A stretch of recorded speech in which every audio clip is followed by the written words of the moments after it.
Thank you, Master. Vexy hype, Vexy hype, Vexy hype.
Hi guys!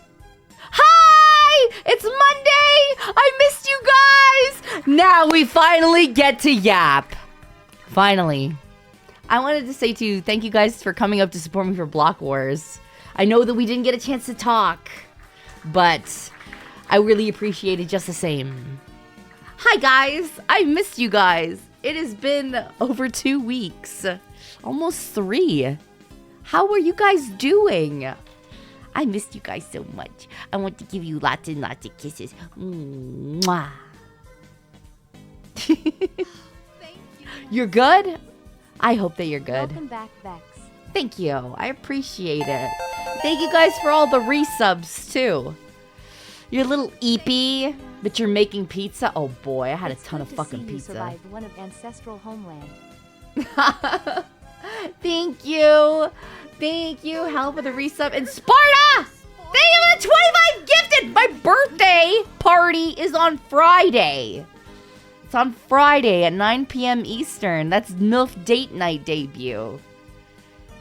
You guys, you can hold back for a couple more days, can you?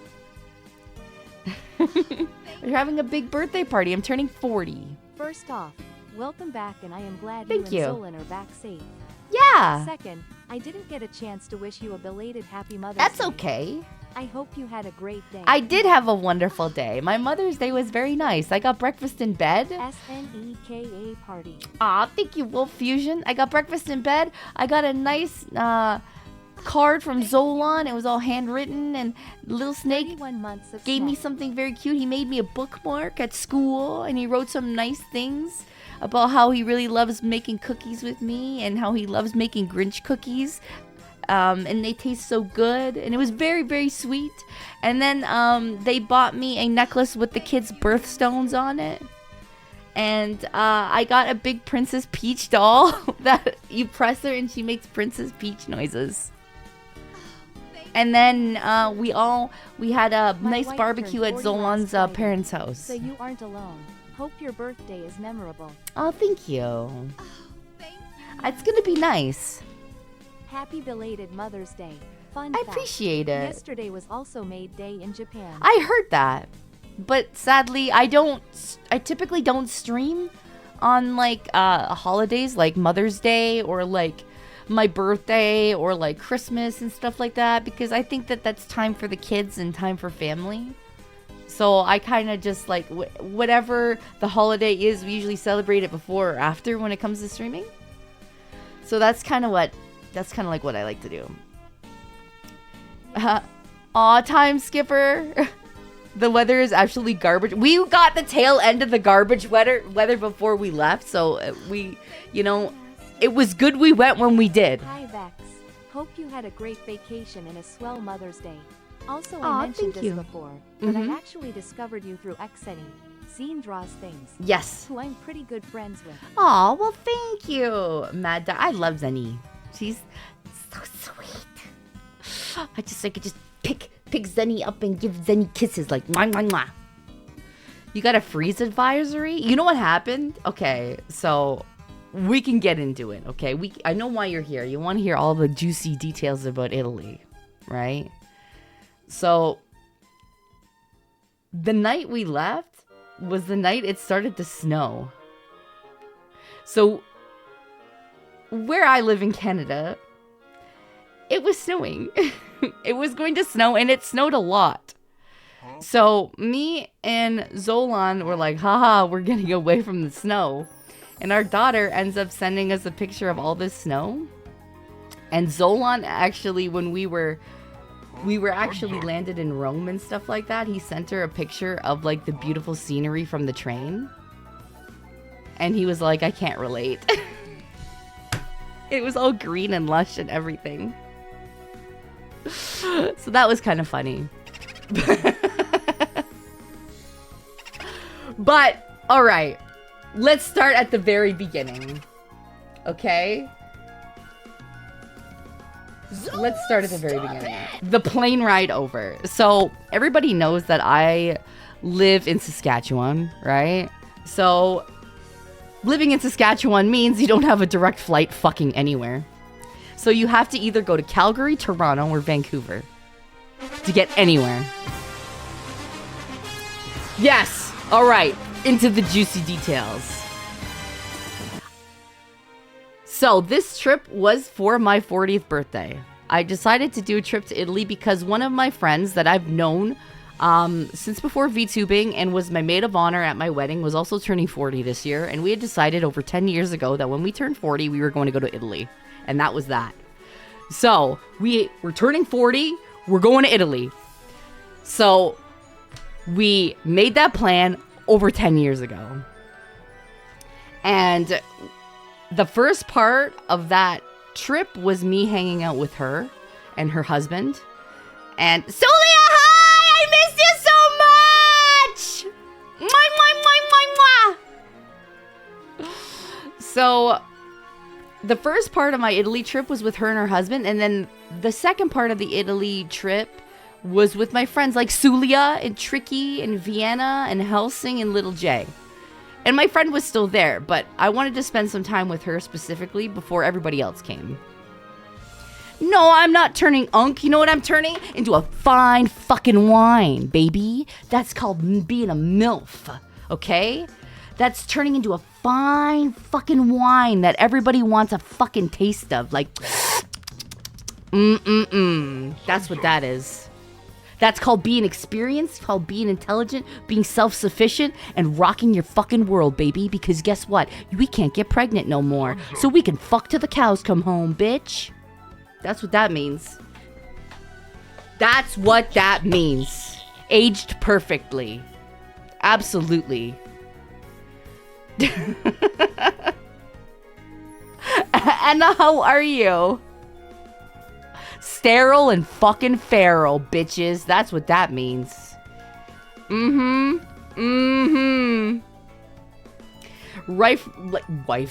Life really begins at 40, bro. Because you really start to not give a fuck and do whatever you want to and figure out what makes you happy.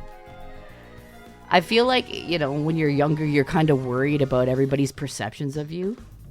And like, oh, what if I don't do this? Oh, what if someone's going to be mad? Oh, anxiety. Oh my God. What if I do that? What if I don't do this? What if somebody thinks this? What if somebody thinks that? Oh my God. What if I don't make enough money? What if you get older, you're just kind of like, I'm just going to fucking do whatever the fuck I want. And if people want to hang out with me, they can. And if they don't, they don't.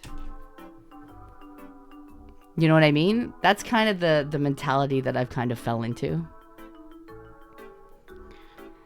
40's been a big turning point for you? Absolutely. I firmly believe that. Like, you start to realize what fucking matters and you don't tolerate bullshit anymore. Like, you just don't tolerate people's shitty excuses for things. You're just like, wow, that's a really shitty excuse. You know what? I don't want to be involved with that. Okay, I'm eating lunch and enjoying an applesauce cup. Yep. Because that's what old people do.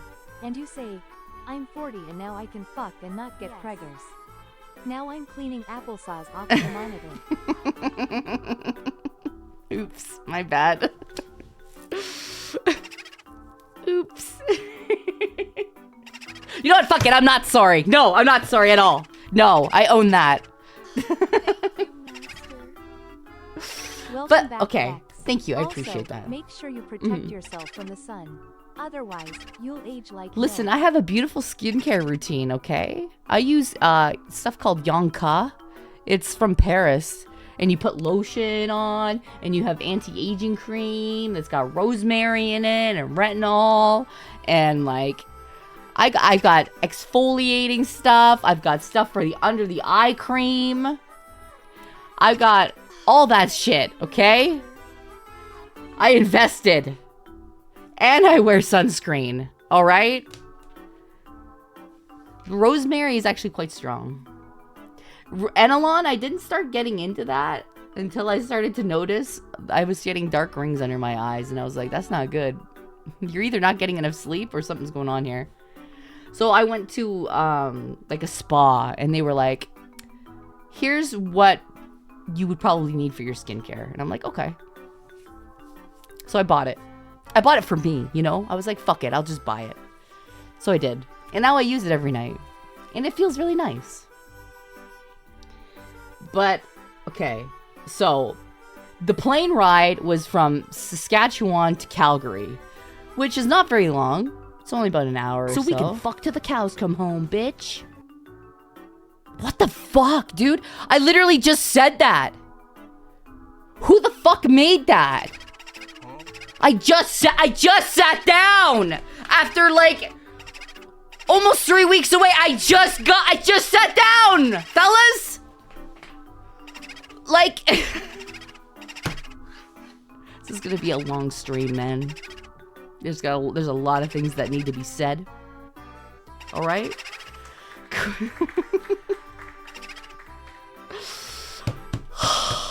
It'll be all right. Don't worry. We'll get through it. This is gonna be a long yap fest, I think. This is why I started an hour earlier. I actually, to be fair, I've been getting up at like 6, 7 o'clock in the morning since being in Italy, and I can't shake it now. Now I'm just awake at 6 to 7 o'clock every morning. So like clockwork. Till the cows come home, bitch. Jesus Christ, you guys. Hi, Heavenly. 6'7". 6'7". Yeah. No, I said what I said. Thank you for catching it. I'm awake, though. That's the crazy part. Like, I'll get up at that time, and I'll be, like, wide awake. I'll be wide fucking awake. But I'm going to bed earlier, too, like an old fucking lady. I'm, like, doing what I need to do, and then I'm just go to sleep. Probably do the 10 hours of jet lag. Dude, playing Block Wars with over 10 hours of jet lag was a bad time. It was a bad fucking time. It was fun, but also, like, I could barely keep my eyes open. Like, it was terrible.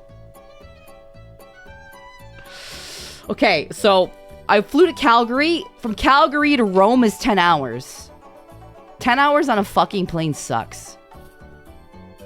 It sucks, but I upgraded my seats to be, like, premium seats that are kind of, like, in the middle. They're not, like, first class, but they're not, like, really shitty economy. So they're kind of, like, you get a little bit more leg room, and they give you a pillow and a blanket. So I was like, wow, I got a pillow and a fucking blanket. That's nice. So we sat there, and I have to say, WestJet makes me really fucking mad. Because when we bought the tickets, Zolan had purchased seat selection. And then when we go to check in, they had separated us. On a 10-hour fucking plane ride. So, WestJet got a very nice phone call. From Zolan. About what the actual fuck. Had an amazing time in Italy, Snecka. I hope you didn't break any pasta down there. No. The pasta breaking police do be brutal. 3 also W's. Well, to be fair, we did. They did get us to sit together again, but it was fucking stupid. Thank you.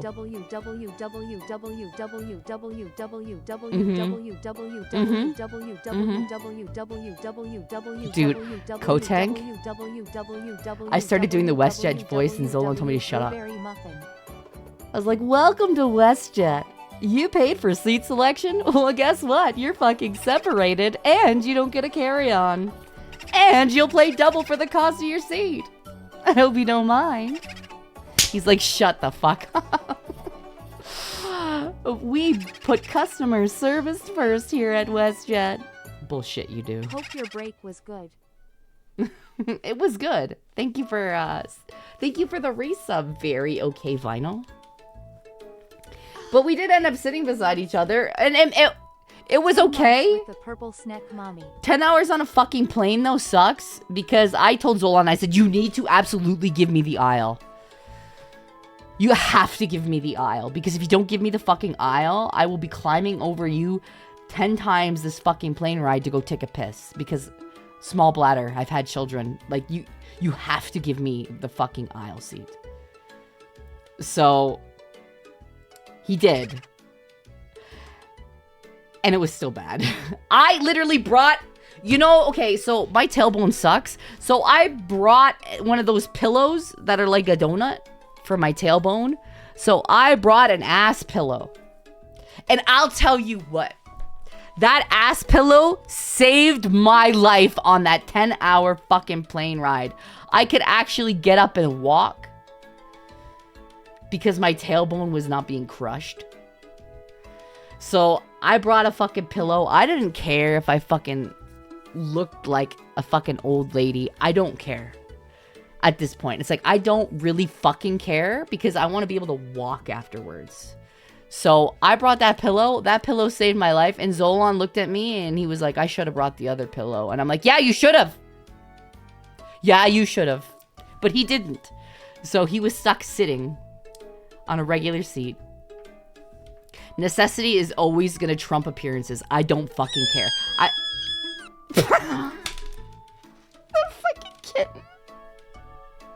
I look like a fucking homeless woman when I travel. I wear like fucking yoga pants and like a sweater. I don't wear any makeup. My hair is in like a fucking bun or like a ponytail and with my glasses on, and I look like a mom that just woke up. Like, I don't care. I'm not here to impress anybody. I really don't give a shit. I'm looking for comfort. Especially on a fucking plane ride. That's that long.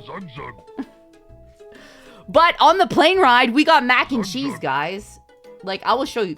Boom. Mac and cheese. Look at that. That was one of our meals. Imagine sleepy mom Vex in yoga pants sitting on your face. Oh, shit. Chat. We could have been the pillow chat. We could have been the ass pillow. You could have. Actually, that would be a cute picture. Me just waking up all like groggy and like... Be cute artwork. Just me all groggy and being like, oh, what time is it? And then like chat is just like stuck under my ass. Crap, that's a good idea. We'll do that next time we visit family in Italy. The fucking seat pillows, man. I hope the stream goes so long as the 2 types of spaghettis you can get in Italy. Mm-hmm. Love you, Vex. Thank Glad you. that you are back. www. Oh my god, listen. I'll just let it play out because I see the joke in that. I'm waiting for it.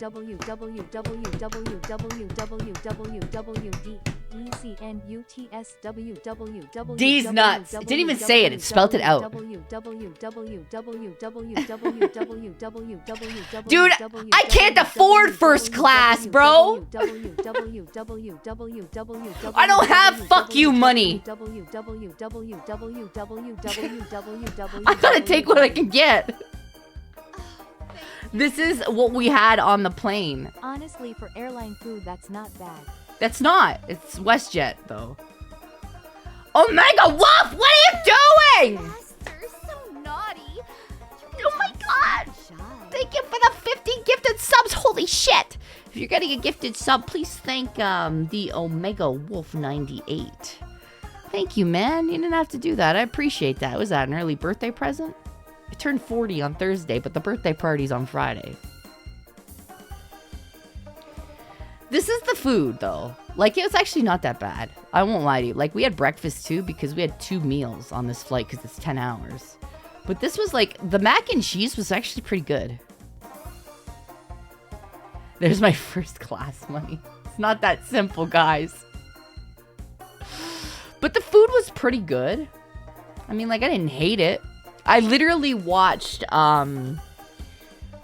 on the way there, I was watching some Netflix stuff. Like, I started watching The Boys.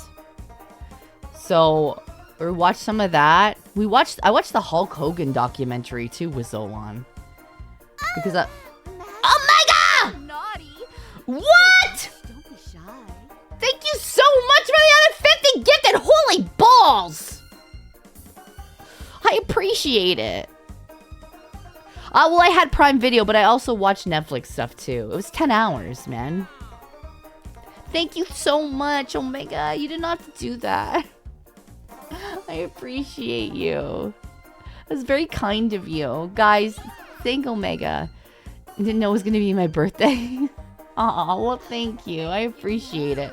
Yeah, my birthday's technically Thursday, but the party for you guys is Friday. But thank you. That's very sweet. But yeah, that was our plane food. I mean, it wasn't bad. I didn't hate it. The plane ride wasn't terrible. Because I did get up and I was able to walk around and move. So we landed in Rome and it was still daytime. I didn't sleep much on this fucking plane ride because I'm terrible at sleeping on fucking plane rides. Love you, Vex. Hope you a great trip and a happy birthday. Thank you. I appreciate it. It sucked. So I was like starting to feel it. Landed in Rome and we were going to Venice. Venice was the first stop of the trip, so we landed in Rome. I couldn't fly directly into Venice because flying directly into Venice cost extra thousands of dollars, which was stupid. And I wasn't going to pay extra thousands of dollars to do a milk run to fly into Venice. So I was like, no, I'm not doing that. It was so expensive and it took longer. So I was not doing that. Instead, I decided to take the train from Rome to Venice. So the train from Rome to Venice is 4 hours. So after about 11 hours of flying total, I did another 4 hours on a fucking train. Which honestly was way better than flying 10 hours. We paid a little bit extra. I think it was like 20 bucks extra to get into business class on the train. And they gave you more room. They gave you a space for your luggage. They gave you snacks and drinks. So I was like, that was well worth it. There was a ton more room. The trains were so nice. We did the Italo train. You just saved me. I'm free. It was actually really nice. But while we were waiting for the Italo train, because we had bought the business class tickets, I had to go pee. So I took so we can fuck till the cows come home, bitch. What? We did not do that on the train. Better to save the 1,000 and use it for food or tipping strippers on the pole. It's true. It's true. That's facts, guys. Write that down. So, when you get tickets for the Italo, they give you like a little lounge you can sit in until your train arrives, which honestly wasn't that bad. Like it looked like, hold on, it looked like this, which is not bad. You guys are gonna see me resize a lot of fucking pictures because I didn't preload them because I was tired. So it kind of looks like that, which is it's a pretty nice lounge. You just sit around with your luggage and wait for your train. But me being me, right? Me being me, has to pee all the time. Right? So in my waiting, I told Delon I had to piss again, and he looked at me like, oh my god. So I went to the bathroom, and the bathroom looked like this. Okay? I walked into the bathroom stall, and the stall looked like that. I know, you were like, oh my god, again? This is the woman's bathroom. It looked like this. This is me sitting peeing, guys. This is what I'm staring at. I fucking sitting my ass on this toilet and this is what I'm looking at. This is the back rooms. I was like, this is fucking unnerving. So, that's what it looked like. But, okay. I'll show you what the actual toilet looked like, okay? So that's the actual toilet. So you're sitting and you're taking a piss and you're staring at a red door. You're like locked in this prison cell. While you're taking a piss. That's a small toilet. So the toilet lid I found in Europe, they're a lot thinner than the toilet like seats in America. So this is a giant I'm just tall, okay? Like the toilet seats in Europe are thinner. Don't tell me if I didn't listen. I almost did the first time I sat down in one, but then I kind of got how they are sized. I kind of figured it out after the first time. I was like, whoa, okay, never mind. What do you mean almost? Listen! I wasn't expecting the toilet seat to be so thin. So I just kind of was like, oh, clearly it's fine. No. So I almost fell in, but I didn't, okay? I caught myself. Akina, thank you so much for the raid. Listen, new people, listen, I don't show toilet seats often, okay? Don't get the wrong impression of me. So this was fuck till the cows come home. Bitch. Stop! This is not a good first impression. I have a toilet seat. You guys are spamming I fuck till the cows come home. No, this is not great, guys. Not first impressions. Welcome on in, everybody. I'm Vexoria the Sun Eater. I hope you don't mind. I'm talking about my Italy trip. Good afternoon, Vex. Glad you had fun on your trip. I did. It's about to get a whole lot more crazy. So that's what the toilet looked like. All right. However, in Europe, you'll find that they have separate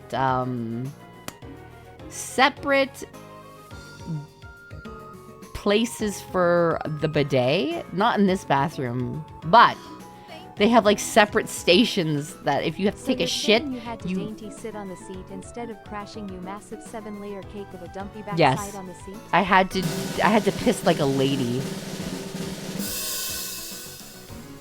The 10-hour plane ride, the tiny bathroom, the small toilet. The tiniest bathroom was on the airplane, okay? That's the tiniest bathroom. Bidets are normal in Europe. Like, they're very normal. And we have a bidet at home, so I was like, thank God. But, like, yes, the bidet has water. You just you sit down like you're sitting on a toilet, and then you aim the little nozzle, like you can adjust it, and then you turn on the water and aim it at your asshole. And then they have, like, most hotel rooms have, like, towels you can wipe your ass. And then room service comes in and cleans out the towel. It is, honestly, it's so much better, guys. Invest in a bidet. Like, really, you'll have the cleanest asshole ever. Truly. Like, just invest in a bidet. I'm telling you right now. Because when you get the dribble shits, you'll thank me. You will thank me when you get the dribble shits, okay? Having water just clean that out so much easier. Okay? Than having to wipe and wipe and wipe and then it just still keeps coming. You'll think, yeah, exactly. Thank you.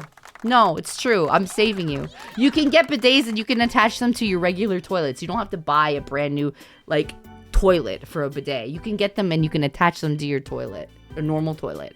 I have them. I have them in my house. They're great. That's what I'm saying, guys. Just get a bidet. So, I'm going to show you the train, too. So, the train actually is pretty snazzy looking. This is kind of what the outside of it looks like. Like, that's where we were seated. We were sitting in coach 1 for business class. It's a pretty nice train. Pretty sleek. Like, It's pretty snazzy. Getting on and off the train, really easy. Some bidet, if they're heated, require an outlet by the toilet to work. Just listen, you know I'm your pretty your horny. I'll be humping everything. you know your own toilet better than I do. So get the bidet that works with your toilet. I'm happy that you're back, and I hope you enjoyed your trip to Italy. Thank you. Also, And since she it's was your first squirting Yap and stream back, squirting and you've been spared squirting the and wrath of the squirting. earth. For now. That's fucking wild. It's a fucking wild sound to learn to play while we're talking about bidets. You fucking assholes. Okay, that's what the train looks like. It was pretty cool. Listen, I have a picture of Zolan on the train too. Hold on, I'll see you. This is Zolan. This is like after... Can you tell that this man is tired? Look at... This man has been traveling for 11 hours flying, and now he's on a And 4-hour... she was squirting and squirting train and ride. squirting and squirting. Glad to see you're back. This is a guys. tired dad. I'm actually gonna be going to Italy for 2 weeks next month. So any tips Aw. and suggestions you have now that you visited? I do. We will get to them when I talk about where we were going. I don't know where you're going, but having some Italian is helpful. Zolan, who is your barber? Zolan goes to a barber to get his beard and hair done. I don't know who he goes to, but he gets the full works done because he deserves it, like the king he is. He was tired. Like, look at him. I was exhausted too. He was brave repping the maple leaf. Actually, people were thankful that we repped the maple leaf because a lot of people said, "Are you American?" His fire, my one Italy means a trip to the city desire. I'm getting overstammed, When I guys. please sit on my face. Jesus. He repped the maple leaf. It's funny because a couple times people did ask, "Are you American?" Or they'll just assume they'll say American, and we were like Canadian, and they were like, "Ah, better." We had somebody say better. Which there's a lot of graffiti when you're going through you take the train. You can see a lot of graffiti that says "fuck fascists," and I'm like, whoa, I wonder what that's about. Yeah, there's a lot of that. So this was the train ride. It was very nice, and the views were beautiful, like on the train. Like, I'm gonna show you. Like, this is a view of the train right here. Like, you get to see countryside like that, guys. Like, look at this. You're on a train and you get to see this. Like, it's super pretty. It's so pretty, guys. It's a Windows 98 screen! It's just so beautiful. You get to sit back and just see the countryside.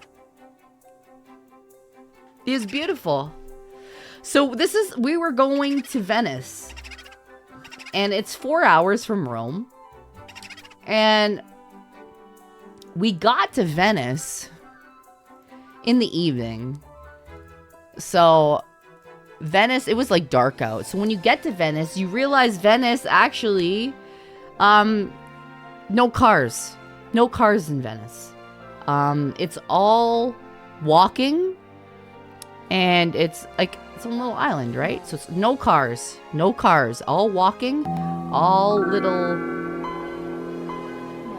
Who the fuck played that? It's only boats. It's canals and walking. That's all it is, guys. Like, we got to Venice. And I'm going to show you, like... I think Zolan has a video that he took. I'm pretty sure I watched it. And made sure that it's not... let me see here. Venice. Let me do this. Let me do this. We do this. This is like when you walk out. Thank you, Master. Let me fix Please it. order a pizza party. It's I not did. a trip to the Italian Let me- place until you've had classic Italian pizza. Oh no, I had a ton of fucking pizza, guys. Is it broken again? Fuck, dude. I hate OBS so much. Give me a second. Because as soon as you fucking try to do anything, like rotate a picture, it just won't work. Or a video, it won't work. Give me a second. Welcome on in, everyone. I'm gonna rotate this in real time. Raw Shop has come to the main cafe. Yo, let's go. Rasha. Fuck, I clicked off of it again. It won't. Okay, well. Dude, I'm getting pissed off because fucking OBS can suck my dick. Give me a second. I fucking hate OBS so much, man. Why? If I go to transform this...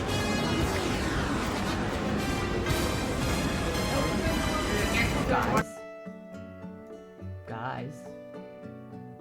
I'm trying to show you a video. Guys!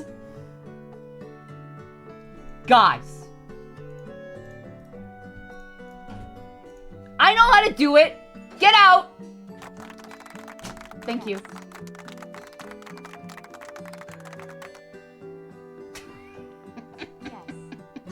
Thank you, Master. Give me a moment. Are you having technical difficulties? No, I'm Do not. you need It's Zolan to fucking give you a OBS hand? again. I'm trying to get it so that there's volume for We them. can actually hear it already. Can you already hear it? Yeah, when it's in the ear. Well, maybe I want to hear it. Okay, all right, cool. Maybe I want to hear it. All right? Maybe I want to relive the moment, okay? Maybe I need this for me. All right? All right, have fun. Goodbye. I will. Bye, lady. There. Okay? Listen, I can figure my own shit out sometimes. Maybe not all the time, but... Here. This is what happens when you walk out of the train station. That's it right there. Like, this is what it looks like, guys. That's exactly what you see.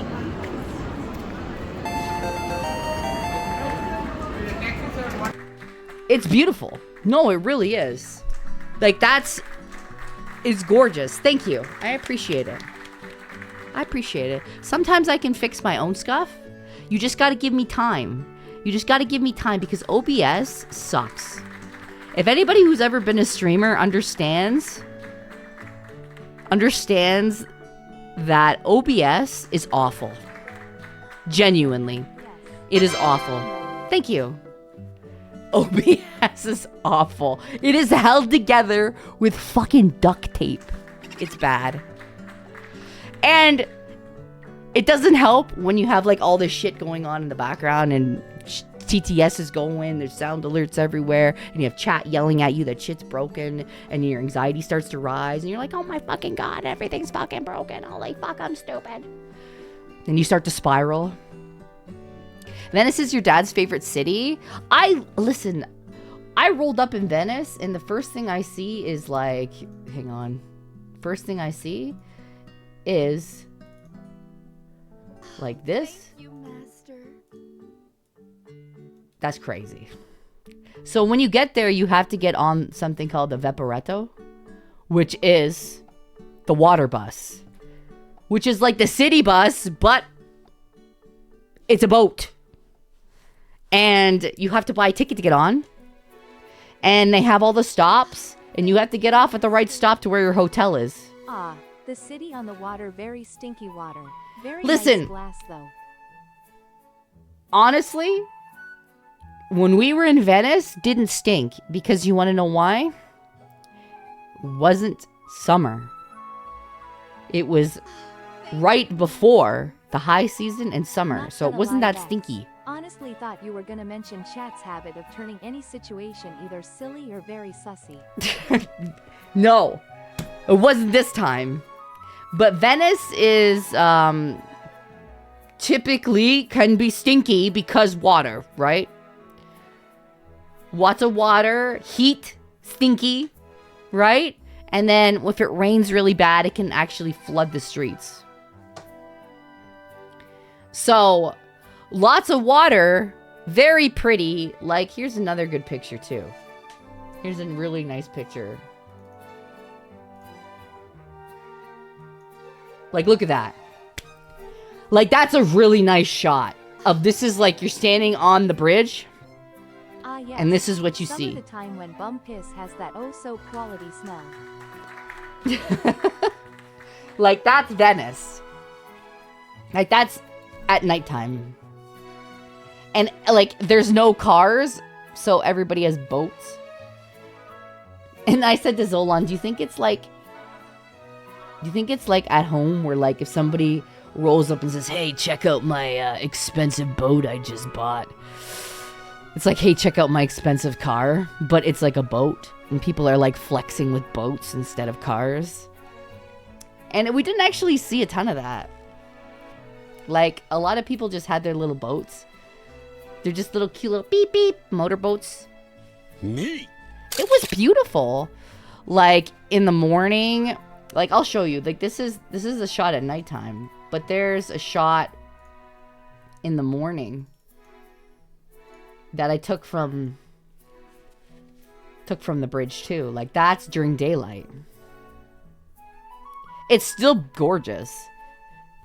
The world is not awake yet. But, like, that first night, we didn't get in to Venice at our hotel until, like, fucking 9:30.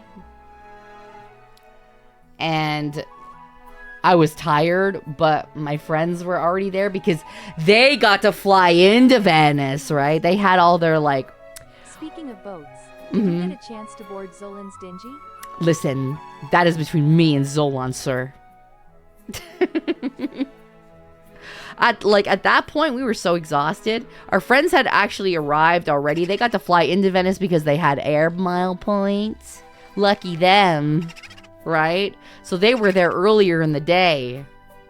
And we got in really late at night. So we were tired, but we wanted to go out for supper because we hadn't fucking eaten. We got these small little meals. We hadn't actually got to eat. So we went and we just wandered around to find a restaurant, and I was tired. I had a glass of wine and I ate some pasta and I went to fucking bed. The weather was nice. It was like, so obviously Italy works in Celsius, like Canada, so it was very, very easy to figure out temperature. It was, like high teens, low 20s. So it was comfortable weather. Like, you could wear a sweater, like just a small sweater, like a cardigan, for example. Like a cardigan, and you would be okay. So that's what I did. It was cardigan season, fellas. But, like, this was from our hotel too, like, because we were staying right by the Rialto Bridge. So this is like the Rialto Bridge. So I went out at like stupid o'clock in the morning and I took a picture of this. Because the Rialto Bridge is really busy. Like, a lot of people will stand there and it's just so crowded. But this was at like 7 o'clock a.m. and like nobody was out there. Nobody was out there, so I was like, I'm gonna go and take a picture while there's nobody on this fucking bridge. Maybe like 2 people. So that was really, really nice to see that and stand on there when there was nobody around and like trying to push you out of the way for fucking pictures.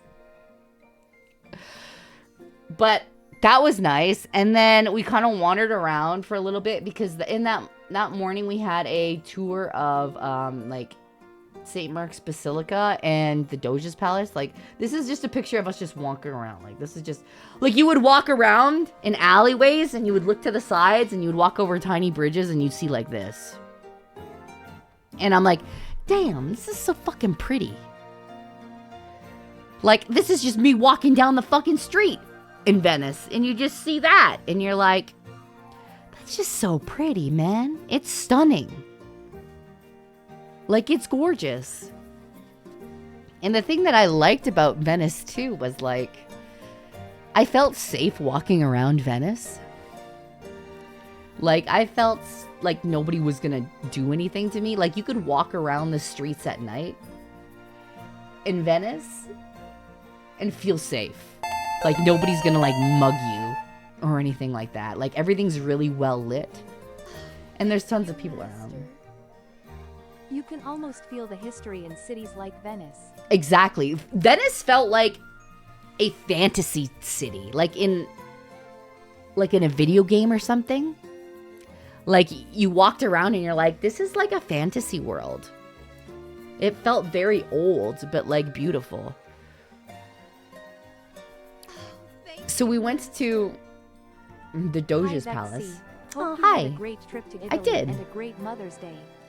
Pretty soon I will be going on my first ever big international trip. Let's to a go. month-long study abroad program. Well, I'm I hope really you have fun. excited and also a little nervous. It'll be Any okay. advice for international travel? It's good to have cash on you. Don't rely on your credit card. Because some places just are like, cash only. So it's always good to have cash on you. Always know where your ID is, like your passport and stuff like that. Have a bag that can actually lock the zippers in case of pickpockets. So don't have like a backpack that can easily be accessible on your back unless it's got like locking zippers. It's better It's to so keep pretty things and on the front of nice, your body or to common, the side. and the ancient stone on every road. Mm-hmm. It was so pretty. Like the Doge's Palace was really badass too. Like, okay, here's a good kind of picture. The funny thing is, we were actually in Venice. This is not the Doge's Palace, but like this is just an example too of like the architecture that's just sitting around the city. This is just, hey, I turned a corner and look at this building. Do you know what I mean? Like, it's so like, you could just walk around and find like buildings that you're like, holy shit. And that's just sitting here? All right. Okay. But we were actually in Venice, ironically, on April 25th, which is in Italy, Liberation Day. So, if you know anything about history, Liberation Day is the day that Italy got liberated As from an the Assassin's Nazis. Creed fan, those pictures you show bring back memories. Yeah, like, it's stunning. So they had, like, a big celebration in the square in Venice that was kind of commemorating that. And we got to kind of watch some of it. And I could see if I could pull up this video, too, for you guys to watch it. You guys, hold on, I'm going to make it full screen. So there you go. Like, this is Liberation Day. Like, they had all the military out there. They had the mayor. They had everybody. And we just kind of stumbled into it. And we were like, it's pretty badass. So we just started taking video. I'm like, why not? How many times do you get to be in Italy for Liberation Day, right? Like, they had a lot of marches, and they had a lot of old veterans walking around in their uniforms. It was actually really, really cool to see. It was rare. Like, that place you climb there? It was so cool to watch it. And they raised the Italy flag. They raised the European Union flag. Like, it was really, really cool to just kind of sit there and watch it happen. So that was kind of an interesting moment that I'm really happy that we did get to see. And we like wandered around a little bit too. We got to see the pier. Hold on, I'll show you this video too. It's upside down. It's upside down! There. Buongiorno. Like, this is just like the docks From and Venice. stuff. They're hanging out. Like, look at this. Beautiful, right? Just walking around. Just walking around. So like, that was really cool. It's one of the, I think Venice is one of those must-see places. Cause then we went to the Doge's Palace too. And that was kind of fun. And there's just so much to see in there. Like, it's full of artwork. It was a lot of walking that day. Like, we clocked over 20K steps. Like, this is a picture of Zolan. When we walked into the Doge's Palace, and he had never, like, we had never seen anything like this. There's just artwork everywhere. Like, this is his face. This is his, like, reaction face. This is a legitimate reaction face from him. Welcome back, Vex. Like, You had a great trip in Mother's Day. it was so cool. Like, it's his stunned face. He's pogging. He was stun locked. His jaw dropped at just like the beauty of this place. I have not been. We didn't go to Florence because we just didn't have enough time. There's too much to see in Italy. At first I was wondering, Mhm. who is Venice? But now I finally realized you are talking about that country. All good now. But like, I don't blame him because like if you look at what he was looking at, I don't blame him. Like, that's the fucking ceiling, bro. Like, look at the beauty of this. Like, you walk into a room and that's what you see? Yeah, that's pretty... That's pretty, like, holy shit. That's the fucking ceiling. A lot of the ceilings in the Doge's Palace are like this. A lot of the buildings in Rome that are really old churches and stuff like that, they're like that too. You have that same photo? Yeah, because, like, how do you not take a photo of this? Because it is art. You gotta think that somebody sat there on scaffolding and painted all of this upside down. Do you know what I mean? Somebody got a bad back painting this. Like, it's gorgeous. We don't do shit like this anymore. You know what I'm saying? Like, as a society, we don't make things like this anymore. Like, we just don't. It's a lost art to be able to do that. I'm gonna show you guys something really funny too. Okay, here's just another picture though before I get to the Italy, really fucking funny where the thing. Renaissance began. Like, look at this. Look at this hallway. Like, this is just walking up a staircase. Like, come on, man. Somebody sculpted this. Like, somebody sculpted all of this. Like, this is stunning. Oh, I just kind of stood there for a while. It's gorgeous.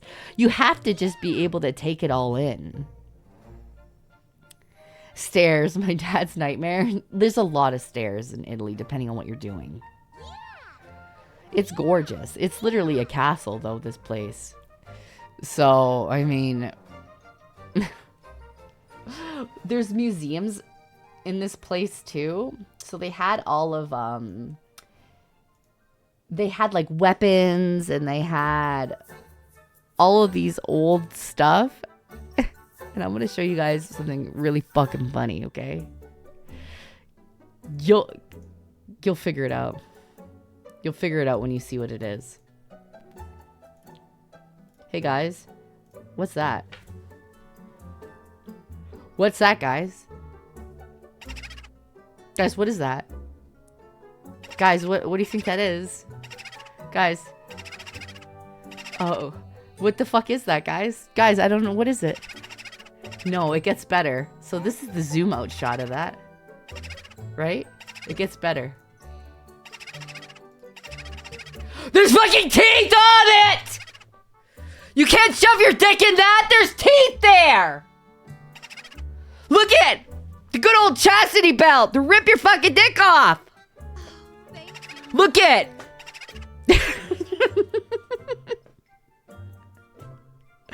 Look at that's fucking crazy. No, but here's the best part of this, okay? You think, okay, yeah, A lot obviously. of those craftsmen did that work where in order to do the painting and crafting where they had to lay flat on the scaffolds to do the work. Mm-hmm. Sort of like when you lay on your back to do your work. Exactly. See? But look at this. Master. You think, okay, surely Can't this is believe just it has for been the a whole the year. vagine. But hi, sending all the loves, hugs, and brats. Aw, thank you. Happy birthday, happy Mother's Day. You're like- belated, and just hope y'all are all just doing wonderfully. Thank you. I appreciate it. So it's like, oh yes, this is for the vagine. But no, nay, nay. Master. So this where There's one for the butthole! came from. There's one for the butthole. Look at it. They made it like a little circle for your asshole too, so you can't stick it in the back door neither. No holes for you. You can't. That is sinful. Chat. You got vagina teeth and butthole teeth. I see this. Challenge accepted and still would. There's no prize if there's no challenge. That's crazy. What do you mean you'd still try? It's like, oh man, you see that? And you're like, I see a challenge. That's what I see. No. So, no pegging? No. That's insane, guys. Look at this. They had a full-on chastity belt there. I had to take a picture and show you guys because I was killing myself laughing. I was like, oh, chat's gonna love this. Zooms in on the chastity belt like a psychopath. Master. Vex, I have some strong words of wisdom for you. Okay. No pain, no gain. Listen, are you guys saying that you aren't quitters? You're like, that's not gonna deter me. I see a hole, I'm still gonna go for it. It's just a flesh wound. Chat, it's just a flesh wound. Surely it won't hurt that much. So we got to see some crazy artwork here, right? And all these artifacts, which were really cool and really sick. The rust and the tetanus. Oh, you'd have tetanus dick. Is that a thing? Hold on. Can you get tetanus in your dick? Yes. Yes. You can. Yes. Yes, you can get tetanus in your penis. Guys, don't do this. Guys, don't do it. Guys, this is your PSA. Don't stick your dick in this, okay? Alright? I'm telling you right now, it's not gonna end well for you. Don't do it. Listen, some people are crazy and they think I can do it.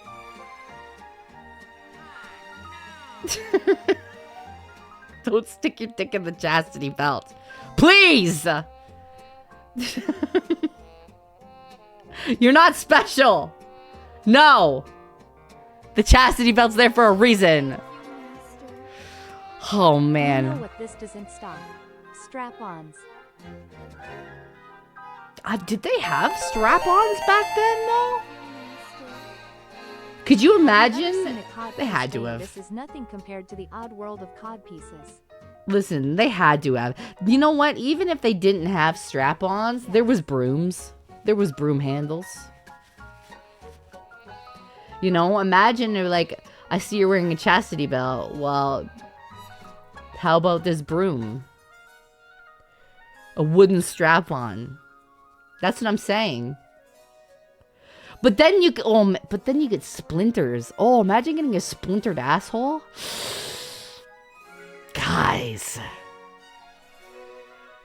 Guys. No, you don't want a splintered asshole. See? Pickle or cucumber? Oh, man. Our brains are going to dark places right now, chat. We can't let the intrusive thoughts win. Hold on, I want to see if I can show this one. This is how I'm trying to live my life, naked and in awe. Hold on. Okay, I can show this one. So there was a statue that was covered. We learned that statues, you could tell the difference between a Greek statue and a Roman statue because the Greek statues all have their like naughty bits hanging out, like their dicks and their balls or their pussy and their titties. But Roman statues are covered, like they have leaves. So that's the difference. If it's Greek, it's all out. But if it's Roman, it's covered. Oh, thank you, Master.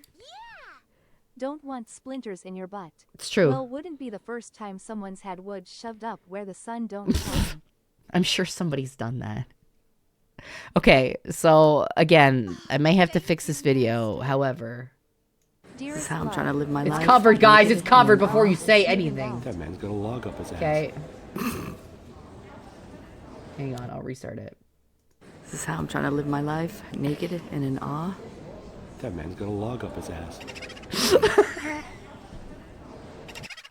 That's how I'm trying to live my life, guys. Naked and out and being free. Yeah, when the log. And someone's like, yeah, when the log up your ass. Because look at it. He does have a log right up his ass. I'm trying to live Look my at life, how he's standing. naked There's a and in log awe. right there. That man's gonna log up his ass. Speaking of wood. have you heard about the Pope who went a bit crazy and had naked statues covered and or smashed the naughty bits with a hammer? I heard that. I heard that he was like, no, naughty. And he hit all the penises off the statues. He forgot his chastity belt.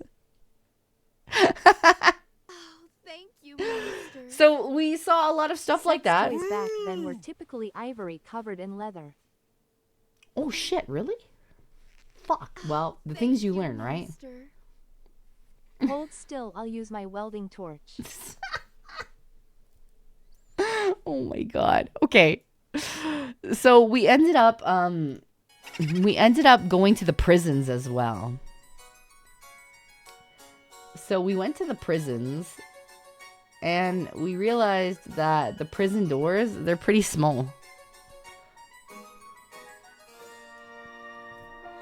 They're too small for Zolan to walk through without ducking. To be fair, I had to duck too, but he had to duck more than me.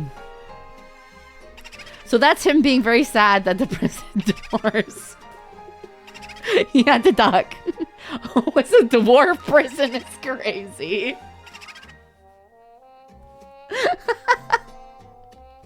So he was like, I have to duck for this shit. Thank you, Master. My dad's favorite statues are called prisoners in stone. Mhm. They're the ones Michelangelo couldn't finish before his death. Some of them very much look like humans trapped in stone. That's crazy. So we saw the prisons, which were interesting because there was a lot of them and all the doors are really tiny and there's like holes in the walls where obviously they get fed and everything like that. This is a thing.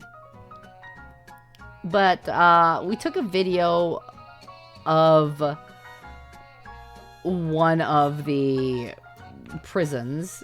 Oop, hold on. Hold on a second. No. Chat, where did you go? There you are. Put you back. Okay. We took a video of the prisons. I might have to fix this one too. It might be sideways. But Zolan was looking in the prisons. What's up, Dad? This is where I'm gonna put you. So Vex, you went to see the prisons correct? Guess That's you awful. could say Zolan was taking you to horny But jail. true. A horny jail. No, he told me he was gonna throw me in there. What's up, Dad? This is where I'm gonna put you. See? Look at the prisons. That's awful. But true. No. No. But that's kind of what they looked like. Like all of them were pretty much like that. And there's a lot of them too. Like there was a ton of them. And we spent a lot of our time during the day going through that. And then Later that day, we ended up going on a trip to the island of Murano and Burano. And if you know anything about Murano and Burano, Murano is known for glass making. So Murano glass is actually really, really expensive. And we learned that in Hold Murano, still. I'll use my welding torch. that like the glass there is stunning. It's beautiful. Like we went to this place. Hold on, let me see. We ended up going to like one of the galleries there.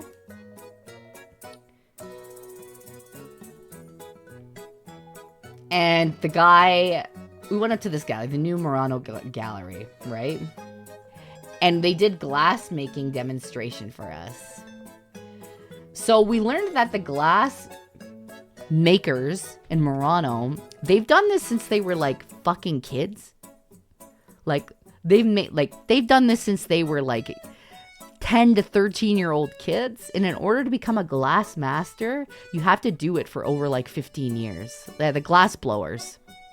And that's the only way that you can become a master. And then you can take on an apprentice. They also can't like leave the island. They're like, that's what they do. That's their job. Yeah, so like they're true master blowers. Like this guy, look at this guy. Look at this guy. Look how he's seasoned. Like this man, a seasoned glass blower. Like he's just doing it like it's nothing. He just did it like it was nothing. Like inside the wheel of it, and we need more than 1,000 Celsius degrees. Fuel is gas. Look at this guy. He's just making it like it's nothing. So fast. It's a very old island, but the glass, remember, was made before invention of it. But we use wood Like he's at the just time.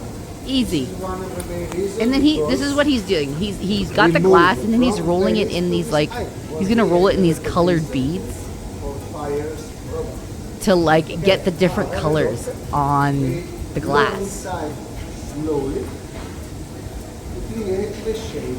So he's just like, easy, boom, melting the colors into it. So he knows how to blow, you know? He's been doing it for a long time. Like, he makes this shit look like it's nothing. And he's gonna add like, look at this. It looks like just a ball right now. But he's just like molding it. Because at the end of this, he does make like a base. I would, look at, boom, he's gonna blow just a little bit. Poof. It's so quick too, it's just like it's not even like a, it's like that's crazy. Casually blowing. He just made it look like it's nothing. But like he was just so skilled at it. He ends up making a vase, like. And the crazy thing about this is, like, this took him less than like fucking 5 minutes, man. Like it took him less than 5 minutes to do that. And I was like, that's fucking insane. He also made a glass horse in less than 2 minutes. Like he made a glass horse. He like shaped the horse and everything. And he did it in like less than 2 fucking minutes. Like this is the glass horse that he made. Whoa. That's meaning don't touch. They're showing you just how hot. Unless you don't like a permanent souvenir of Murano. Because like it looks like it's fine. Like you see the glass horse, like you think, look, it looks fine. Whoa. But that shit is so hot. It has to cure Unless you for don't like a 24 permanent hours. souvenir of Murano. Like it has to cure for 24 hours because it's so hot. Like that's insane. Like look at it. He showed us just a piece of newspaper. That's meaning. He just made that took him less than 2 minutes. Unless you don't like a permanent That's the souvenir basic. of Murano. Master. I'm like, that's Behold insane. the true glassmaker master. It was so cool to watch, though. Like, it was one of those experiences that I'm just like, holy shit. I would love to get some Murano glass. But, like, we went to the gallery afterwards. And we found out that a custom set of 6 glasses with a signed certificate, custom engraving on just, like, tumbler glasses, they'd said, okay, we'll give you a 30% discount because you're with the tour. It was still 750 fucking euro for these tumbler glasses. I was like, they were like, oh yeah, that's really good price. And we're like, fuck that. Why I don't have fuck you money like that? 750 fucking euro for 6 glass tumblers. Are you joking? It is made by a master and it's beautiful. Listen, if you have the money, yeah, that's $1,200 Canadian for fucking glasses. You know what? They deserve to be paid for what what they're worth. But like, I don't have that money to pay for glasses. Somebody does somewhere, but not me. I don't have that money. But like the gallery, we weren't allowed to take pictures or video in. But you can go to their website and you can see what they have on their website. So it's really expensive. It's stunning. It really is. Like, it's one of those things where it's like, you have to see it because it's beautiful. But I can't fucking afford that. Yeah, it's $883.26 US. I was not going to drop that on some glassware. I'm sorry. I wasn't. But the boat rides to Murano and Burano were very relaxing. And it almost put me to sleep. Like, you'll find that on Murano and Burano, there's not a ton of people. There's not a ton of people that live on Murano and Burano. So it was very quiet. Like, you could walk down and there's so many empty streets. Like, it feels like a liminal space. Like, it's gorgeous, but, like, here's an example of, like, Burano. Here's an example. Let me transform this again. Like, they're known for their colorful buildings. All different colors. Gorgeous. And I learned that all the buildings are different colors because they represented fisherman families. So like if you were a fisherman and you were coming back, you're like, oh fuck, I live over there. My house is pink. Favorite snack waifu. Here's to another month, Vexy Beach. Aw, thank you so much. So yeah, they had all their families had different color houses, so you knew like where you lived when you were coming into port. We're like, oh, okay, my brother lives over there in the greenhouse. Do you know what I mean? It's kind of they're beautiful, but like it was very quiet. Burano is more active than Murano that we found because like there's a lot more to do. There's a lot more restaurants and stuff. The pizza there was really good. It was just nice. We found that in Burano too, they're known for lace making. So there's lace making over there is actually a dying art. Like it is going to go extinct. They used to have a school for making lace and it is shut down because nobody wants to make lace by hand anymore. And it took like 7 women, like they're all older women, to make one piece of lace because each woman was specialized in a specific stitch for lace making.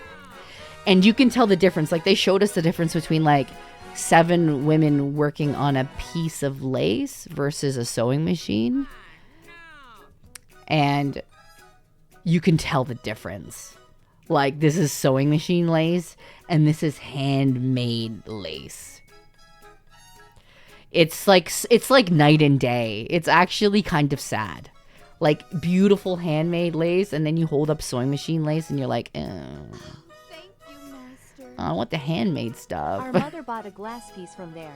It was stolen before we even got back to the USA by the French airport security while passing through Paris. That's crazy. That's crazy. But like Murano glass is like, you say Murano glass and people are like, holy shit.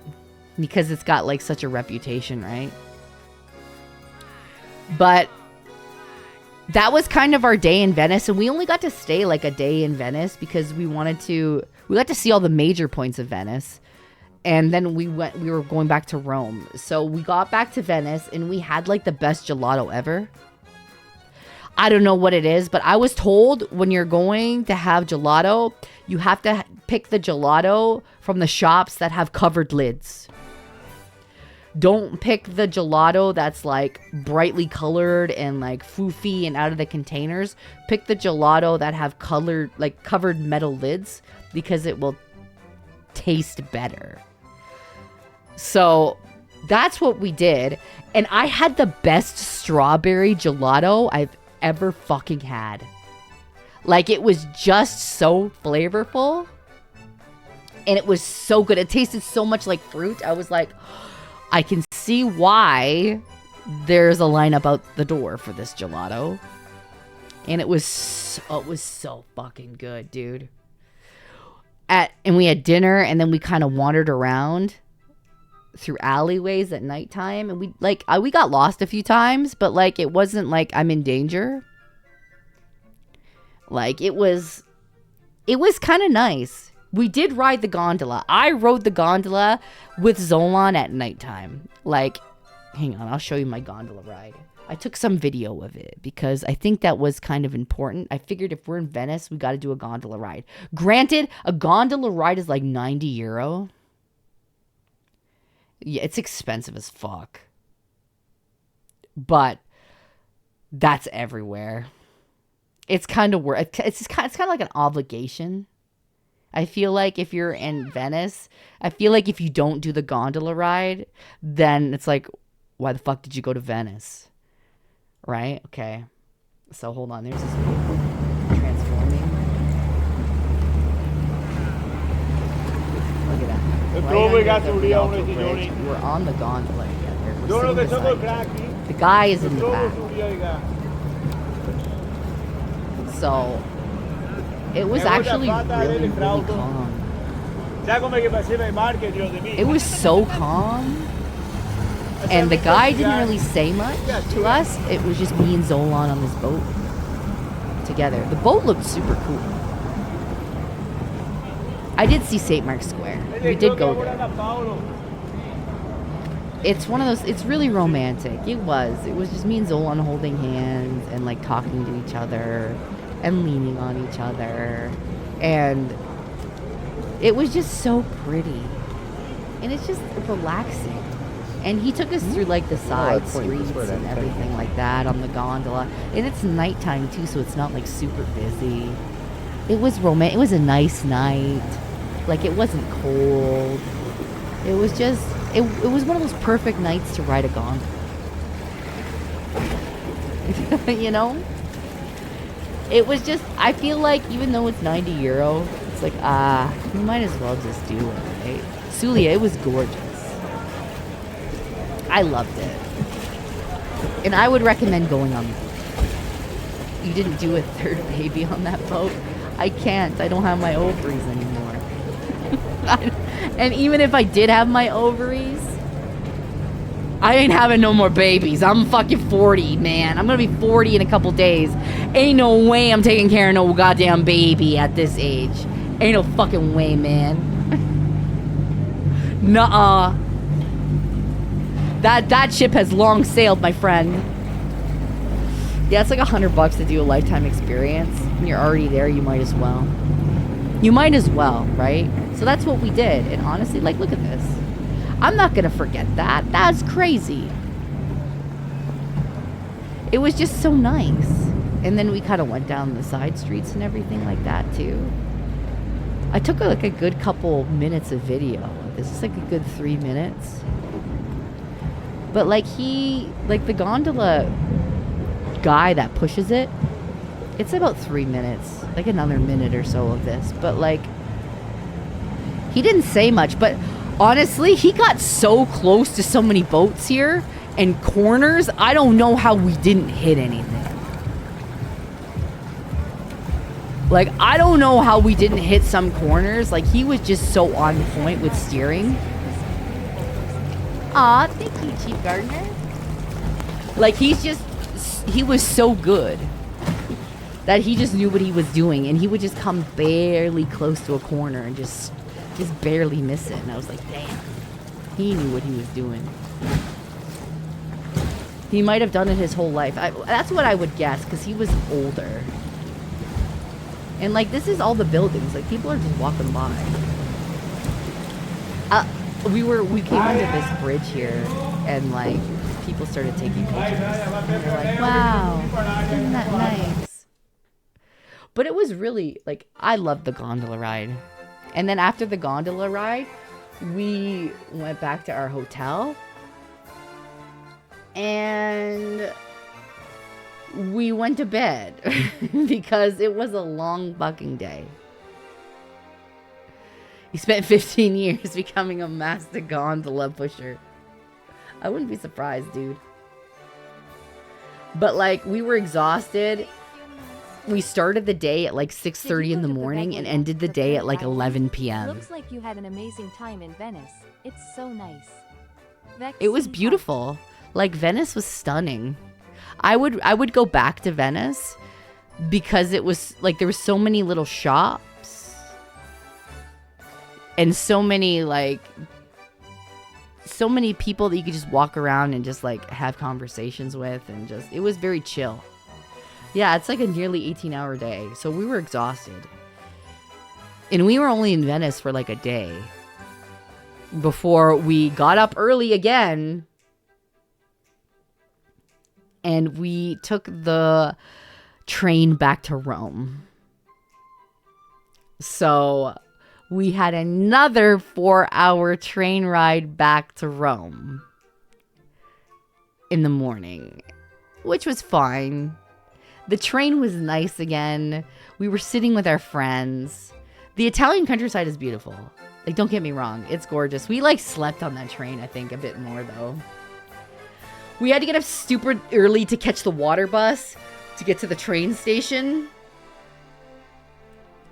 But it was nice. The train was easy to find and it's easy to catch. They actually, tip for train rides in Italy, they don't typically tell you what platform you're going to be on until 10 minutes before your fucking train comes. Thank you. But they don't typically tell you until the last minute, right? So you're like, what platform am I going to be on? And then you're like, fuck, and then you have to go to that platform. But we got to Rome, so the termini in Rome is busy. Like, the terminal in Rome is so fucking busy. If you get to the Rome train station, it's fucking insane, bro. Like, it's so fucking crazy in Rome. Like, we were driving. It's stupid. Like, they tell you that the train station in Rome is like pickpocket central. So if you're not on point, you're gonna get scammed. So, like, you gotta be aware of your surroundings. And you gotta be aware of where your purse is or where your shit is at all times. Because somebody can, like, fucking pickpocket you. Especially if you're gonna, like, if you're buying tickets in the train station. Some people will try to do the shit where they, like, come up to you. And they're like, do you need help using the ticket booth? And some tourists are like, oh, I don't know how to use the ticketing system. It doesn't work in English. And it fucking works in English. You just have to navigate the menu and press the little British flag and it goes to English. But they try to trick you and say that, like, oh, well, obviously you're a tourist and you don't know how to work our shit. So they try to go, oh, do you need help with buying a ticket? And then they try to scam you. And then they ask for money afterwards for trying to help you. They like you'll find a lot of scammers like trying to give out flowers. The flowers are not for free. So if they try to give you a flower and you take it, then they demand money from you. They try to put bracelets on your wrist. Don't take them because they'll demand the money from you. They'll say it's free and then they put it on you and then they say, oh, I need money for my family. I need this and that and blah, blah, blah. And then you try to give it back to them and they won't take it. So just tell them no right out of the gate. Like one of them stopped my friend and I literally grabbed her and I was like, no! And I just walked away with her. Oh, hey, Abby, how's it going? But like, she like stopped and the guy talked to her and I just grabbed her and I was like, no!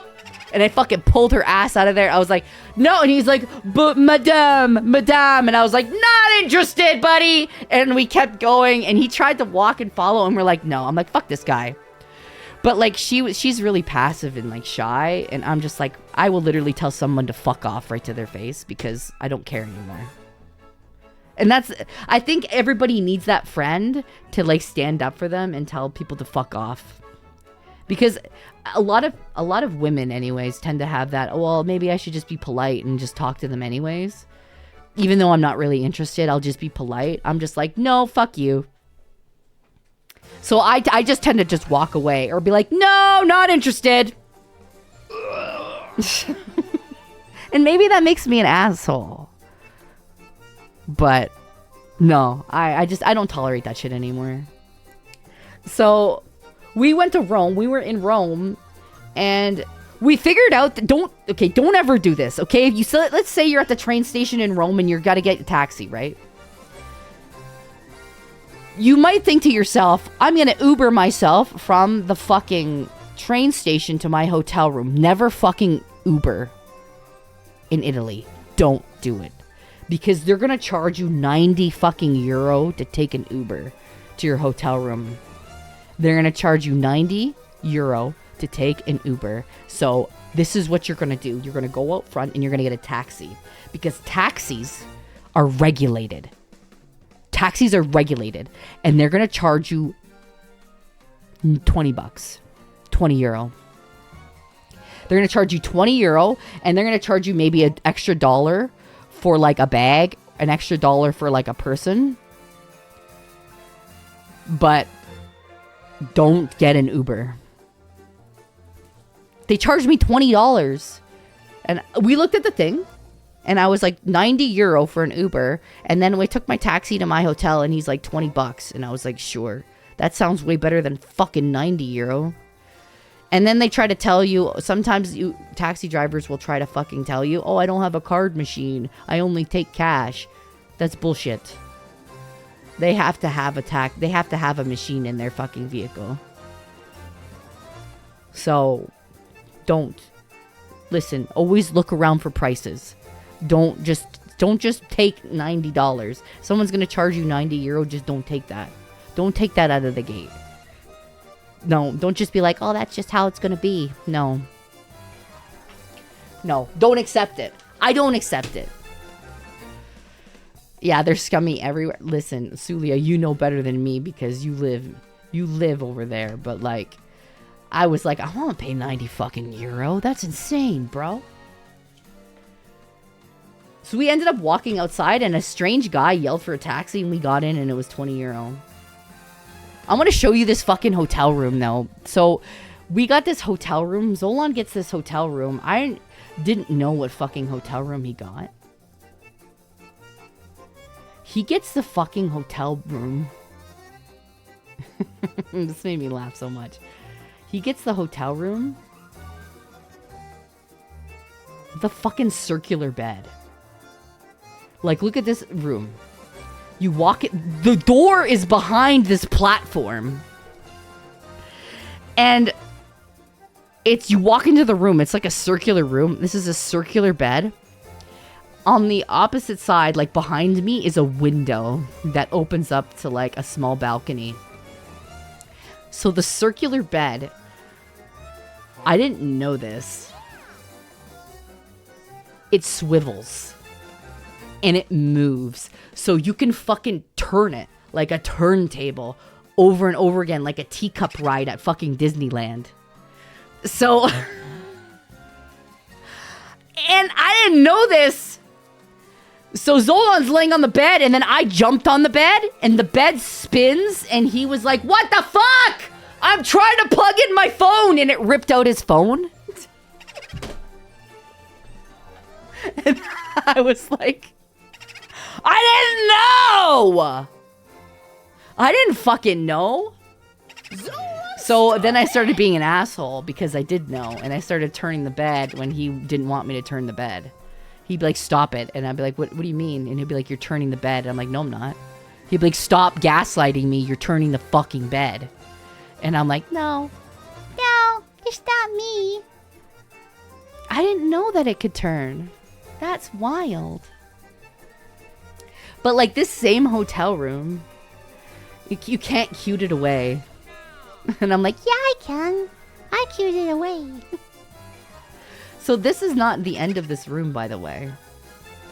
This is not the end of this room, because you walk into the bathroom and there is a fucking jacuzzi tub like this in the fucking bathroom. And the shower is above. Like you see the shower head above the tub. So this is like a shower and a jacuzzi tub. In general, So- people in Italy are really friendly to tourists. My cousin was there a few years ago on a gap year, and he met a guy in line at a cafe. He ended up eating dinner with him and his parents that night, and are still good friends. That's Some so of the best sweet. pasta he's ever had. Oh yeah, the food in Italy is like, you're never gonna get better pasta than going to Italy. Like it's just better. It's just better. That's just how it is. Like you go to Italy to eat good food. There's great food there. Our room, so this is the jacuzzi tub, had the shower above, which was amazing because you could have a shower, and then if you really like wanted to, you could have jacuzzi afterwards. The only downfall with the jacuzzi was it took a long fucking time for the water to fill up. The maid cap. Bipsy! Vipsy has come to the Maid Cafe So- with 272 guests. Is it Soup Troop Raid 2.0?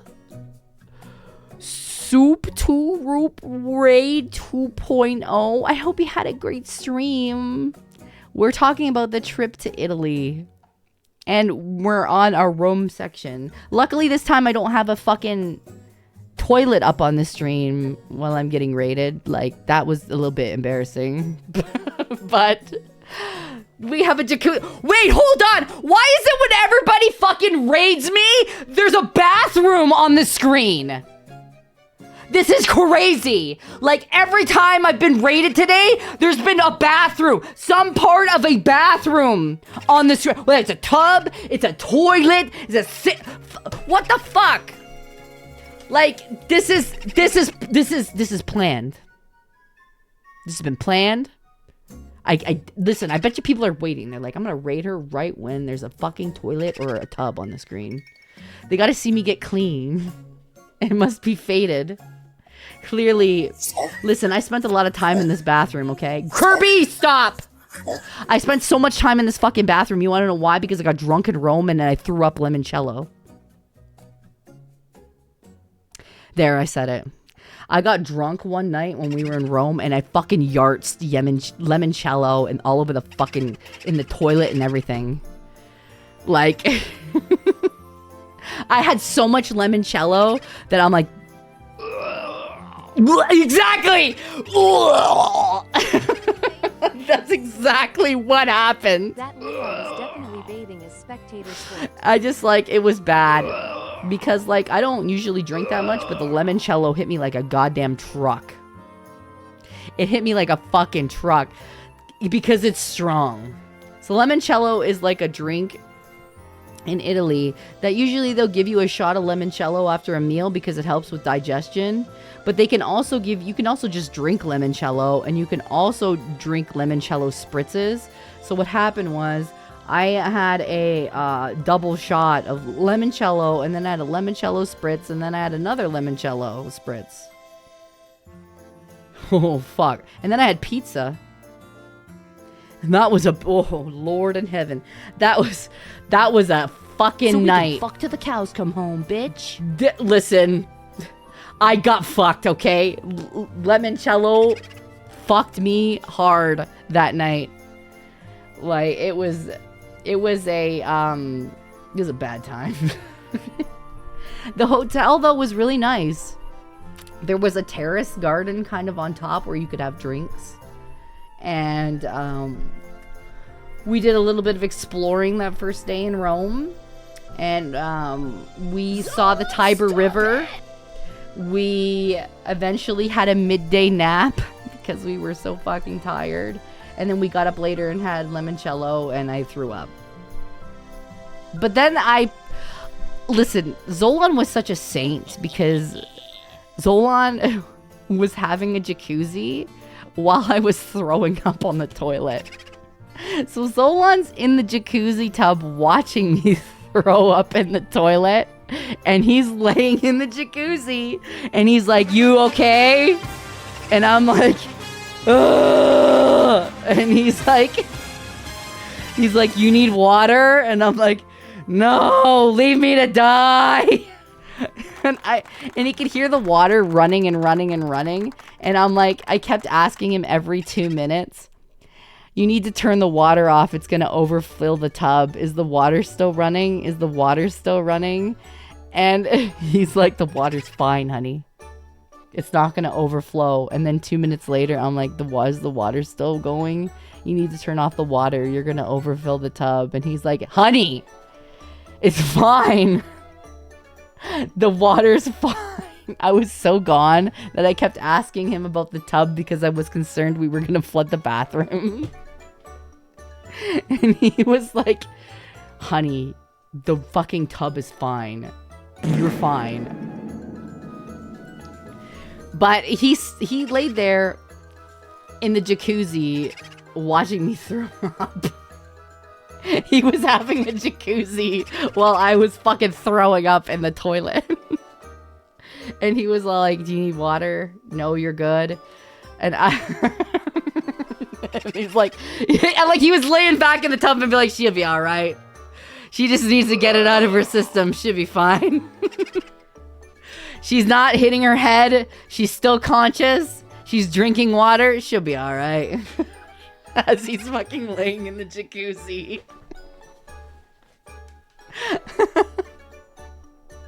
Nothing says love like watching your partner puking. Well, like, we've been together for like close to 14 years now. We kind of know when each other like really need help, and like, man, that really sucks. Really sucks for you, but you'll be all right. Keep a close eye on them. But, like, it's one of those things where it's like, okay, well, you just need to have water and you just need to lay down. I almost fell asleep on the toilet. And he kept going like, "Vex. Vex." And I was like, "What?" He's like, "Are you gonna throw up again?" And I'm like, "I don't know." He's like, "Okay, well, you can't sleep on the toilet. You have to get up. You have to go to bed. You can't fall asleep on the toilet seat." And I was like, I'm gonna throw up again. He's like, "Okay, well, I'm watching you. If you gotta throw up, but then go to bed." So I threw up again, and then I was fine. And he's like, "Okay, well, you can't sleep on the toilet. Can't sleep on the floor in the bathroom either." Thank you, Master. So I finally got to the bed and I went to sleep. And my friends the next day were like, "So, how about that limoncello?" And I was like, they're like, "Do you want another limoncello shot?" And I'm like, "Fuck you." I was like, "Fuck you." They're like, "How about limoncello?" I'm like, "Fuck you." I'm not touching that shit. That is the devil. I'm not. Give me a couple days and I might rescind that comment. But I'm like, The day after, I was hungover and I was like, I'm not fucking touching limoncello. No way. Like, even at every meal, they're like limoncello, and I'm like, fuck you. No, absolutely not. But that was kind of like our first kind of day in Rome. And we had to wake up early again because we had a tour of the Colosseum. Now, the Colosseum is fucking crazy. If you've ever been to the Colosseum, that shit is just so fucking cool to look at. It was like look at this. Hold on. Let me transform this. Like, look at this shit.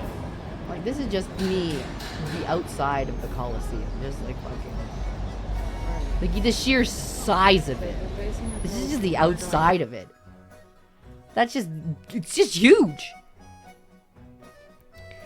And then you get to like the inside of it. Like this, like, hang on, let me show you the inside of this shit. Like, the Colosseum is breathtaking. Like, you can't really, like, look at this. That's like the upper floor of the Colosseum. Insane. It is really awe-inspiring. It really is. It's just insane. And this is at like this is at like 8 o'clock in the morning. And there's still like a decent amount of people here. It's not over full, but it's still quite like busy. It's not peak season because it's not the summertime. But this is like 8 in the morning, man.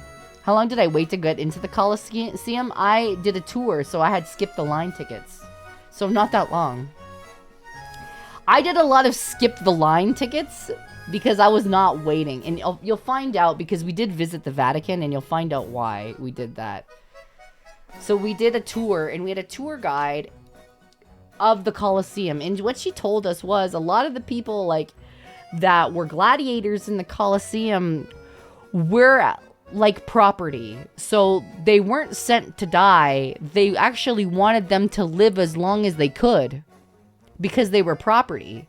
So they had a hospital and they had like food and drink, and it was outside of the Colosseum that they were still slaves, but they were captured and they were taken care of because they didn't want them to die because they were still property.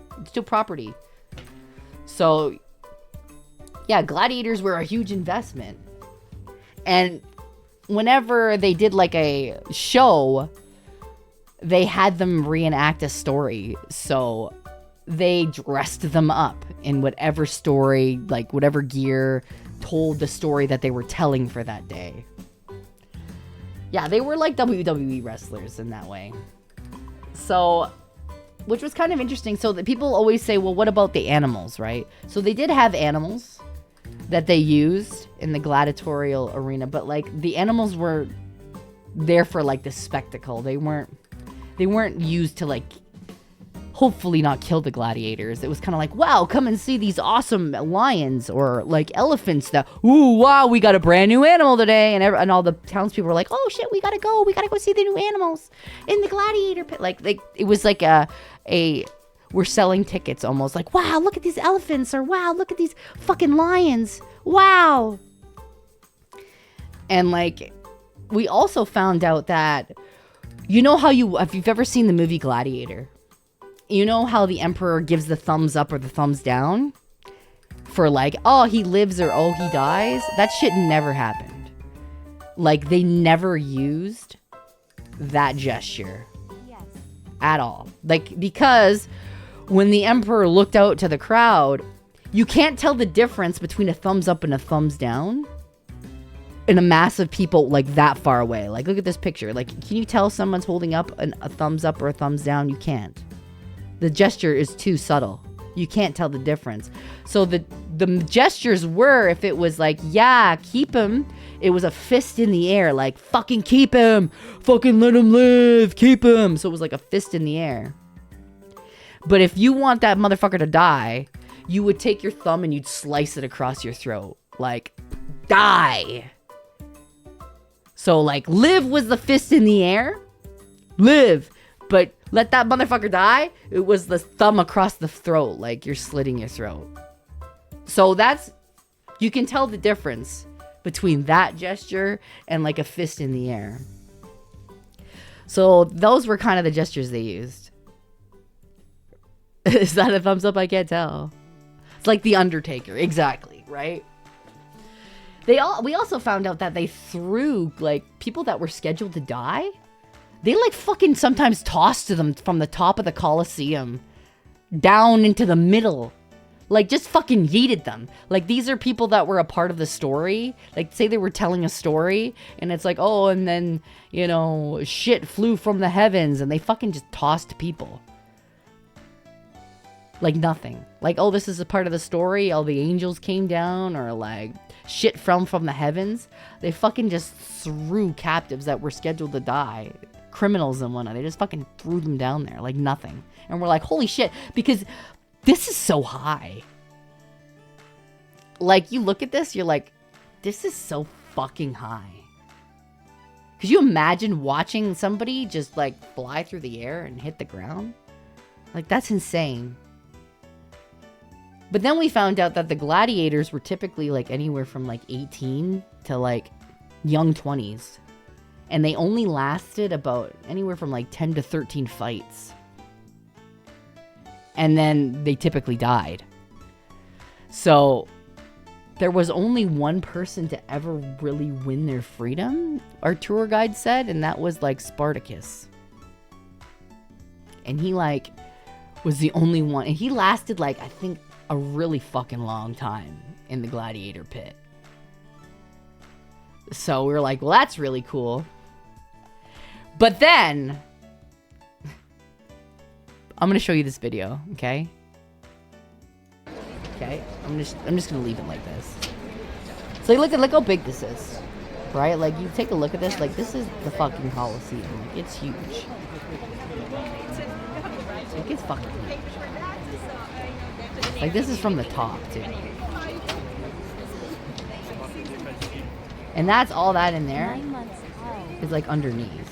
But like it used to be flat. It looks super cool. Like just to go in there. It's really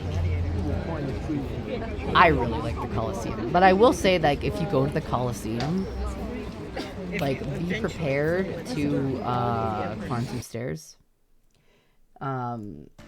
Be prepared to climb some stairs. Because you have to climb some stairs to get to the upper level. And it's time to host an NFL game. Also, they tossed prizes into the crowd via wooden balls with numbers on them that you'd cash in for your prize. One guy won a house. That's crazy. Yeah. Like, this is like, it's if you have a hard time climbing stairs, you might want to like get a little bit in shape before you get to the Coliseum, because the stairs are like uneven and they're stone and you just got to be careful. But like some like people that were like geriatric were just climbing up there and they were just like fucking giving her. And I'm like, good for you, man. It was good cardio. But, okay, so our tour guide crashed the fuck out on a woman because this woman, in her infinite fucking stupidity, decides to kiss a holy relic of the cross with her red lipstick on. Just fucking leans all in and just fucking, mwah, you know, fucking red lipstick right on the fucking cross. The tour guide fucking lost it for good reason. She starts like cussing her out in like Italian. And like fucking a mixture of Italian and English. No. And she's like, oh my fucking god, these fucking people, they don't fucking know. Like she's just losing it for good reason, obviously, because this woman is fucking stupid. Like who the fuck does this? Like it's so fucking entitled. Do you know what I mean? Was she American? I don't know. I'm not going to assume what she was. But, like, these people are so fucking entitled. Like, they think, like, they're going to get good luck or whatever the fuck, right? So they just decide to do shit that they shouldn't be fucking doing in the first place. So I'm like, me and Zolan are just, like, looking at each other like, are you really that fucking stupid? Like, I swear to God. It was... No, like, I don't blame the tour guide because I would have crashed the fuck out too. She's already in the Coliseum. They should have just executed her. That's crazy. No Hope Italia was good. It was. She got mad for a good reason, man. Who the fuck do you think you are to walk up and give a fucking kiss to a holy artifact with your red fucking lipstick? Who the fuck are you? Like, what makes you think that you get to do that? Right? It was just, oh my lord. Like, the Colosseum felt like walking through an amazing piece of history. It's big, but at the same time you get up there and you're like, damn, this is like a small football field too. Like, apparently they built the Colosseum in 8 years. They fucking built the Colosseum in 8 years. You know what makes me mad about this? This is faster than any fucking Elder Scrolls game that's ever come out. They fucking made the Colosseum faster than we're getting a new fucking Elder Scrolls, dude.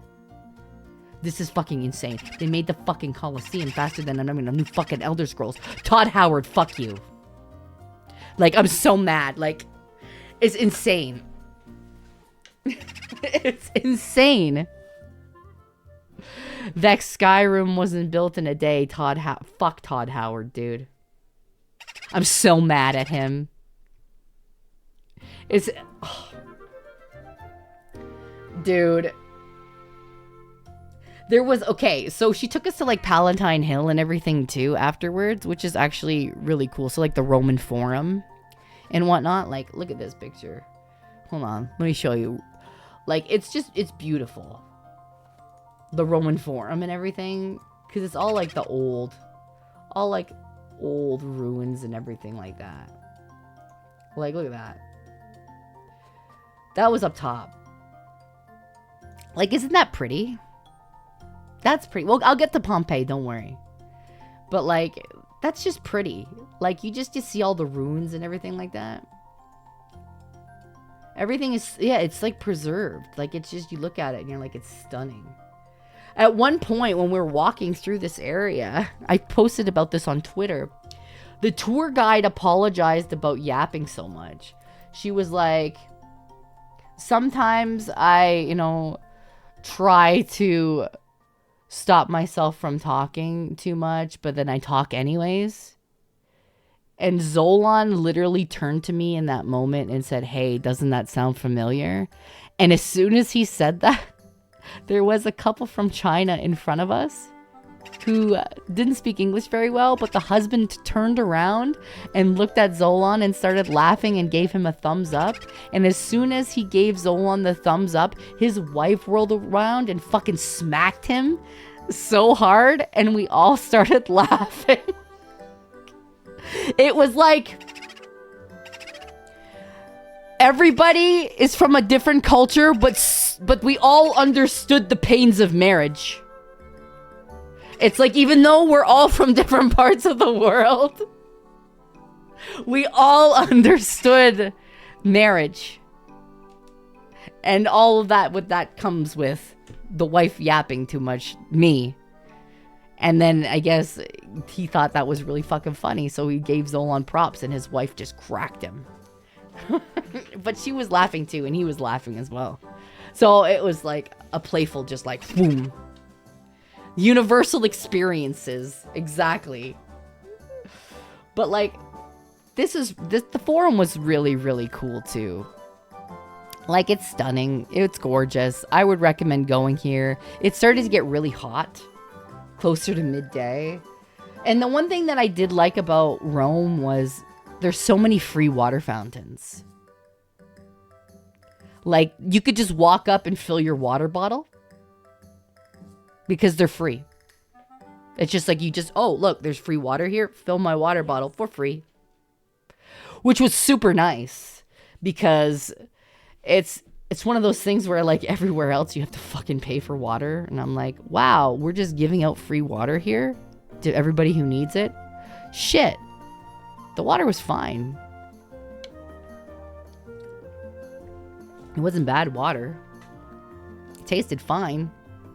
So, I mean, like, it's clean, too. We asked, we're like, can you drink the water here? And they're like, yeah. Why wouldn't you? So, it was fine. Like, I didn't get sick or anything like that.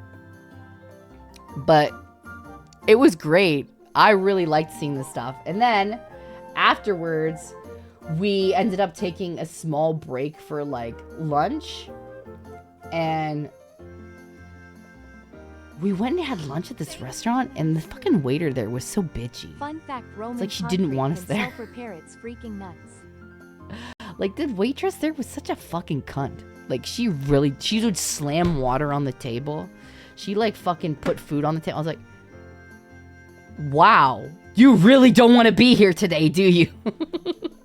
She was just nasty. And I don't know why, but she just was. She, like, she really hated her job that day, I guess.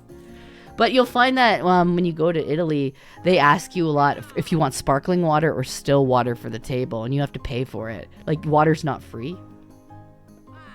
So you have to pay for a bottle of water for the table every time you ask for water.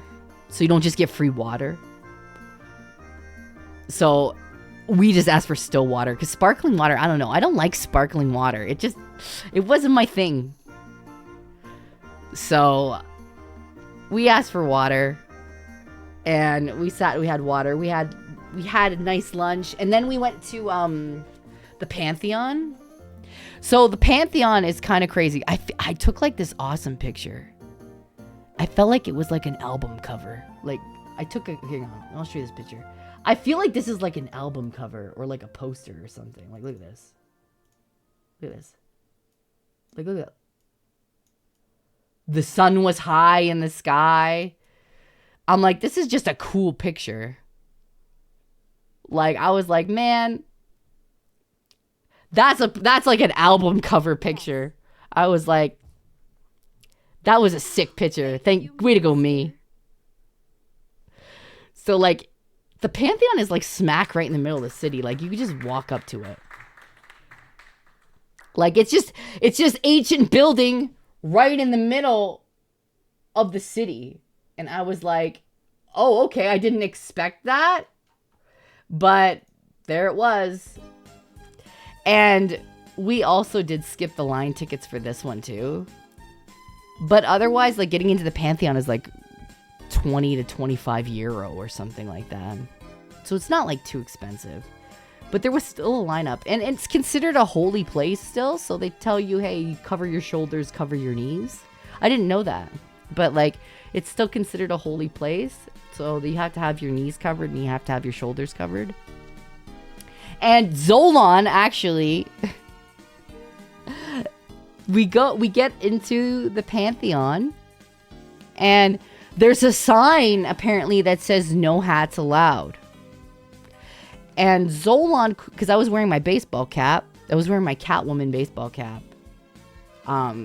He turns to me quickly and he says, you got to take your hat off. And I was like, oh shit. So, like, I go to take my hat off and the security guard cuts him off and says, no, she can wear her hat. You have to take your hat off. So he explains that women are allowed to wear hats. Men are not allowed to wear hats. So it's because women are allowed to have their hair covered. Men are not. So Zolan said, take your hat off. The security guard said, no, she can keep her hat on. Like, as a fuck you, Zolan. You thought. And I was like, haha, I get to keep my hat on. You don't. So I have this fucking hat on. this Catwoman hat from Batman Returns. You remember when she knocks out that sign that says hell here? And it says hello there? So it's got the stitching on it and it says hello there, but it's got the H and like those other letters like dulled out. So it says hell here in pink text. So I walked into a holy area. I walked into like a holy building with a hat that said hell here. Which, you know, I didn't listen, I didn't know. I didn't know that it was considered a holy place. But oops, I guess they let me keep it on. So it is what it is. Yeah, it's a cool hat. But, you know, I didn't really think that one through, I guess. But it was a cool place and we didn't stay there for like too long, but there's like we definitely like if you look at the roof, it's like that big circle in the middle. And there's a lot of light that shines through it. Like, hang on, I'll show you guys. I took a picture of that too because I thought that was pretty sick. You go into the Pantheon and you like look up. It's got that big hole. Boom. Look at that. It's like a giant butthole. Look at it. Like, that's the roof. And the light during the day, like, shines down and shines down right in the middle. It's the ass of the sky. Like, look at it. But there's, like, it's just a lot of holy stuff in there. It's really cool. It's super sick. But we stayed in there. We didn't stay in there too long because it's actually quite small. It's actually quite small in there. So we wandered around for a little bit and then that was pretty much that day. Like, we had dinner and because Zolan got like the fancy room, they gave us a bottle of like Prosecco. And I'll show you what happened.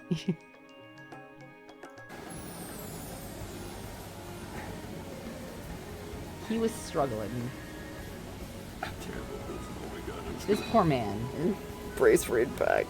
He's struggling with this ball. Where'd the thing go? Why did it not come up? On the balcony. And he finally gets it though.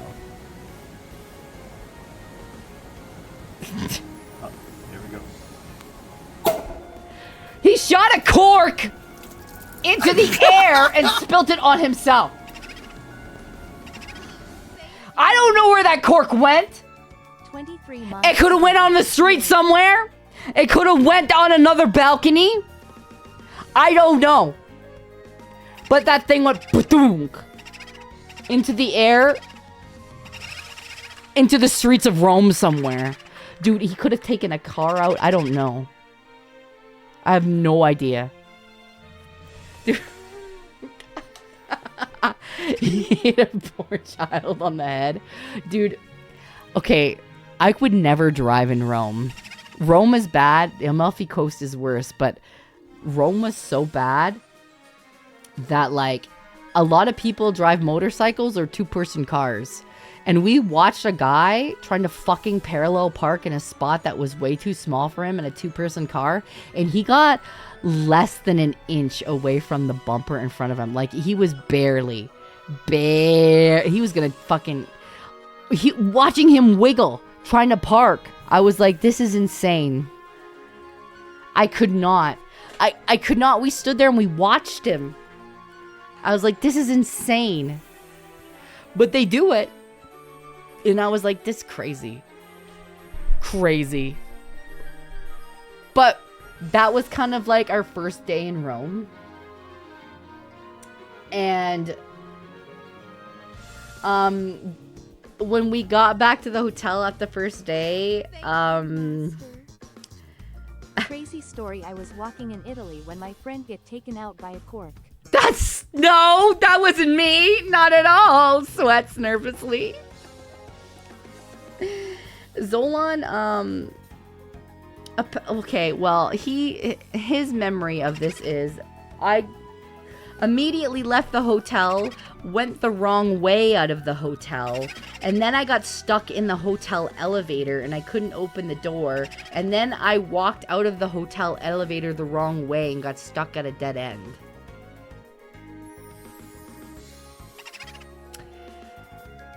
I remember it as exploring. He remembers it as me being unable to follow directions or remember where the fuck I was. So the elevators in Italy are like 2-person elevators. Or like at most a 4-person elevator. Like they're so fucking small. And they are usually old and they open in a weird way where like this elevator opened like you had to actually open a door and then slide these sets of doors open to get into this 2-person fucking elevator. But I was pressing the button thinking that the doors were gonna just open and they didn't. So I'm like trying to freaking open this door and he's like, what is happening here? Like, he's like, what are you doing? I'm like, I'm trying to open the door. He's like, that's not how you open the door. And I'm like freaking out because I'm like, I can't open the door. It gets worse because I'll tell you a story about Vienna's door later. Italy pics were amazing. Been to Italy a couple of times and loved it. I appreciate it. I have a ton more too. But that was just the first day in Rome. Like, we went to, the next day we woke up early to go to the Vatican. And this is why skip the line tickets are important. Because the Vatican is its own country. If you don't know that. The Vatican is actually its own country within Italy.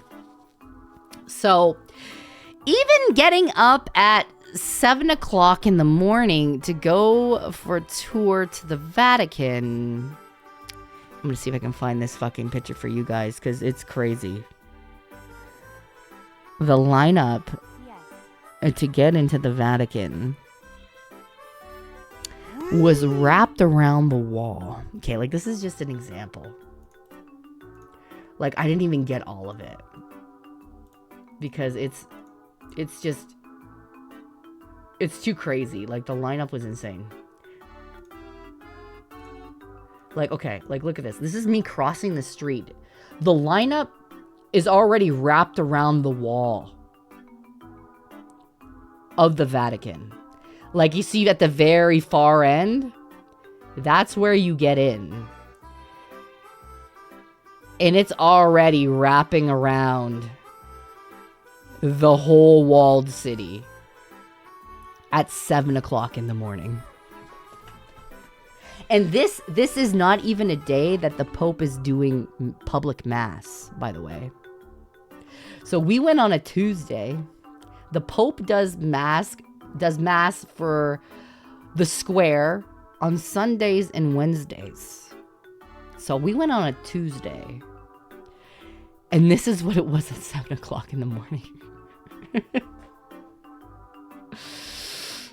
I had skipped the line tickets with a tour, so our line was much shorter. But this is just your average tourist and Italian going to Vatican City. And Vatican City is pretty big. Like, they don't tell you exactly how big Vatican City is until you look at this map. It's its own country, right? Remember, I told you that. Like, if you look at this map, it's huge.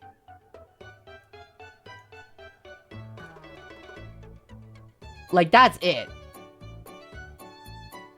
And they have everything marked. You can't do this in one day. Like, it's just, it's so much. If you're doing it, you're spending the whole day at the Vatican and that's it. So it is so massive. And we got in there and with our tour guide, and they do all their checks. Like, you have to have your passport. You have to, like, they do security checks, like heavy security checks to get into the Vatican. And Vatican City is massive. Did I see the Pope? No. The Pope was He only does like public stuff on Sundays and Wednesdays. But Vatican City is crazy huge. The reason the Vatican is its own country is so that the Pope can come out without technically paying fealty to Italy. Yeah. But like the Vatican is crazy. You think that's bad we were there on Easter Sunday, now that's insane. Listen, I can only imagine what that is like. I can only imagine. Like, I grew up Catholic. So like I don't push my faith on anybody, even my own kids. Like, Zolan's not religious, but like what I believe is for me and me only. Like, I'm not gonna put that on anybody else. I'm not gonna force other people to believe. I don't do it to my kids. Like, my faith is quietly my faith, right? So we went to the Vatican and I was like, oh, this is really cool. Even if you're not religious, I definitely go to the Vatican and see the museums, because the museums and the artwork are really cool. It's just really interesting to see everything. And like, walking through it is just like insane, because like, look at, like, I'm gonna show you this roof of this one area. It's fucking crazy. Like, the beauty of it is just, it's really just insane. Like, hang on, where is it? I'll get it. Hold on. Look at this fucking. I'll stop on the door. Thank you. I'll stop on the door. Look at that. Look, it's a fucking golden ceiling. Like, kind of crazy. It's gorgeous. It's insane. Like, all the artwork and the sculptures, it's just beautiful.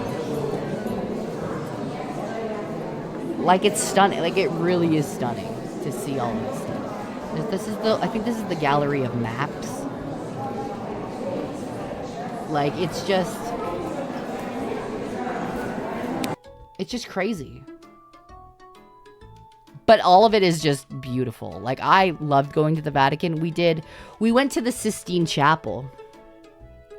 And we got to see Michelangelo's stuff in the Sistine Chapel.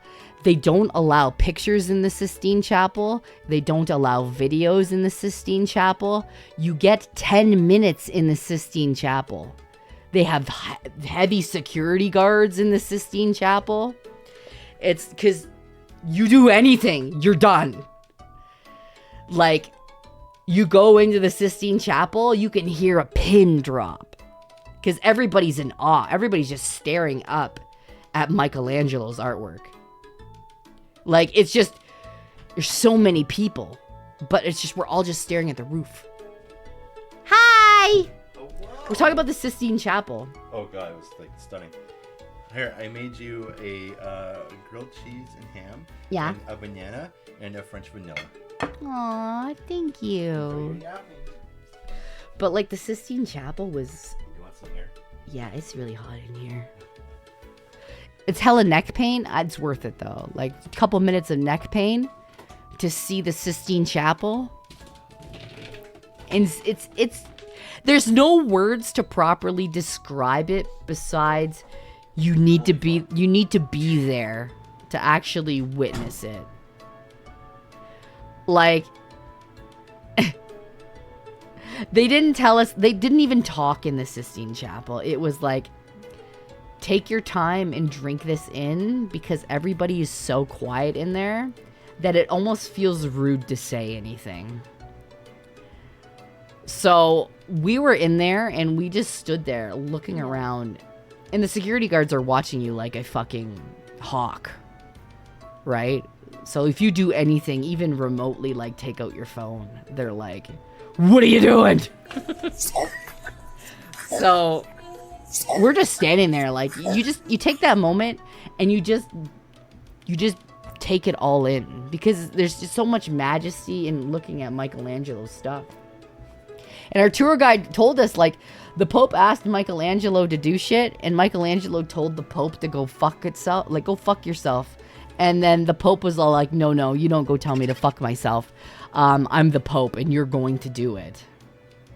And Michelangelo was like, fuck, okay, I guess. So, Michelangelo wasn't a religious guy. So, having the Pope tell him what to do was kind of just like, okay, I don't fucking care, I'm not gonna do it. And then the Pope's like, no, you don't understand who I am. I'm the Pope, you're doing it. And he's like, I guess, fuck. So, he made beautiful artwork, though. So, sitting in the Sistine Chapel was actually one of those moments that I'll always remember. Because it's awe. That's all you can really describe. It's just awe when you see that. He painted the representation of Jesus after his boyfriend. Aw, that's kind of cute, though. That do be kind of cute, though. But, like... Sorry I came in late to the stream. No, you're Can't you fine. just UWU snake mommy your way through that. We ended up doing St. Peter's Basilica, too. Like, hang on. This is the cute picture of me and Zolan. I'll just throw that up there. We did we took some pictures of St. Peter's Basilica. Hang on, this is a picture of me and Zolan. It's super cute.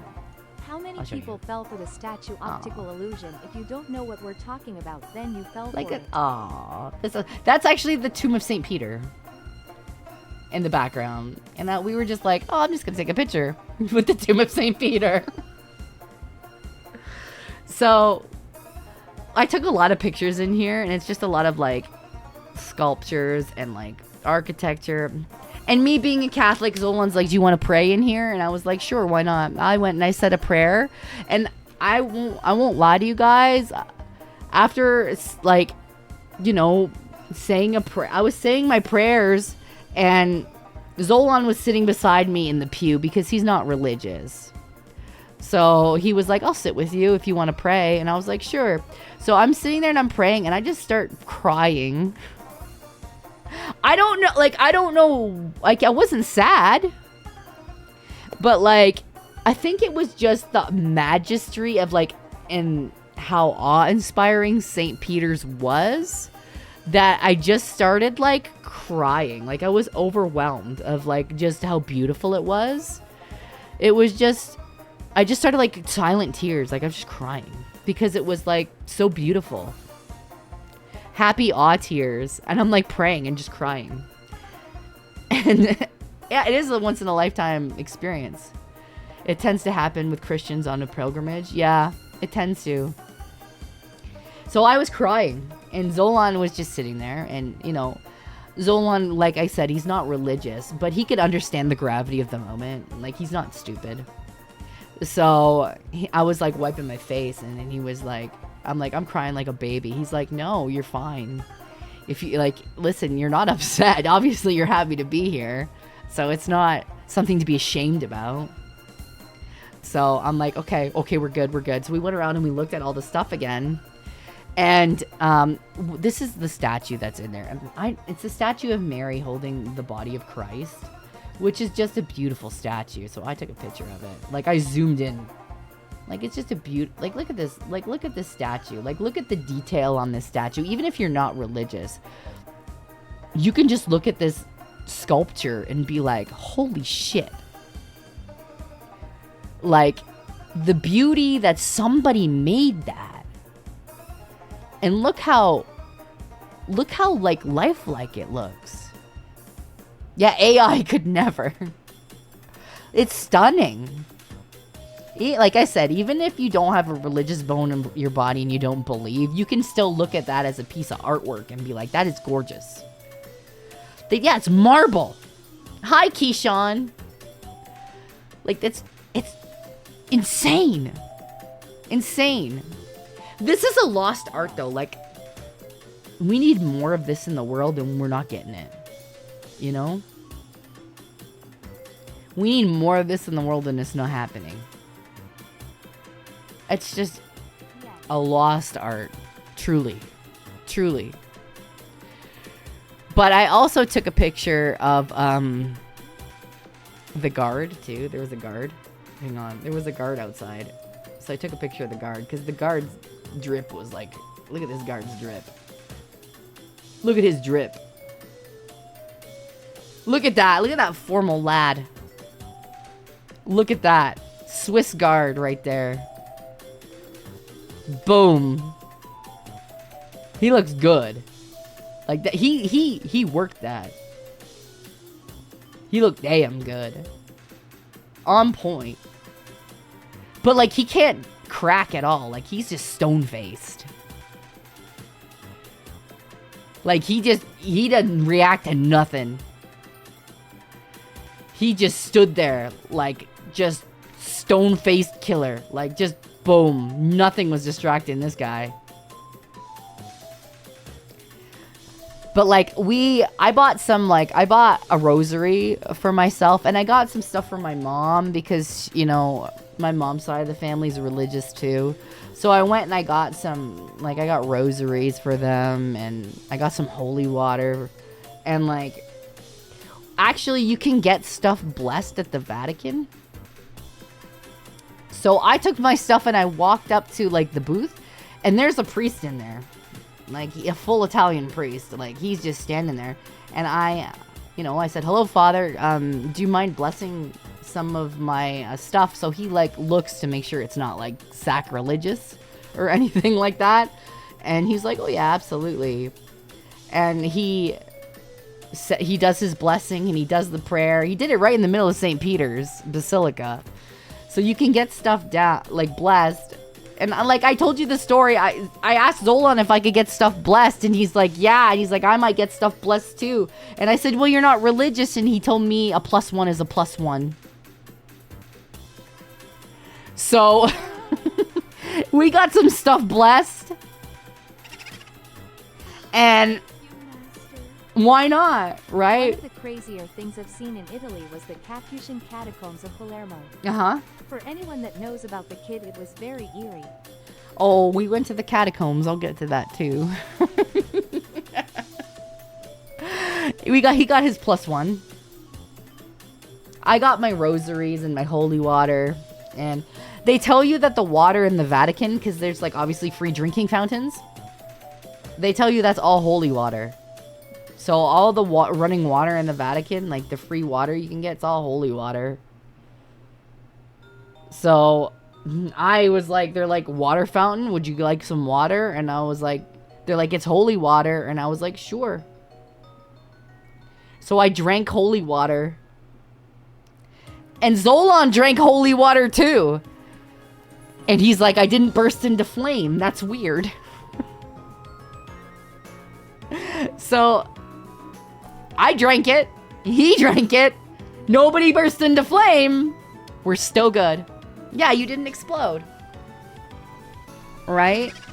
Listen, I'll always say it's water, right? It's blessed holy water. It's clean water. You know, at best, it's something miraculous and spiritual and cleansing and healing. And at worst, it's just water. So there's no harm in drinking it. It's clean. So, yeah, Zolan, listen, the tour guide called Zolan Jesus. At one point. Because he was talking about Jesus' stature. First ever bit of fan art for you. It's probably gonna suck, but it's to show No. appreciation for All you fan helping art's me this beautiful. past month, which hasn't been the nicest for me. That's I am okay. happy to hear I you hope had a it's great better. trip, smiley face.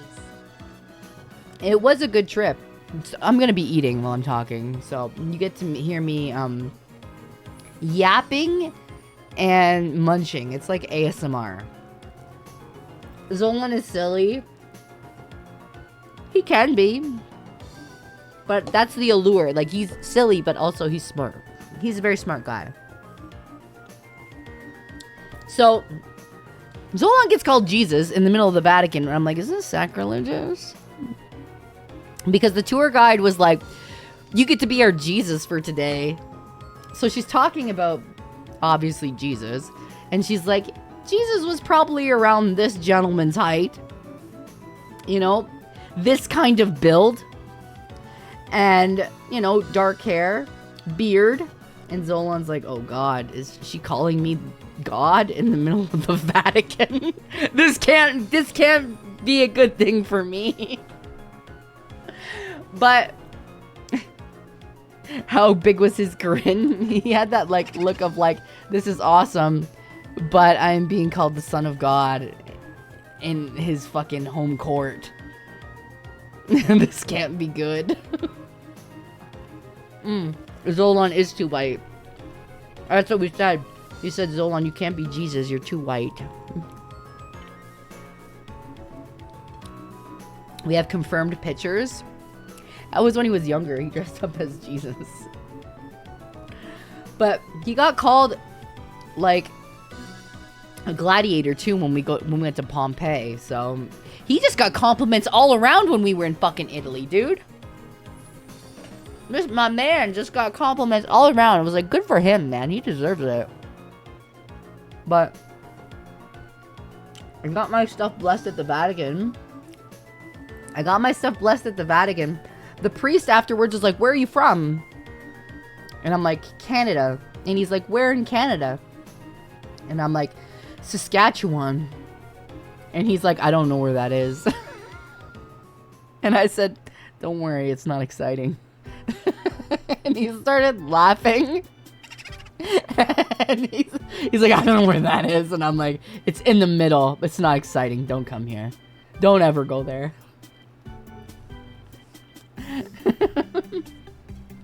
He was a very nice priest. He was like talking in like heavily accented English. He didn't know where it is, and I'm like, a lot of Italians didn't know where Saskatchewan is, which I don't blame them, dude. Jesus in a jacuzzi is canon. Ben! Oh my God. You know what I thought was crazy though? So as we're leaving St. Peter's Basilica, guess who's in the square? Guess who's in the square of St. Peter's Basilica? Fucking scammers! Fucking scammers on the doorstep of St. Peter's Basilica trying to scam people with bracelets and shit. I'm sitting here and I'm like, what the fuck? How is God's gonna smite your ass? He's gonna smite your ass right here, right now. Leave a scorch mark right here on the fucking cement, bro. Like, they were trying to scam people. People, they got into the Vatican and they're at the doorsteps of St. Peter's Basilica trying to fucking scam people? Are you for real right now? I'm like, that's insane. That's fucking crazy behavior. Oh, I wanted to show you this fucking statue. This statue actually creeped me out a little bit. It's in the Vatican. You don't worry, he's covered. Those are glass eyes in that statue. Like, they're glass eyes. That kind of freaked me out a bit. Because they looked like real eyes. I didn't like it at all. Like, it was a little bit uncanny to me. Like, it looked like real eyeballs. And I was like, I don't like this, bro. Like, it's just like, a little bit, it's eerie, yeah. You be shitting your pants. Like, that's what I was waiting for. Hi, diabetes. How are you? I was waiting for these fucking eyeballs to move. But they didn't. But it's just weird. Like, it's weird because all the other statues didn't have eyes like this, but this one did. So that one kind of unnerved me a bit. I don't know. I didn't like that one. Out of everything I saw in the Vatican, I was like, I don't like that, man. The stare is there. It just made me go, Oh, I don't really like that. Wait, hang on. Let me show you this one. This is like of the square. Like, this is where the Pope usually does his big, like, masses and stuff. And this is all filled with people, typically. Like, this is just how big it is. It's massive. Thousands of fucking seats. Like, look at that. See the balcony up there? It's where the Pope does his shit. It's just huge. I was like, man, that's a lot of space. Yeah, it was really cool. But usually that square is filled with people when he does mass. It's crowded as fuck. I believe it. I was not there for mass. But, like, I could only imagine what it is like to have, like, mass and be there and around all of those people.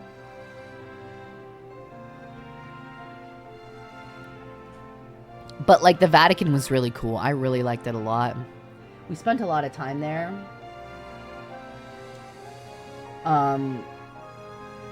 We walked home after that, and we got some really, really good gelato again. I was like, I'm sweaty, I'm hot, I want some fucking ice cream. So we got really good gelato again. And then in the evening, we did a cooking class. So Zolan and I and my friend and her husband, we did an authentic Italian cooking class. So we got to make our own pasta, and then we got to make our own tiramisu, and we got bottomless booze. So it was a ton of fun. I got to learn how to make pasta from scratch, which I'd never done before. And I got the squeakiest fucking pasta maker I've ever fucking heard. It was one of those ones that attaches to a table and you like crank the wheel. Mine was like fucking geriatric or something. It was like,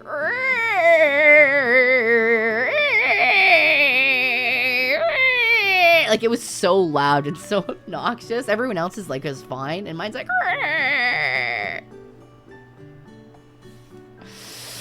it was bad. It was so fucking loud. And I felt so subconscious because I was like, oh my God, everybody's staring at me as I'm cranking my pasta.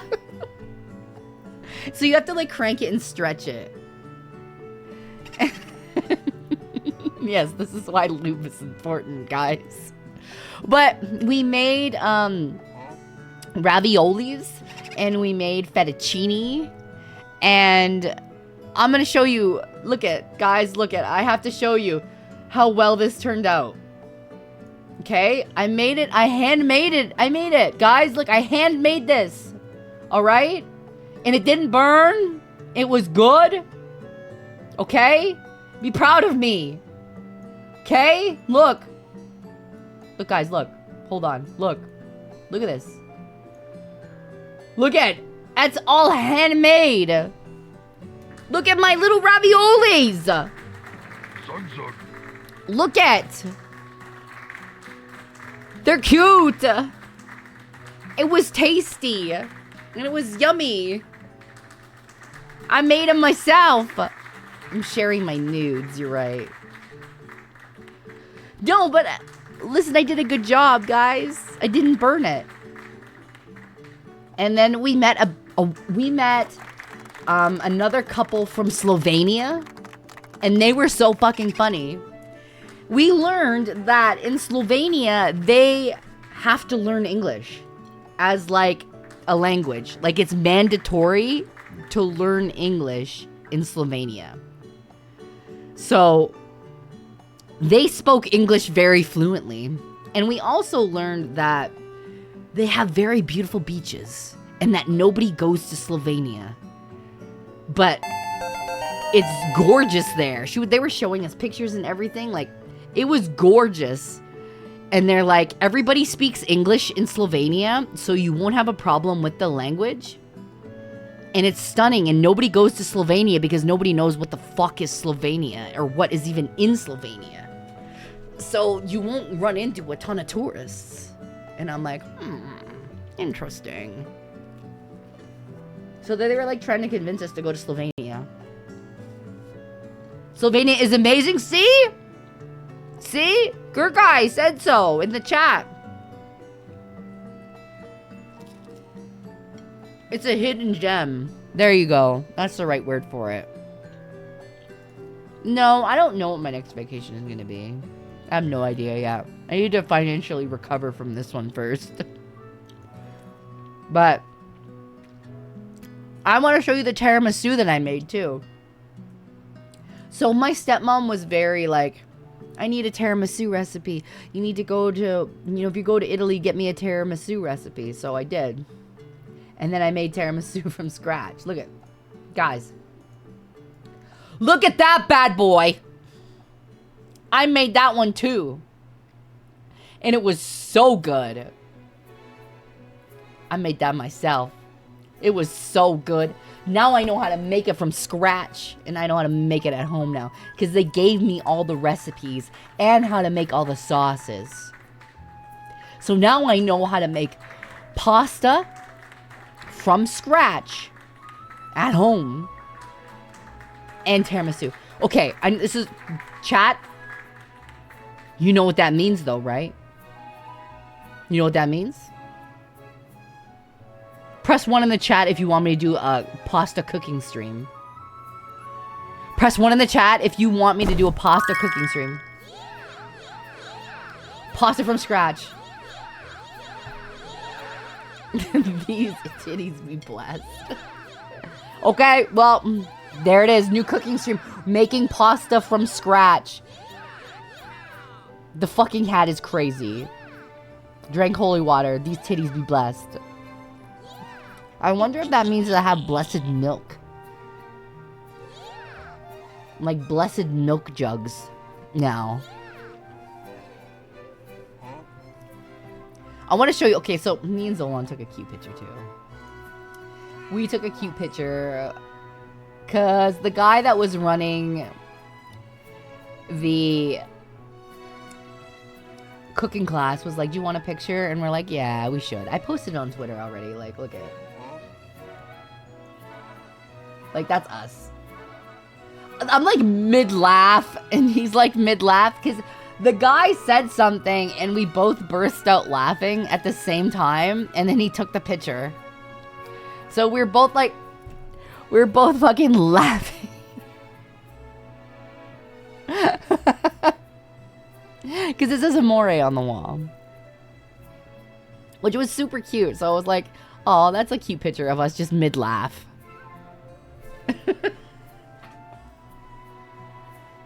It was so nice. I thought that was a cute picture. It's a cute picture of mom and dad laughing. So I posted that one. You saw it on Twitter. It's cute. Yeah, I know. I was like, this is a cute picture of us. So I'll post it. Two cute nerds. Oh, just so cute nerds. But that was like, that was Rome. We did a lot of stuff. Rome was great. We do come back to Rome for our last day though.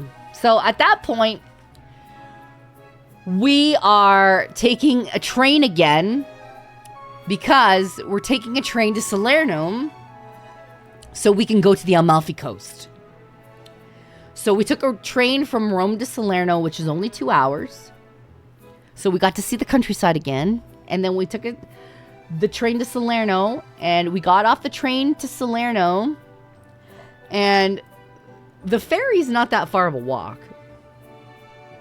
So we went to Salerno for a little bit, and then we took the ferry, to Amalfi. Thank you, Master. Oh, thank you for the gifted sub to Ace. Sparta_904 gifted a tier 1 sub to Ace the Loser. Right? They've Salerno was given cute. I liked 876 Salerno. gift I thought subs it was in the nice. channel. I didn't get to see too much of it, but I definitely was like, oh, this is a cute place. So we were staying in Amalfi. And I'm glad that we stayed in Amalfi because it was really nice. Like, a lot of people stay in Positano and stuff, but Amalfi was just, I don't know, I just liked it better, I think. So we got to Amalfi and it was still daylight. Like, it's like midday. We got there.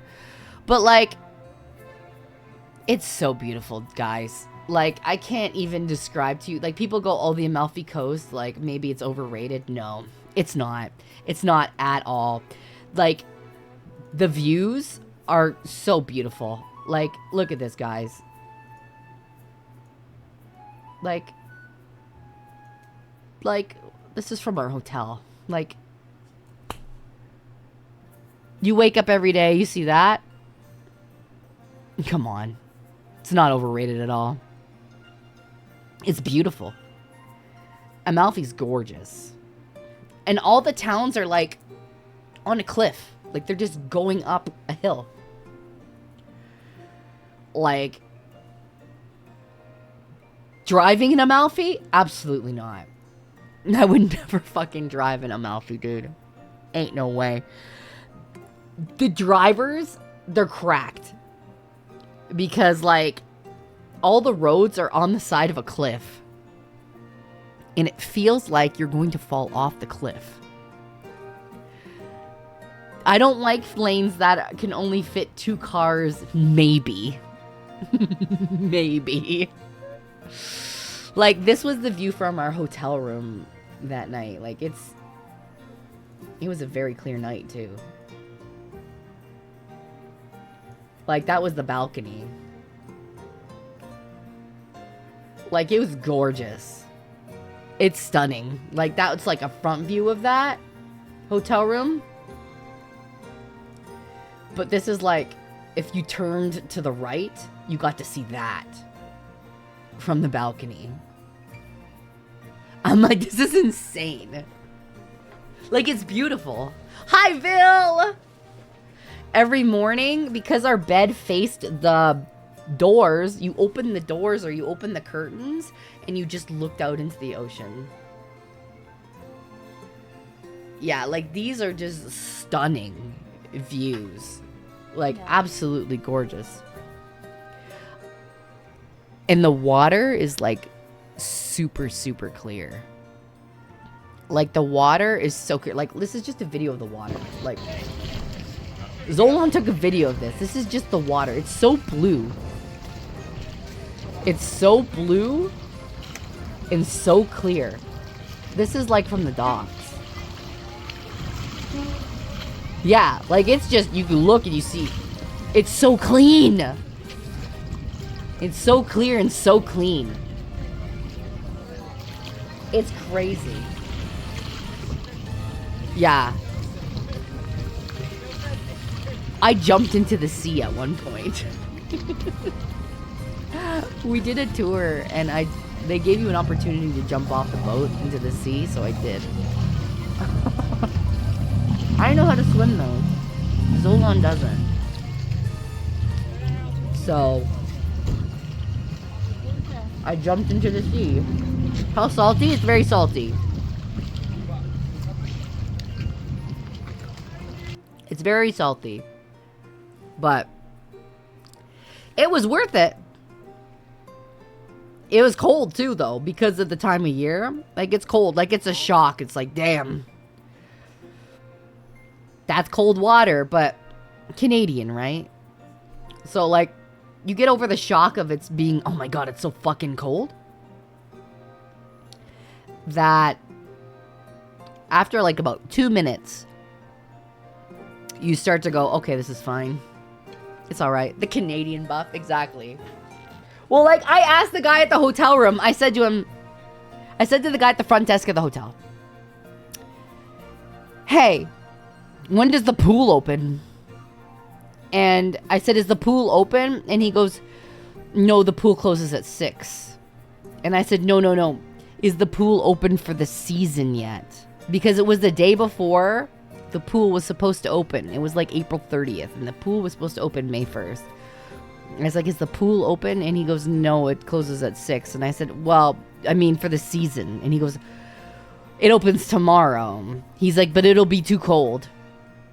And I said, I'm Canadian. And he goes, never mind then. It's open tomorrow. And it was so funny.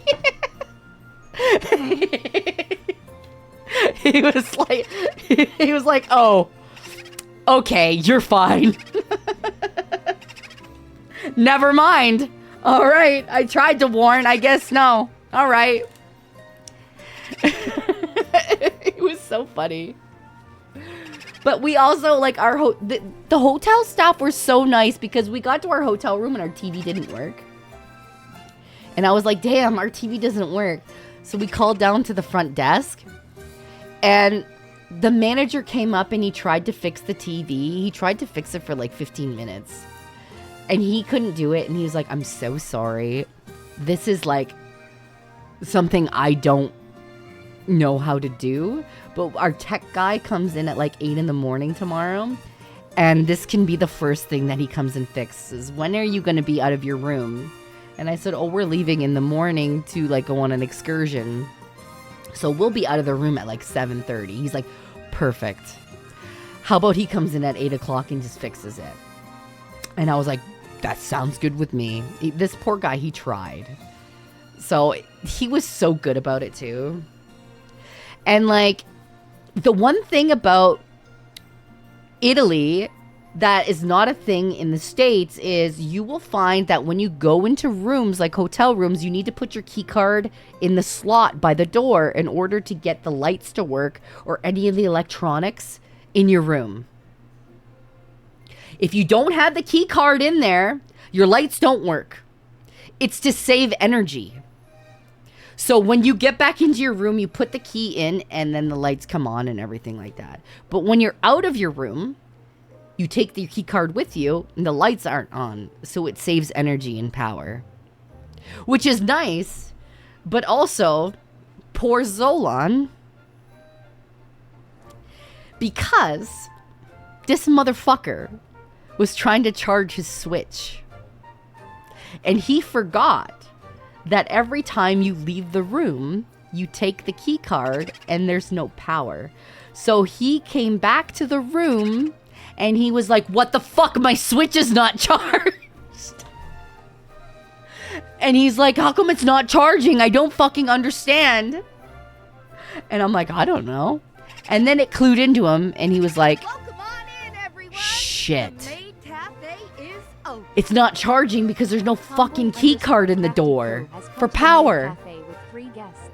Hi, Tomboy. Thank you so much for the raid. I hope you had a good stream. So he had a very, like, I don't know. He had a very, like, moment about that. Which was kind of funny. Thank you, Master. While that is true, it works if you put any card in the slot. Well, he did not, because we were leaving the room, so we took the cards with him. You did a drawing stream? Aw, I'm glad. Hope you had fun. But that was really funny. Let me show you the hotel, like, lobby area, guys. Like, look at this place. This is, like, one area of, like, the lobby where you could sit and, like, chill out. If you go down these stairs, the bar is down there. So, like, if you go down the stairs to the left, there's a bar. And you could, like, chill out on the bar, and you could go out into the balcony area and drink. There's balcony all the way around. And you could just chill out there. We got in trouble one night because we bought cheap limoncello and wine, and we tried to go out on the balcony, and the staff was like, no, You can't buy alcohol and then go out onto the balcony. You can only drink it in your room. And I was like, ah, shit. Okay, I understand. You want us to buy drinks at the bar. Okay, I get it. So we had to drink in our room if we bought alcohol outside of the hotel. If you wanted alcohol, you could go to the bar. I get it. I understand. But I want to show you guys the craziness that is driving the Amalfi Coast, okay? So Zolan took a video of us driving back up from the main town square. But wait, hold on. Let me show you this first. This is the pool area, dude. Let me show you this area. This is our hotel, right? Like, isn't that crazy? Like, that's pretty crazy. That's like side of the hotel. That's like the pool. And you could just look out. Isn't that awesome? I love this hotel. Like, it was so nice. It was so cool. So the thing about this hotel was, because it was at the top of like a hill, you had to book a shuttle. Like, the hotel allowed you to book a shuttle to get up and down from the hotel. So like, let's say I need to take the shuttle at like 9 o'clock in the morning. You would go to your hotel room and book it on a tablet. And you could be like, I'm booking the shuttle down at 9 a.m. And you would go out to the lobby and the driver would take you down with whoever else booked the shuttle at 9 a.m. to the main square of Amalfi. And then when you wanted to come back up to the hotel, you could book the hotel to come pick you up at like whenever time they had available. So let's say you wanted to go into the town square and spend the day there, but you wanted to be back at 8 o'clock. You would book the shuttle for 8 o'clock. You'd meet them at the meeting spot, get in the shuttle, and they would take you back to the hotel. So you never had to drive anywhere, because I could not drive this. Like, it's insane. I'm going to show you this fucking video that Zolan took of the drive. Okay? Because it's crazy. Like, look at this. It's about 7 minutes. But, like, it's insane, bro. Like, they drive down here like crazy. Like, you get so close to the cliff. Like, this is not even getting to the cliff part yet. But like, see how people are parked on the side? Like, there's no parking. Like, it's crazy. You get up to the cliff. Like, there was one point where the shuttle was booked for the night and we had to take the city bus back to the hotel. Getting on a bus and doing this, one was packed. At one point, I was stuck between a screaming Italian man and the bus driver. Standing there. And Zolan's laughing at me because this fucking guy is getting yelled at by the bus driver because over a ticket. Like, I kind of understood that they were yelling over tickets. And I'm stuck between this fucking guy screaming and yelling at the top of his lungs, waving his arms around in fucking Italian, and the bus driver screaming and yelling in Italian at this other guy, and I'm like stuck in the middle. I'm like sandwiched between these two screaming Italian men. Don't mind you coughing, I know. But like, look at this. This is crazy. One car driving up this road. Sure hope another car doesn't come. But like, when the buses go around these bends, they have to honk their horn to let other people know, because you don't know when you make the turn if somebody else is coming. Like, see, like, oh my god. You get so close to the fucking cliff.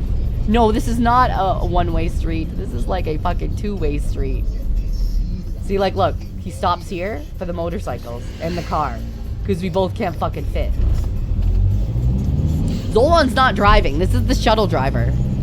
The small, look how fucking small the gap is, dude. There's a video of our bus in Capri, like, literally kissing another bus as it goes by.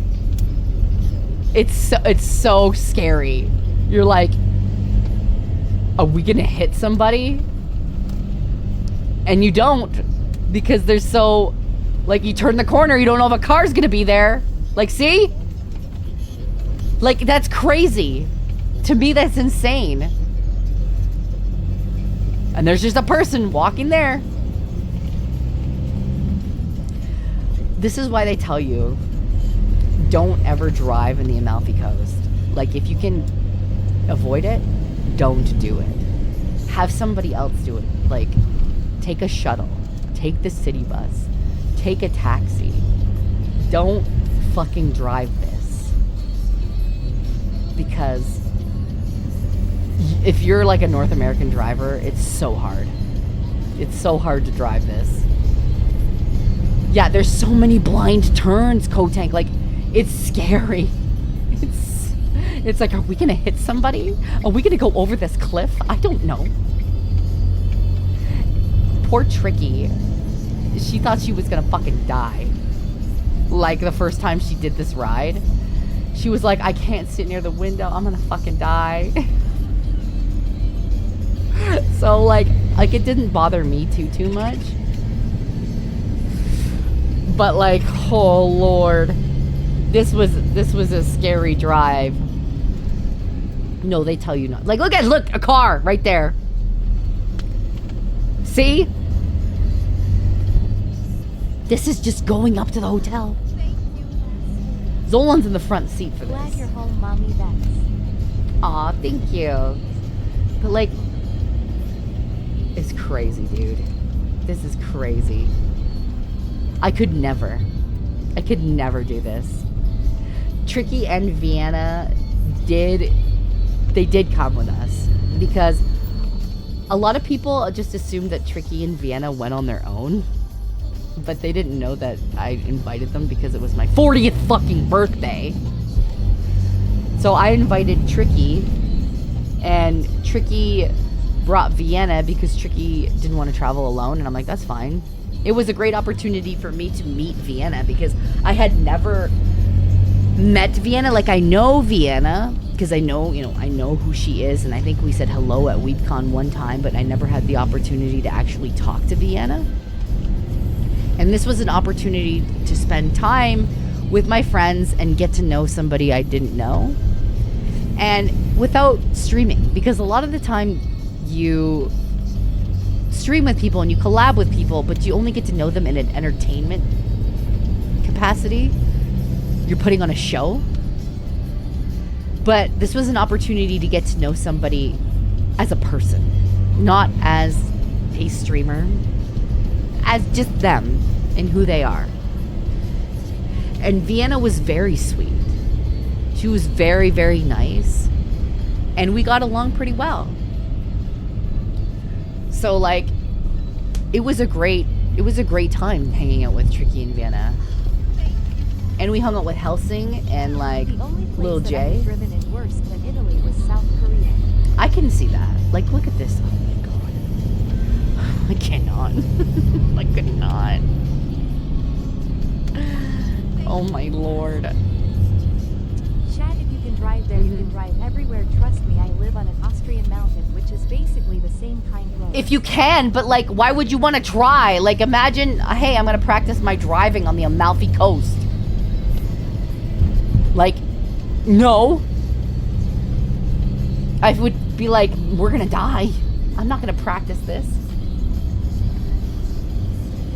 Man, oh man.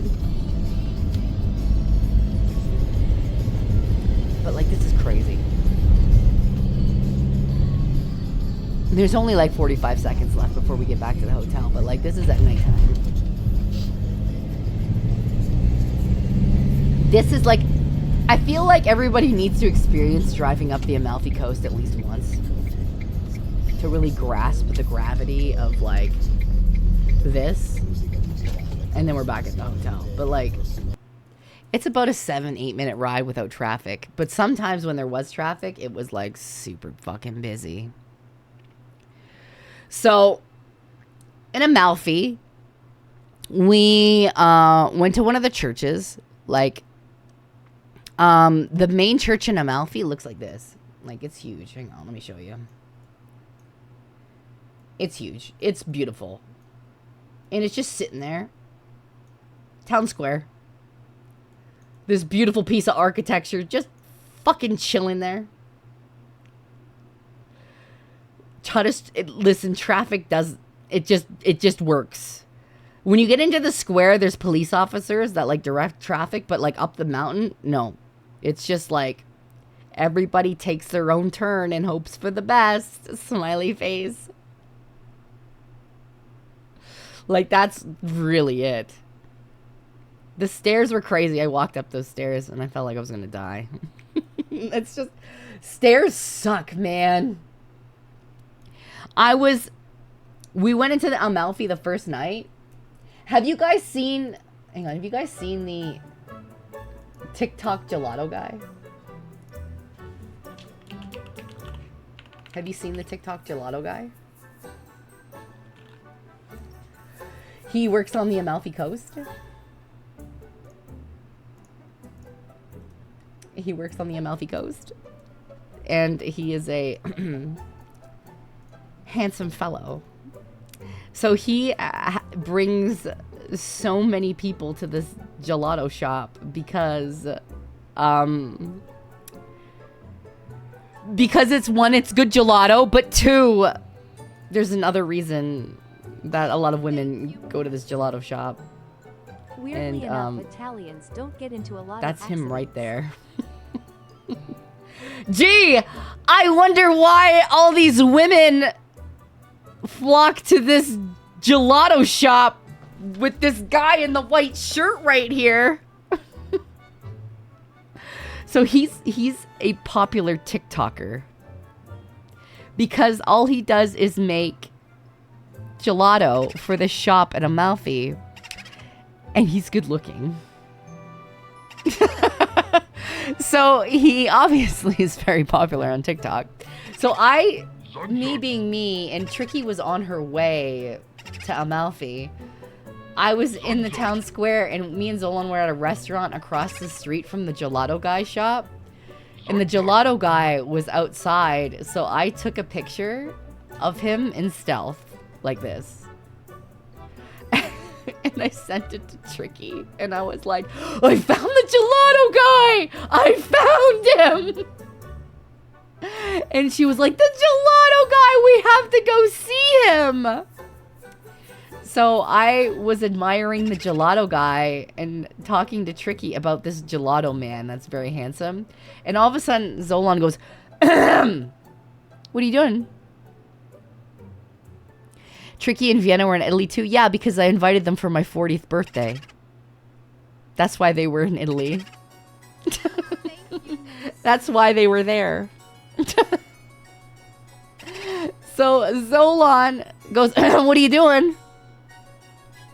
And I'm like, oh, nothing. Just looking at the gelato man. He goes, I can see that. Do you like what you see? And I'm like, yeah. And he goes, I can see why. He's a good looking fellow. I'm like, he is. She's like, and he's like, you know what? Just enjoy looking at the gelato man. Enjoy this. And I'm like, I will. Thank you. So I was staring at the gelato man while I was talking to Tricky about the gelato man.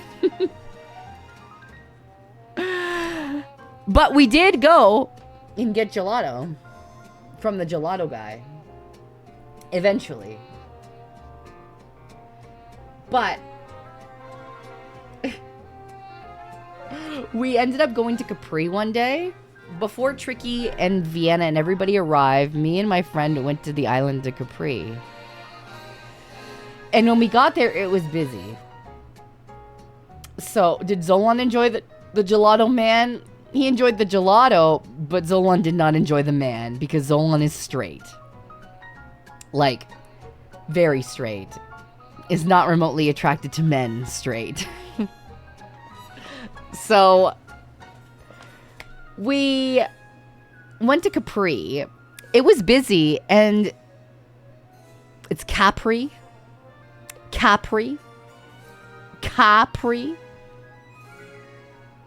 We went there, and it was busy. It got so busy that the cable car to take you up to the top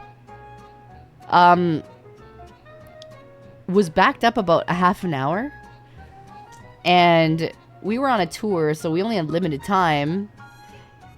And it was so backed up that they said it's going to be a half an hour to get in line to go up the cable car. And I was like, oh. They're like, you could wait for the bus, and that's also going to take a while. And we're like, oh.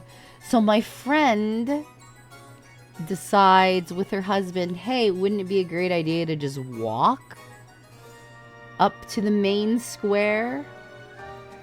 And we were like, surely it's not that bad. That was the biggest fucking mistake I've ever made. Mess with Tricky and her fellow dragon. The biggest fucking mistake I ever made to hike up to the main square of the island. It was all stairs and all incline. Slopes and stairs.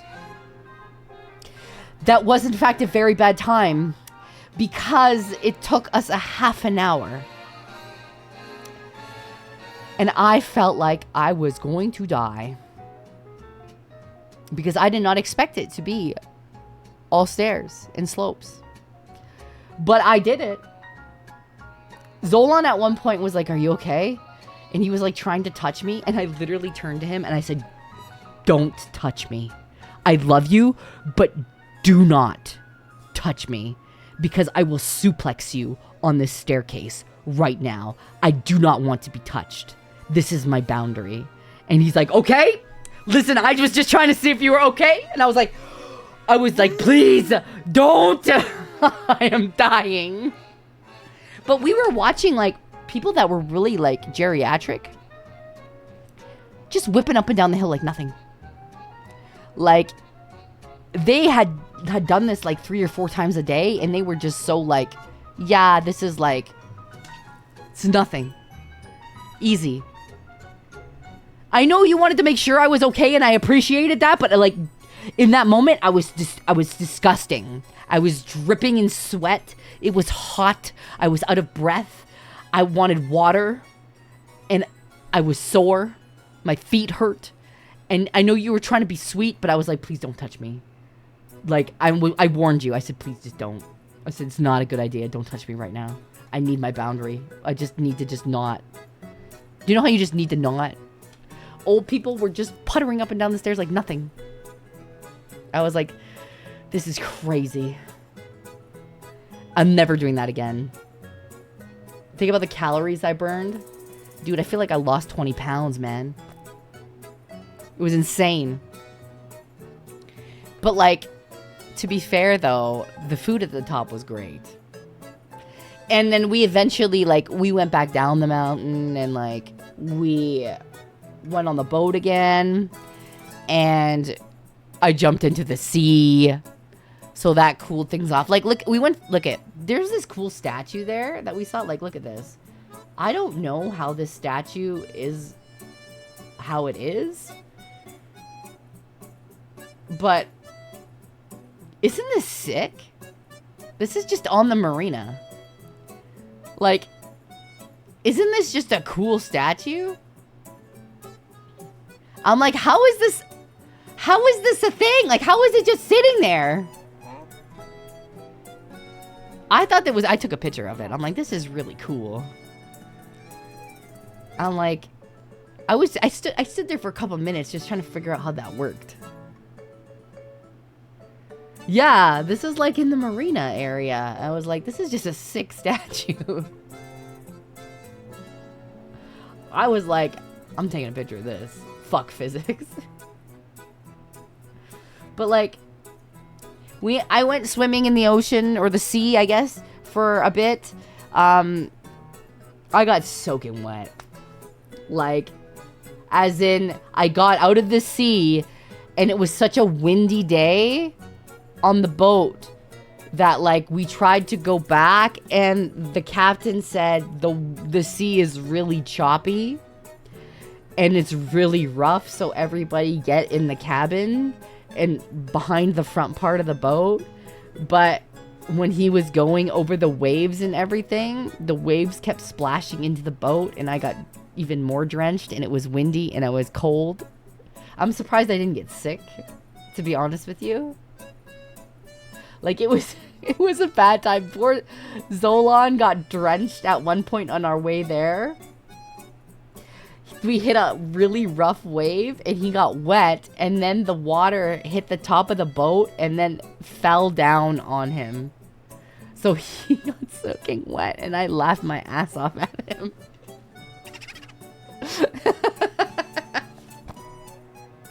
So then he's like, fine, we're switching spots on the way back. And then I got soaking wet. But it was a fun time. And then everybody started showing up. Like Helsing and Little J, like Tricky's brother and his wife showed up. And then Tricky showed up with Vienna. And then Sulia showed up. And we had a great time. We ended up going to get, we went to the gelato shop together. Like, we ended up getting, like, we went to the gelato man's shop and we got these gelatos in, like, lemon sorbets, I guess. In, like, these lemons. Like, we all put them together. They had leaves in them. They were super fancy. It was really cool. It was so tasty. It was so tasty. Like, it was delicious. And they were so good. And then we ended up we ended up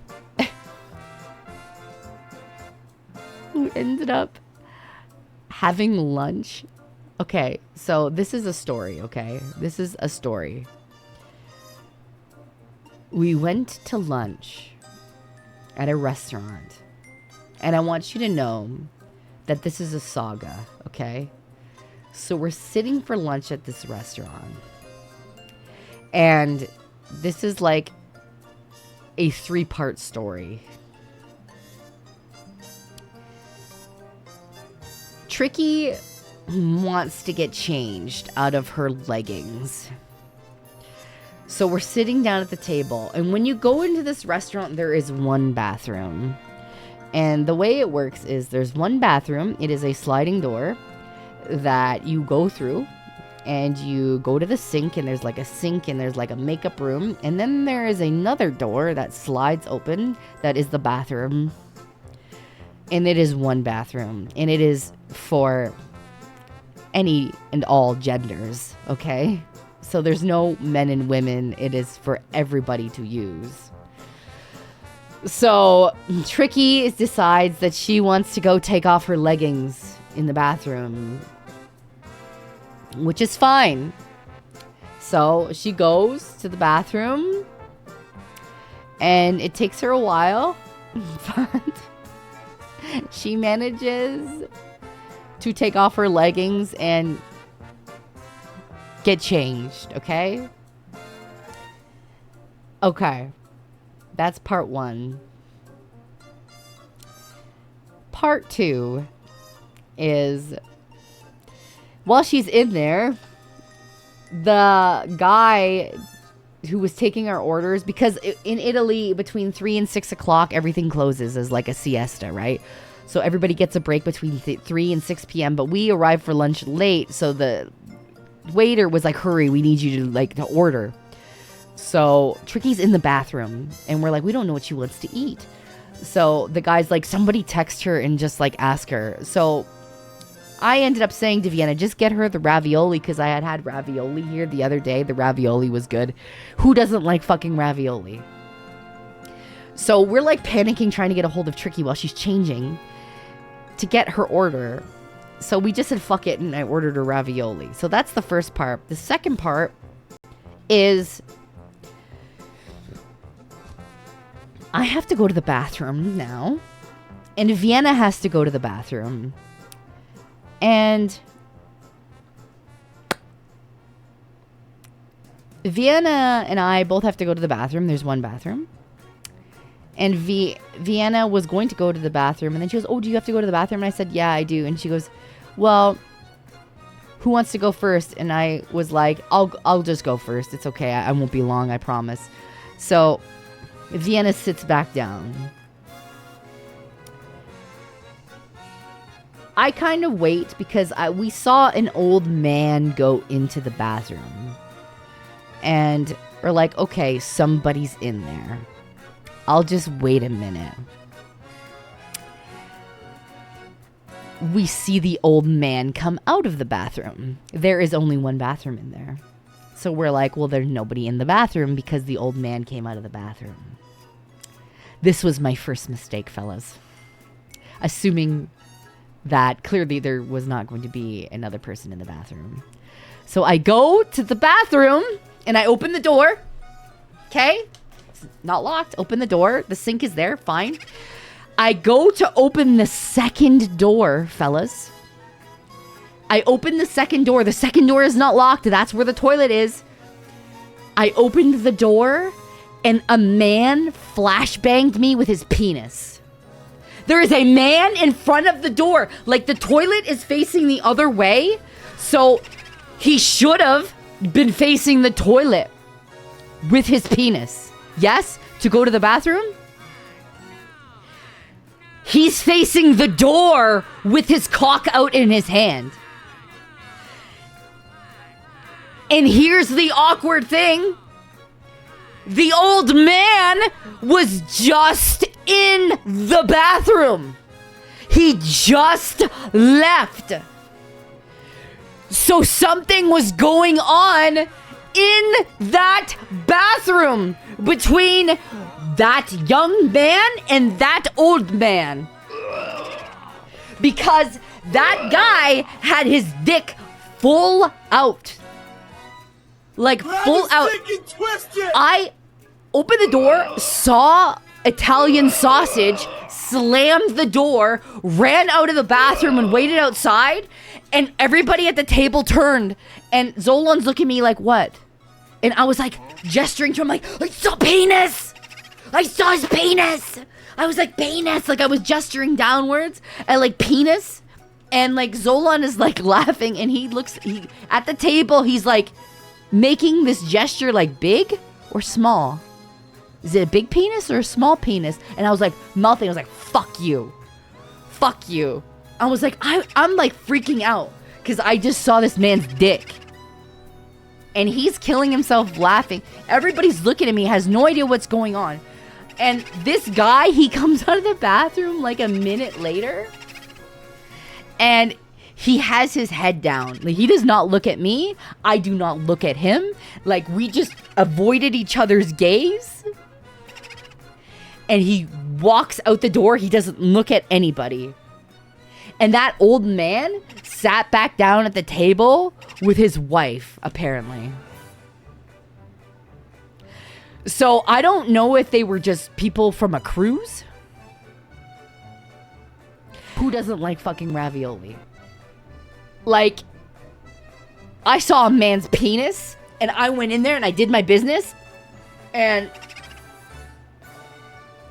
I walked out, and I was like, at the table, like, wide-eyed, like, they're like, what? They're like, did you see a man's penis? They're like, did you see the Italian sausage? I'm like, what the actual fuck, you guys?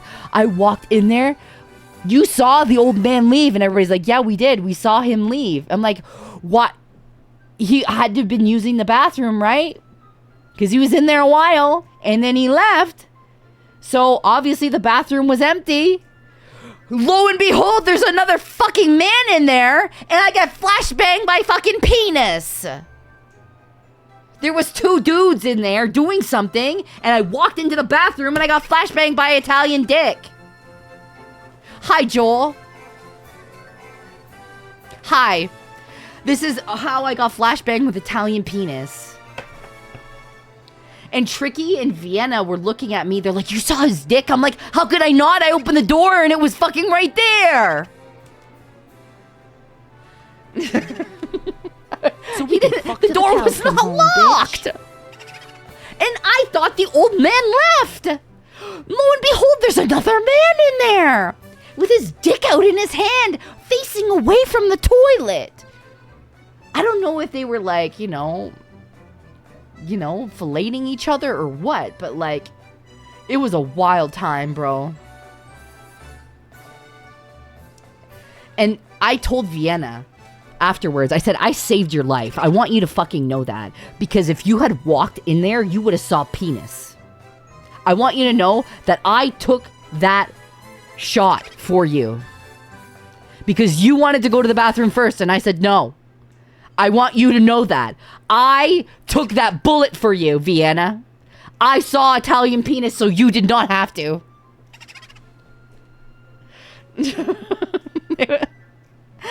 So Vienna goes to the bathroom after.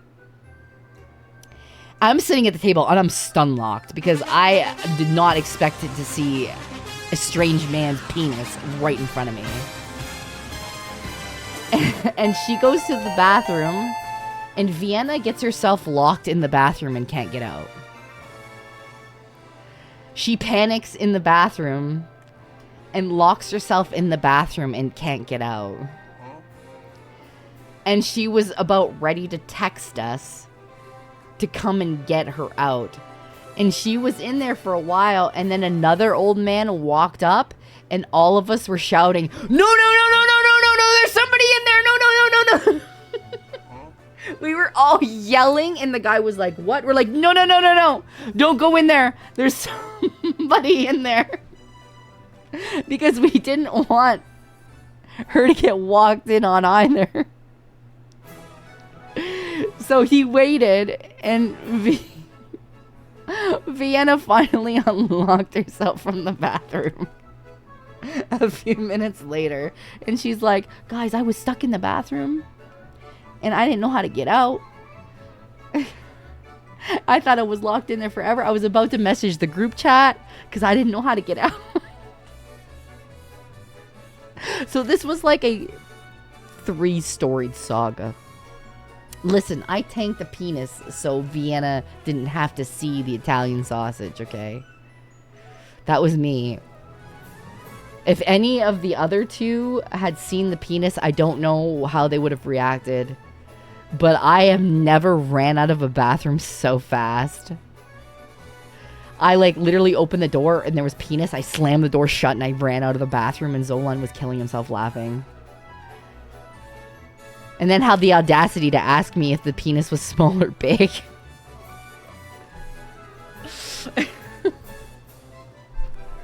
Listen, I do take penis for friends. You heard it right, guys. Me tanking penis for my friends so they don't have to see strange man wang. It's true. That was the wildest shit that happened that day. Like, so he was actually not, he wasn't small. I wouldn't say he was huge, but he wasn't small. Like, he was like, and the crazy thing is, they asked me, they're like, was he hard? And like, he was like semi-hard. So like, he had just finished or something. So like, he wasn't small, but he wasn't like huge. I wouldn't say, he was a little bit bigger than average. But like, he wasn't flaccid. We'll say that. He wasn't flaccid. So he wasn't in there like just pissing with the bros, which is crazy. Cause they were asking me like, was he flaccid? What did he look like? I was like, bro, I walked in there, saw a dick, and I left. Like, that's all that happened. So that's what listen, I don't even want to know what was going on in that bathroom. I just needed to take a piss. DBZ fanboy 25 gifted a Man, tier 1 sub to Roderick _ it was the Celesti. wildest They time. have given 482 gift subs in the channel. But like after that, in the middle of the day, because what we figured what happened was a cruise ship had arrived that day, and we realized one thing while we were there. There was almost like a hierarchy of tourists. There's like Italian tourists from Italy that can speak Italian that are just visiting. And then there's international tourists under them that are just visiting. And then there's cruise ship tourists that when they come into port, they're like locusts. They swarm all the shops. They swarm all the restaurants. They make life hell for about 4 hours, and then they fucking leave. And you can tell because the people that work the restaurants, they like hate their lives. And the people that work shops, they hate their lives for those 4 hours.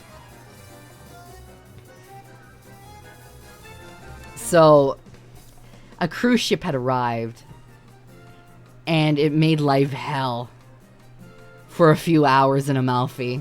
It was bad. It was a bad fucking time. I'm sure they did. I'm sure they do. But like, does Italy have a tipping culture? No, they don't. They don't. Like, it's just you pay them and they get paid well. So there's no reason to tip. You don't have to tip. You tip because you want to, right? If you feel like someone's done a good job, then you can give them a little bit extra. But like, it's not like you tap on tipping and it's expected. Do you know what I mean? It's not expected to tip.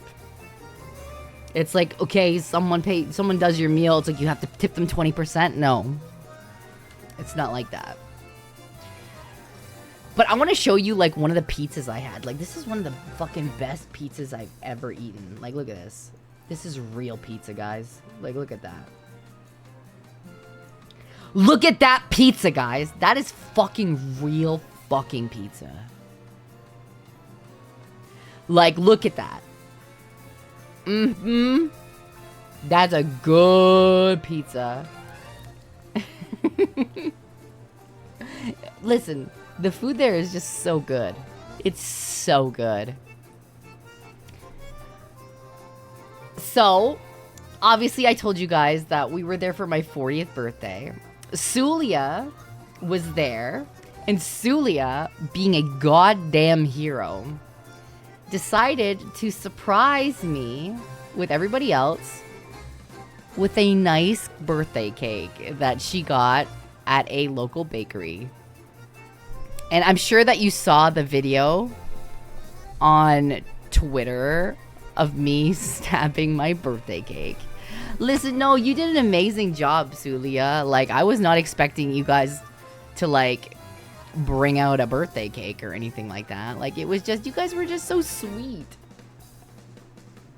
So, I'm gonna see if I can find the birthday cake.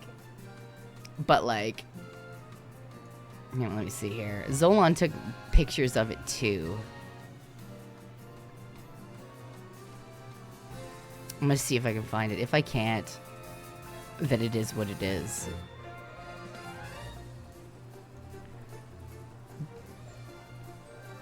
Oh, here it is. Look at this. Happy 40th birthday, Vex. That's me when I stabbed the fucking knife in it. But Sulia had booked this rooftop cocktail place and restaurant for us. To hang out and have drinks and have dinner together. Glad they spelt it right. It was so nice. And then they all sang happy birthday to me.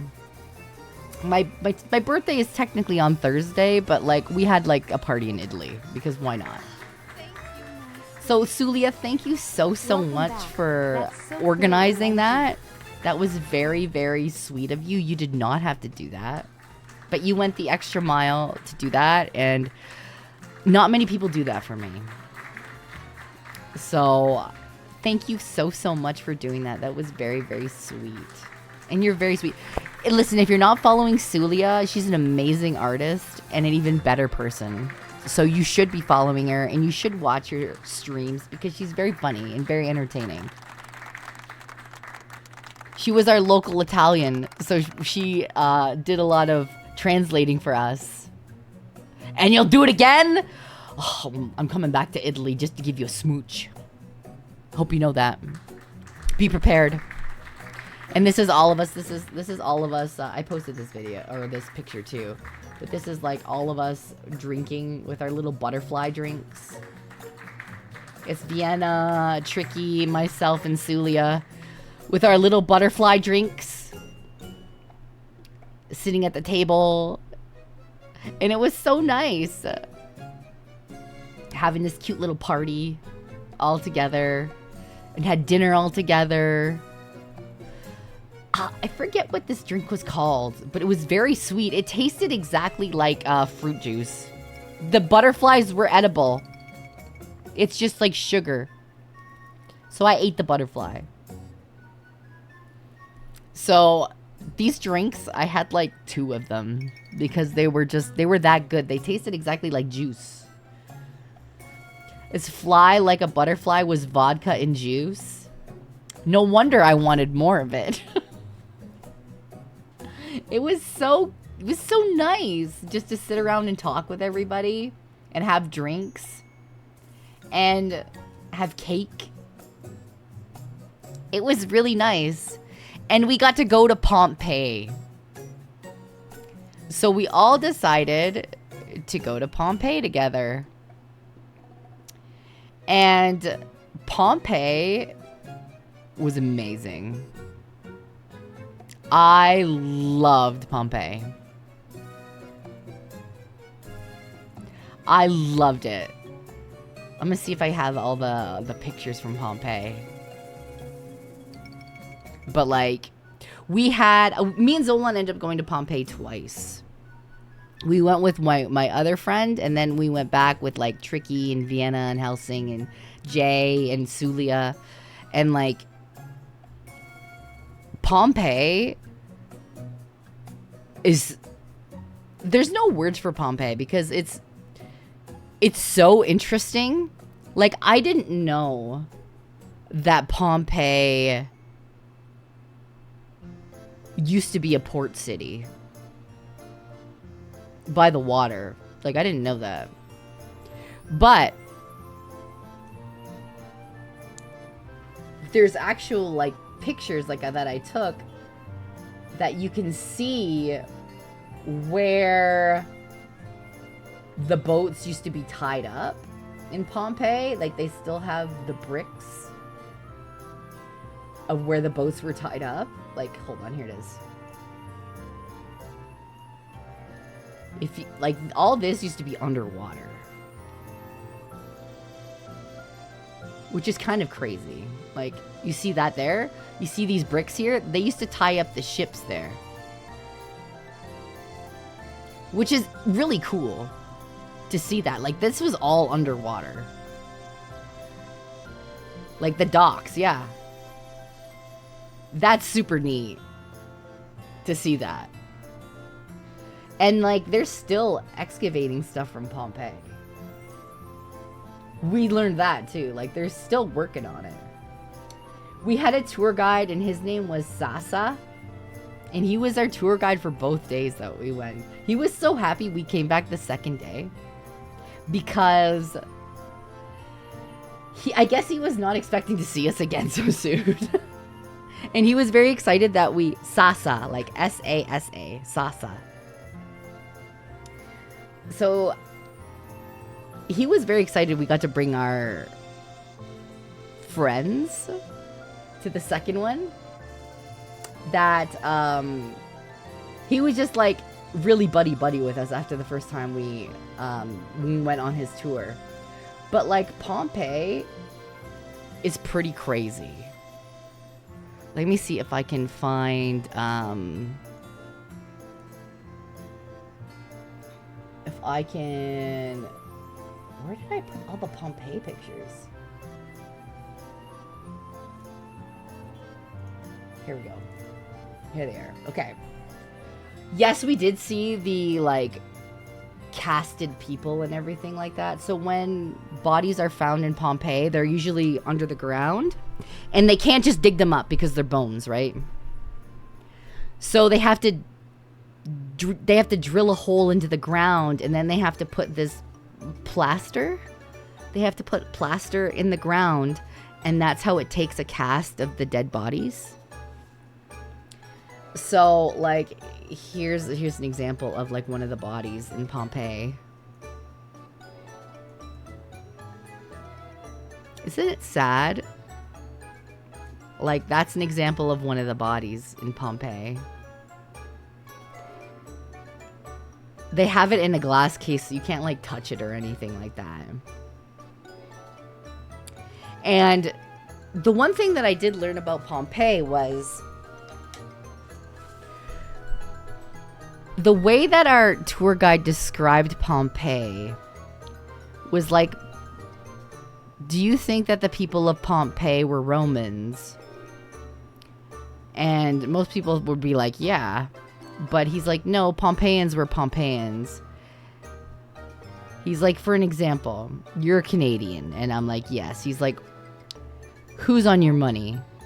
And I'm like, well, the king or the queen of England in some cases, if the money has not been updated. And he goes, exactly. He goes, so are you British? And I'm like, no. He's like, exactly. You're not British. You're Canadian. He's like, it's the same way with Pompeii. You're a Pompeian, but you pay taxes to the Romans. You are a Pompeian. You are not a Roman. So I was like, oh, okay, well, that makes a lot of sense when you put it like that.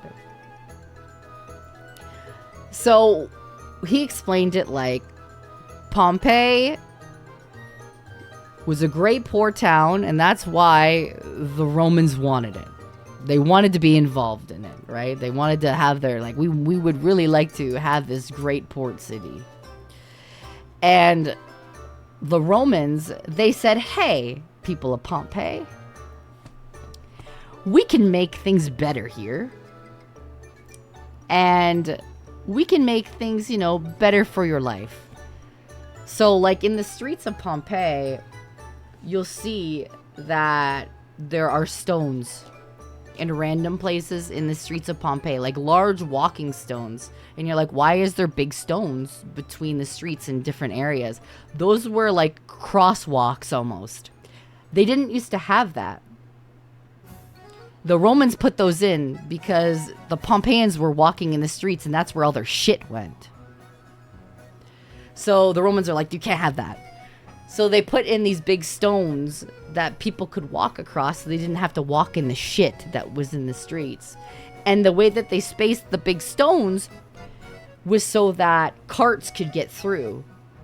And that when you got to Pompeii, you had to like rent a specialized cart to use it in the city, because regular carts would not work because of how the stones were separated. So you had to rent a cart, which was interesting. And I was like, oh, okay, that makes sense. And also, we saw, like, the Roman aqueducts that they put in. We saw that the Romans put in pipes. They were lead pipes, but we saw the pipes that they put in. And the aqueducts washed all of the, like, the water and got all the shit out of the streets and everything like that.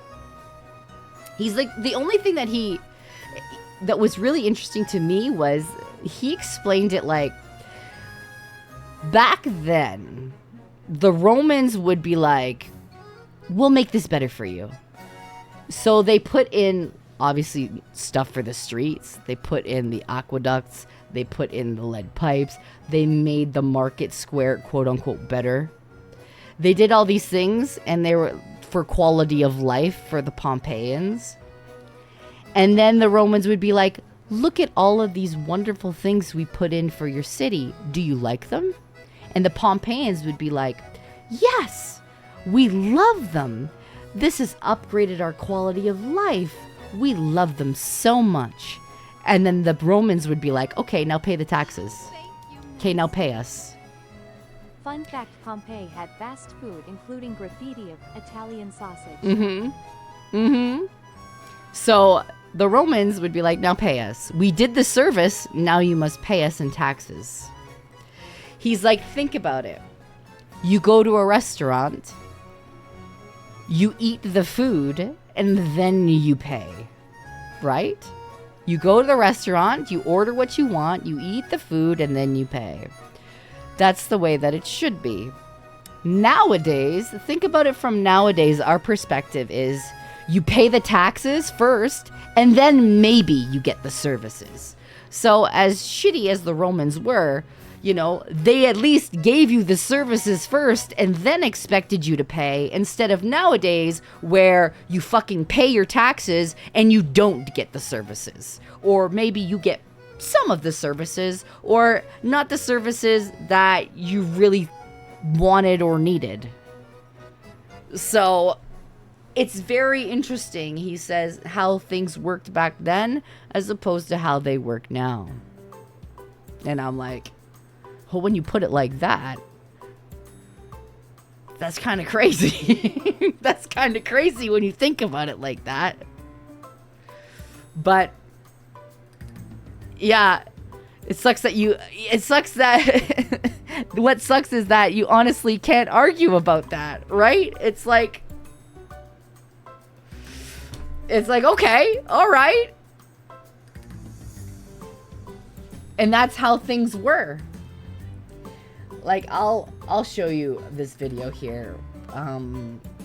It's kind of a walkthrough of like the main marketplace area, because Pompeians had a marketplace and the Romans were like, it's not good enough. Yep, and then came the Dark Ages, which truest 100s of years back. It took us ages to rediscover the things the Romans already invented and created 1000s of years before.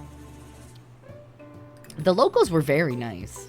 I enjoyed the locals. Like, they're very sweet and very kind. So, this is the market area. Like, the Romans just redid it. Glad to see you again. I can tell you Isn't this crazy? a really awesome time over at Italy lately. Also, I hope you and your family celebrated a very happy Mother's Day yesterday. We did. Lovers. Like, this is the main square. It's really sick. Isn't that cool? Right? It's incredible that there's that much that's still there. The reason you don't see like second story shit is because it wasn't the lava that killed the Pompeians. Lava moves quite slowly, and if you're in Pompeii, you can see Vesuvius. And Vesuvius is actually quite far away. And lava moves actually quite slow. So it wasn't the lava. Yeah, it's a pyroclastic flow. That was like the cloud that killed them. Because there was so much ash and the heat, it just went poof, right on top of them, and it like vaporized them. It was the ash, it was the heat, it was just the nasty shit.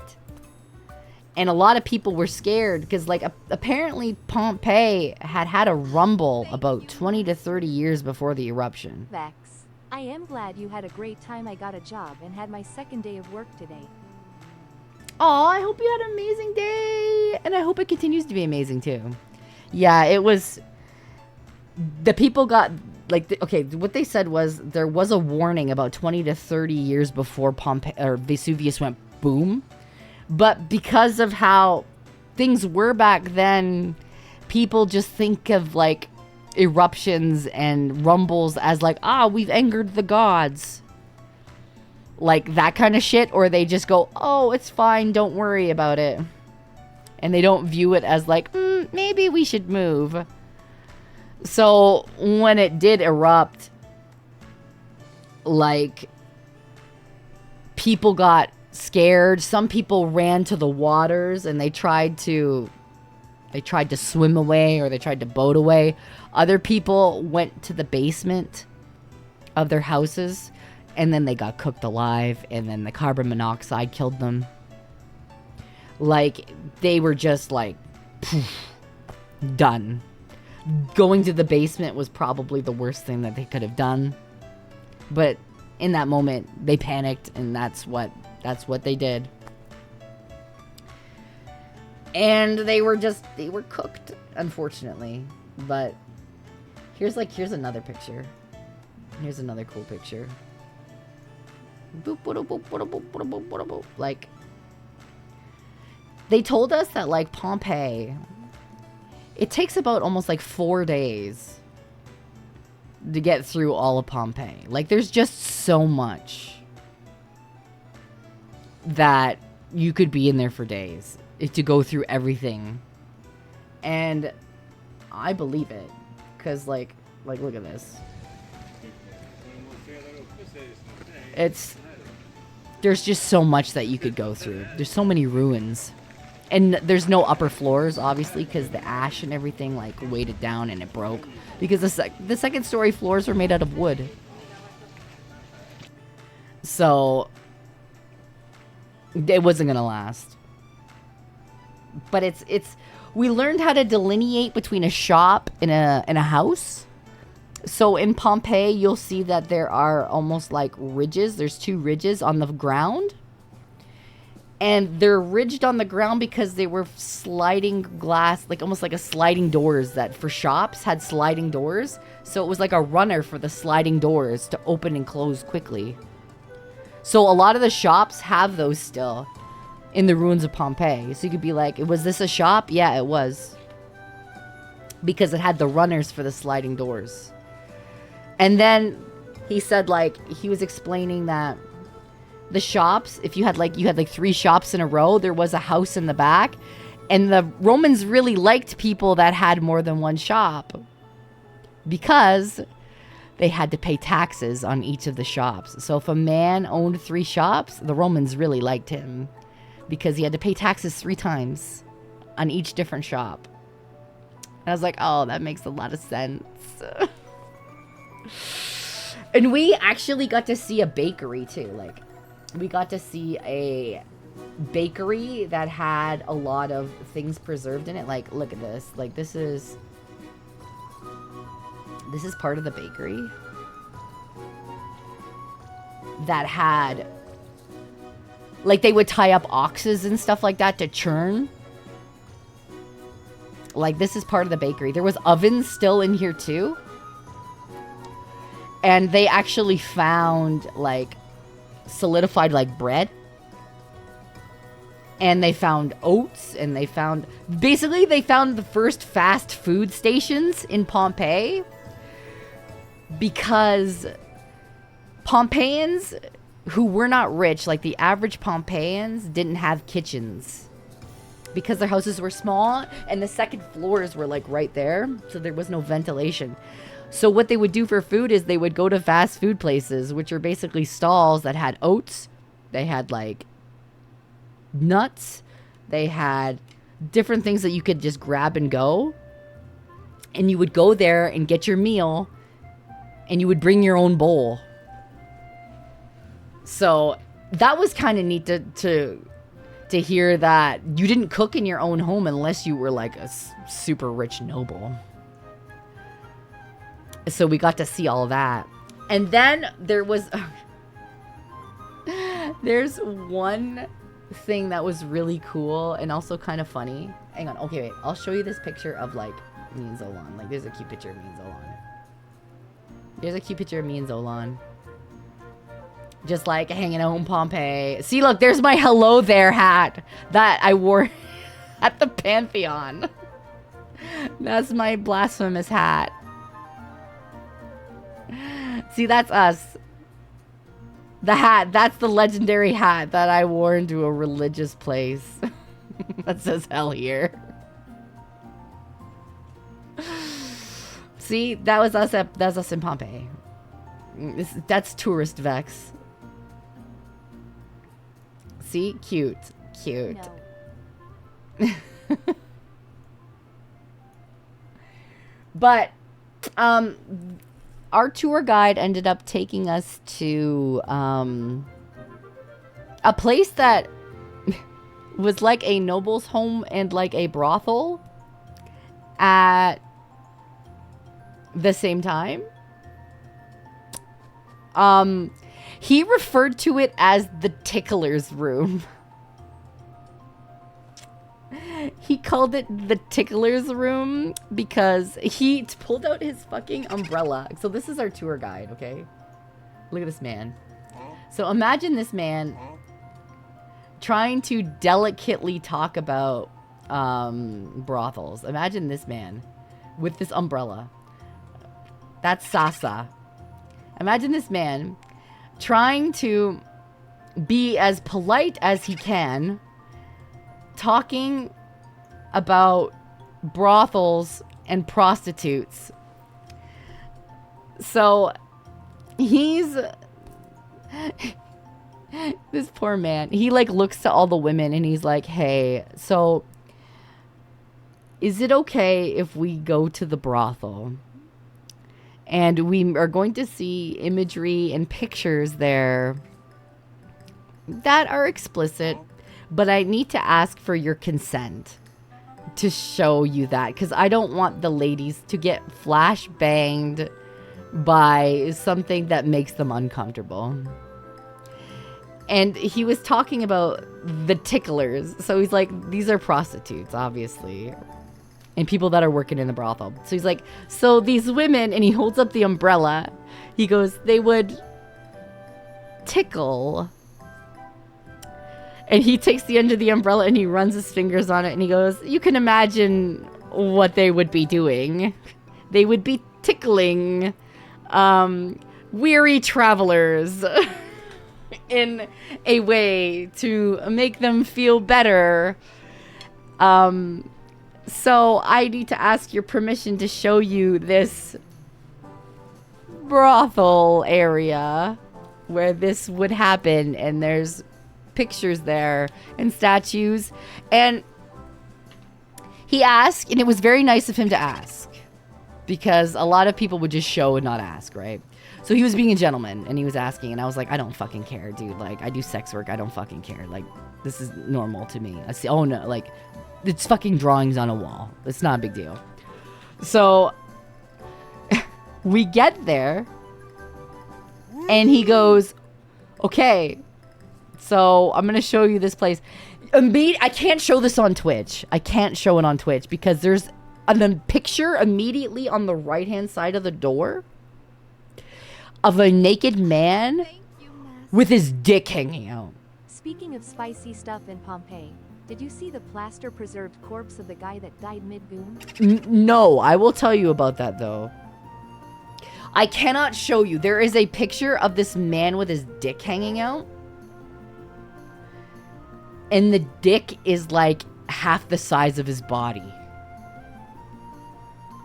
Like, there's no way that this man had this size dick in real life. Like, there's no way. Like, the dick is like as long as half of his fucking body. Like, I could show you on the Blue site, but I can show you on Twitch, because even if it's considered artwork, Twitch is still very like, about it, right? So, and I have a debut on Friday. So imagine if I get banned before my birthday party and debut because I showed you guys a penis from Pompeii. Could you imagine? How did Vex get banned? Well, she was showing us artwork from Pompeii and there was a giant penis on the wall. Even if it's artwork, like, even if it's historical. The Pompenis. It's a big dick, guys. Like, they were just like, bam, I'm gonna draw this guy with a huge wang. And they did. So you walk in and you see this guy with a wang. I was like, you guys are gonna, because when I took Vienna and Tricky and everybody to it, and I was like, you guys are gonna like this. And they're like, why? I'm like, well, when you get in this room, I need you to look immediately to the right. And they're like, why? And then they turned and they saw the picture of the penis. And they were like, whoa! And I just burst out laughing. They're like, that's a penis! And I was like, yup, that sure is. It's the Pumpini strikes again.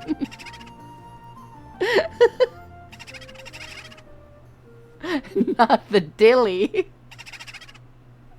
We ended up going to the next room, which the ticklers did their thing in. And he explained to us that even if you didn't speak the language, there was a menu on the wall. Like, there was drawings of sex acts on the wall that people could point to, and they say, I want that. They basically point to it, and the ticklers would be like, absolutely, and they would perform that sex act. I have pictures of this menu, guys. I can't show it on Twitch. There is menus. There are pictures of different sex acts on the wall. Is Sulia making references for art? So, like, you poke your head in and you see all the different sex acts on the wall, and people would go in there and they would just say, I want this today. Oh, goodness gracious. Well, I'm definitely feeling like getting my dick sucked today, so I want that. Or, you know what? Why don't we have missionary sex for the purposes of procreation? I would like to have this. You can see them on Blue Twitch. I will show them on Blue Twitch to you guys. Because, like, I can't show them here. They won't. Listen, I'll get banned. Twitch is like a stickler. They won't even let you show hips. Okay? They won't even let you show skin on your hips. Alright? They can't. They won't let me show a fucking drawn dick. So, it was funny. I was giggling the whole time. As, you know, as one does when they see, like, artwork of, like, sex and, like, tee-hee-hee, look at this giant penor. There was statues of giant penors. Some of them were half-mast in there, and I was like, God damn. Sheesh. But, like, here's a cute picture of me and Zolan doing a little bit of a smoochy. Vesuvius is in the background there, but we did a little bit of a smoochy underneath the arch. So that's us doing a little bit of a cutesy smoochy. Aw, I know. Aw, adorable. Aw, we look like such tourists. Aw. Aw. Aw, cute. Hang on, let me turn on the music again. There we go. Oh, that's disgusting. Okay, I'll show you video, because there's video of, like, the casts of the bodies and stuff, too. So, like, that was the guy that was laying. There's a really sad one, too, of, it looks like somebody crying. And that's the next one, which is really sad. And you start to feel a lot of emotions. And you look at, like, you can see their faces and everything too. Which is like, you can see their faces. It's sad. Like, look at this one of somebody crying, like curled up with their hands over their face. Like, it's just, you can almost see the expressions, too. Like, it's crazy. Like, can you imagine? Like, you're gonna die. Like, there's no escape for you. It's so sad. Knowing that you just can't escape. And, like, we ended up going to the museum, too. And we saw the inside of the museum. And in the inside of the museum, they have a dog. They have a dog that they found, and the dog was tied up to a chain, and the dog couldn't escape. And that was the dog that they found. It's so sad. It was so sad. That's the cast of the dog that was tied up. It was tied to a chain. It couldn't go anywhere. It would listen. It's sad. It's sad. There's also a photo of like that I have of like here. Here's the photo. This is a family. That's a child. That's mother and baby and the child and the dad. It's a family of 4. And that one hit me really hard because I was like, oh no, I have a family of 4.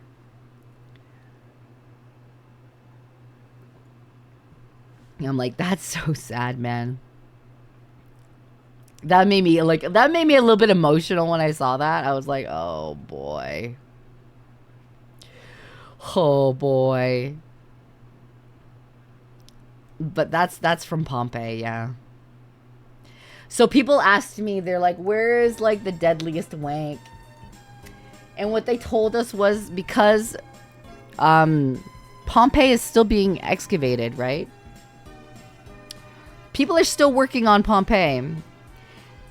The quote unquote brothel house that I showed, like that I told you guys about,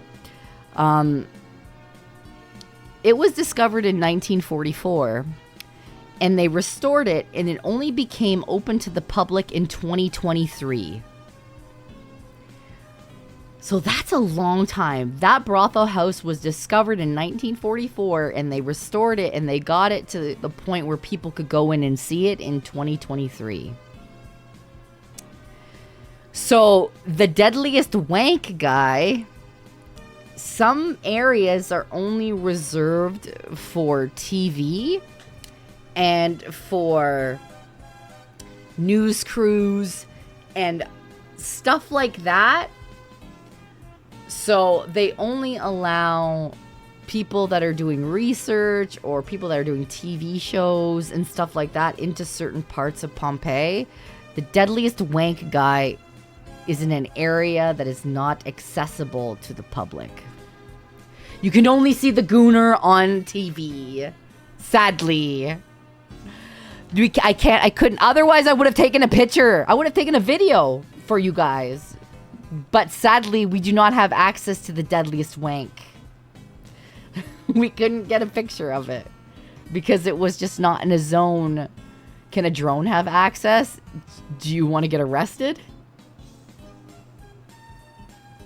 I don't know about you, but I don't want to get arrested in a different country.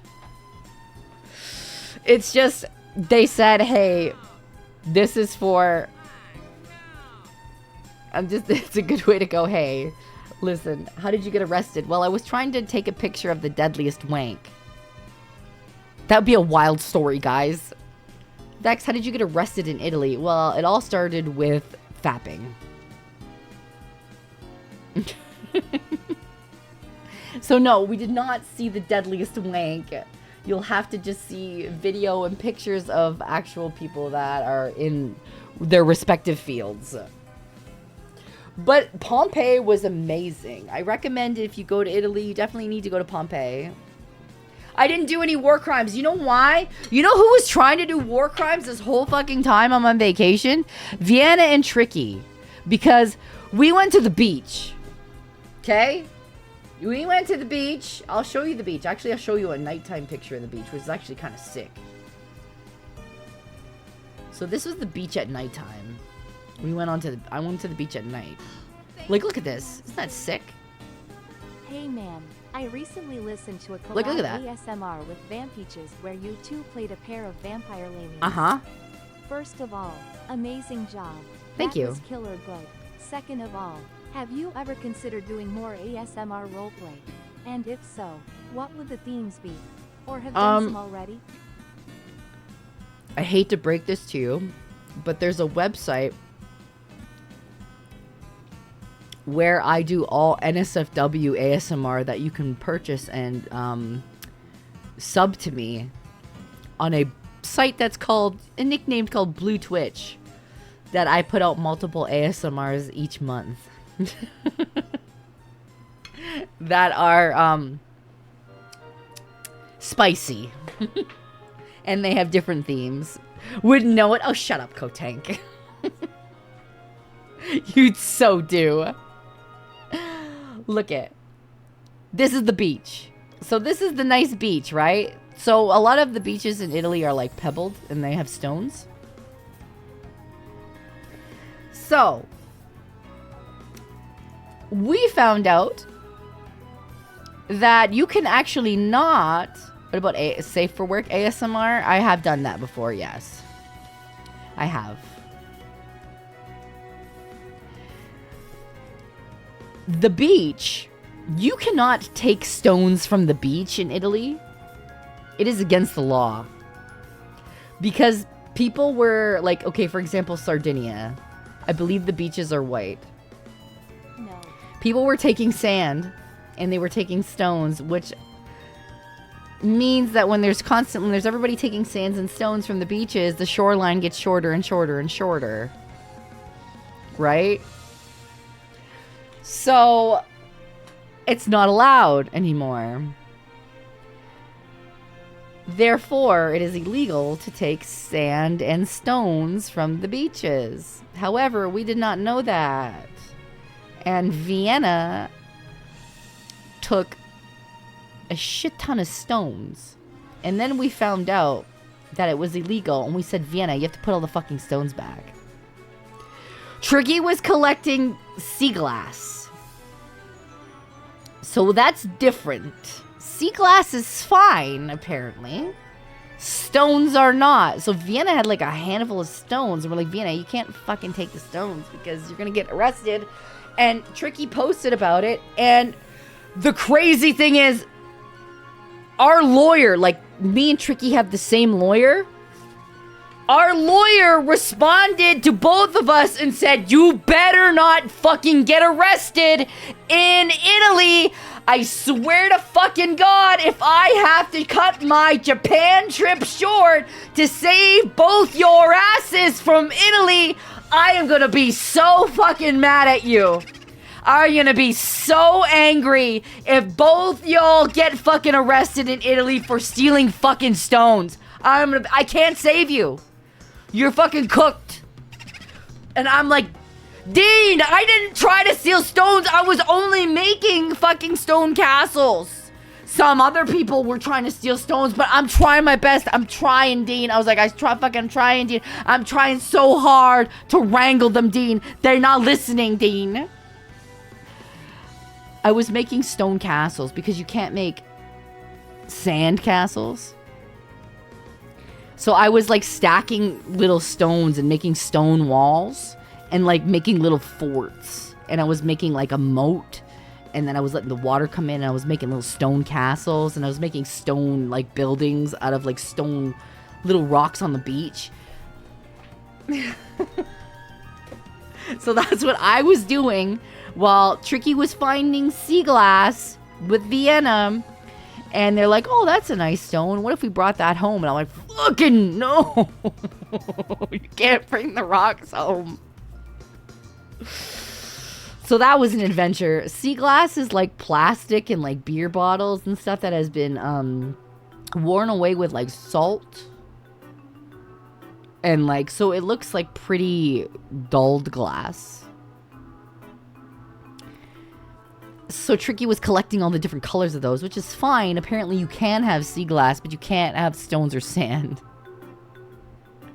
So I don't know if she ended up taking all the sea glass home or in her bag or what. It's like glass and plastic weathered by salt water, yeah. So I don't know if she did or not. And Vienna had a bunch of rocks in her room. So I'm going to assume that the rocks made it back to the beach. I'm just going to assume that the rocks somehow made it back to the beach or onto the land or whatever.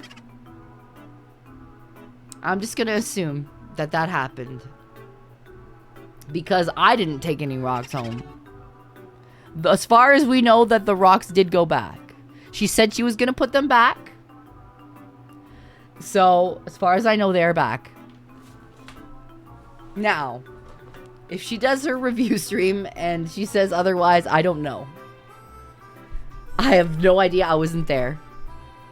I was not there. She went back to her room with rocks. She said she put them back afterwards. Okay. That's all I know. That's all I know. But the hotel was interesting because, like, me and Tricky were on the same floor. Tricky ended up getting 514 for her room. And that's my actual birthday. It's the 5th month, the 14th. So, that was actually pretty funny. We realized that on, like, the last day. I'm like, you have my birthday as your room. And we're here to celebrate my birthday. So, that's actually kind of funny. We actually ended up going to, Minori as well. Like, a whole bunch of us. We ended up going to the little town of Minori. And we had a spa day. Now, let me tell you about the spa. As I eat this banana. So, this spa, it requires you to go in as a couple. Or have a partner or friend of some kind that you are comfortable with. So, naturally, Zolan and I are together. And Tricky and Vienna are together. So, what they don't prepare you for is this spa is actually a spa that goes in stages. No. And there's a stage within the spa that's called an emotional shower. Which is a crazy thing to call it. But we were like, what the fuck is an emotional shower? Do you have one of those every morning? Oh, Kotank, just wait. So they tell you to bring your bathing suit. Me and Zolan are obviously paired together. So we go in, they get you to sit down, and they do like a foot bath, and then the music in there actually sounds like something out of Morrowind. If you've ever played Morrowind, it sounds exactly like fucking Morrowind music. So we get in there, and we are in the foot bath, and Zolan's like, this is Morrowind. What the fuck? And I'm like, just enjoy it. It's like fucking Morrowind music. And then we get into, they have like a big jacuzzi tub. Like it's a giant Roman bath that's lit up, and it's almost like a cave. So you can get in there and you be in the jacuzzi together. This whole thing is supposed to be very intimate. So, you know, we're talking and you spend some time in the jacuzzi. And oh, thank you for the raids, Sticky Succubus. I hope you had a good stream. So the one of the attendants comes and gets you out of the bath. And we go out of the bath, and they take you to the next room because it's like stages. In the next room is clay. So the next room is, you're supposed to put clay all over each other's bodies while you're in your bathing suit. It's an intimate thing. Or you can decide to put it on yourself. right? This is meant to be an experience, you know, with somebody else. So me and Zolan, we put clay all over each other. You put the clay mask on, and it's steamy in there. So it's like a sauna.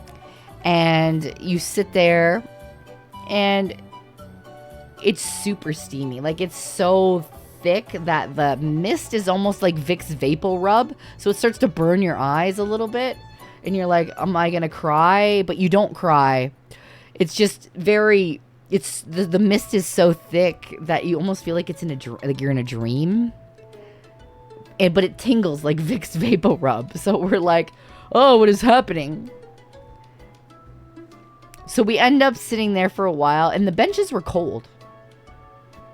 Which was weird because it's like the benches are cold, but the room is so hot. So we get out of there. The attendant comes to get us after a while. We get out of there.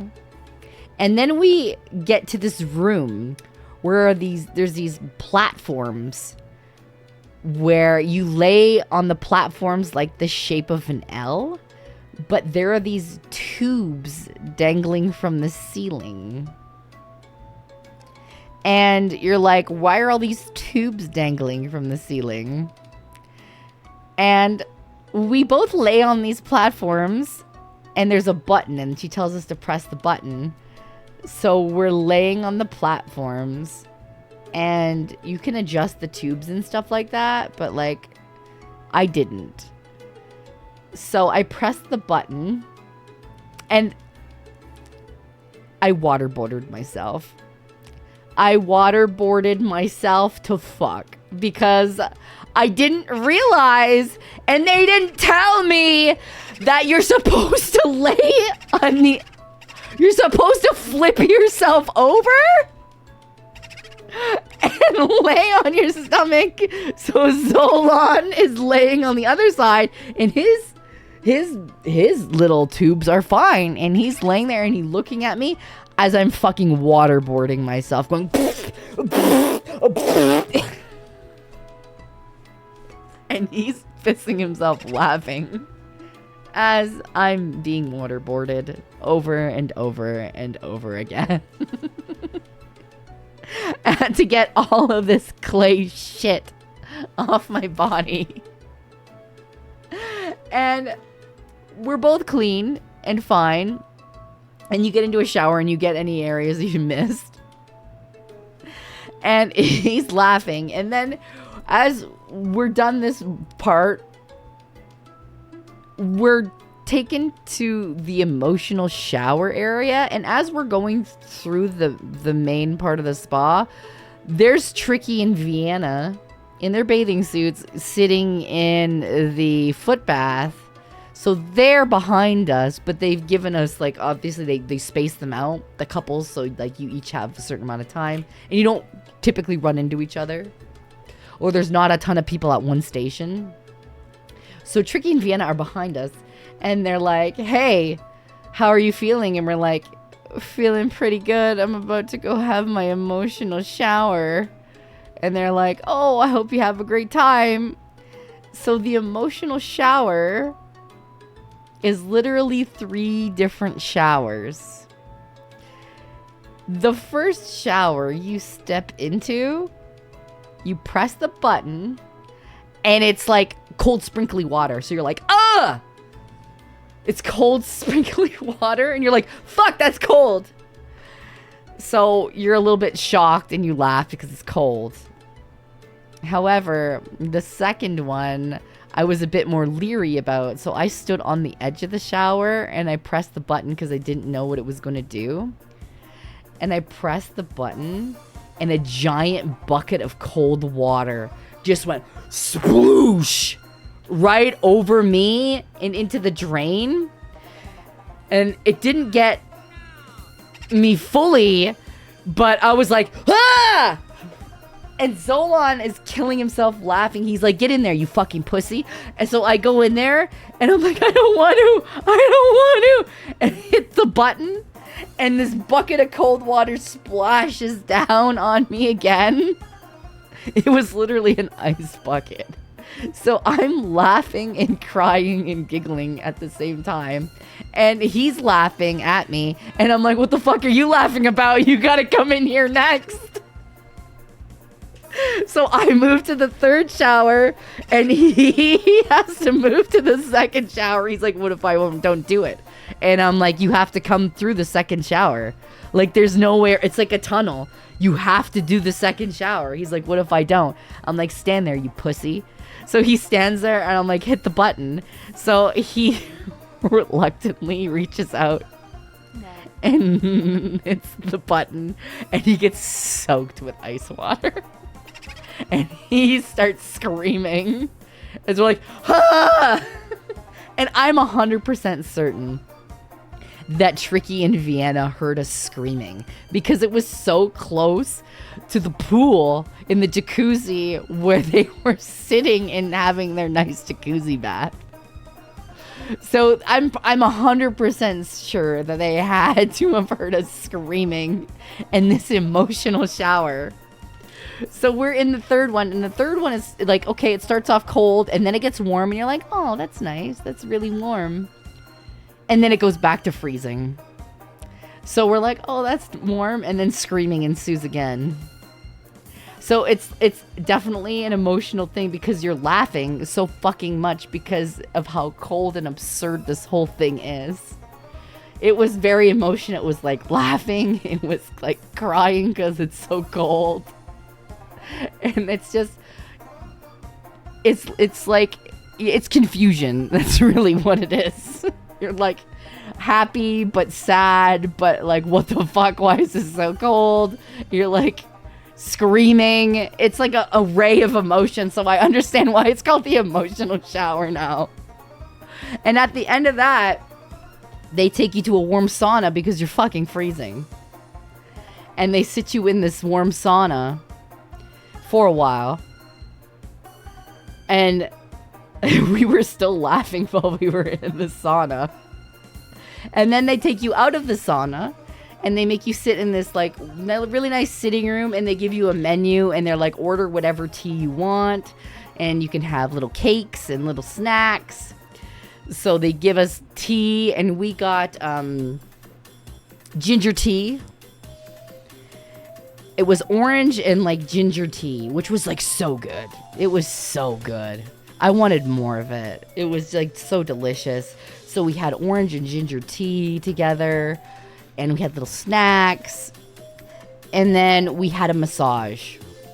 And this is where it gets good. So we go into the massage parlor area, and the woman tells us, okay, this is the bed for the female masseuse, and this is the bed for the male masseuse. So I look at Zolan looks at me, and Zolan's staying beside the male masseuse table, and I'm like, I would like to have the male masseuse. He's like, sold. So we swapped. I had the male masseuse, he had the female masseuse, which, you know, is fine because I would rather have a big strong man massaging me, and he would rather have a woman massaging me, which is completely fine. But what they don't tell you is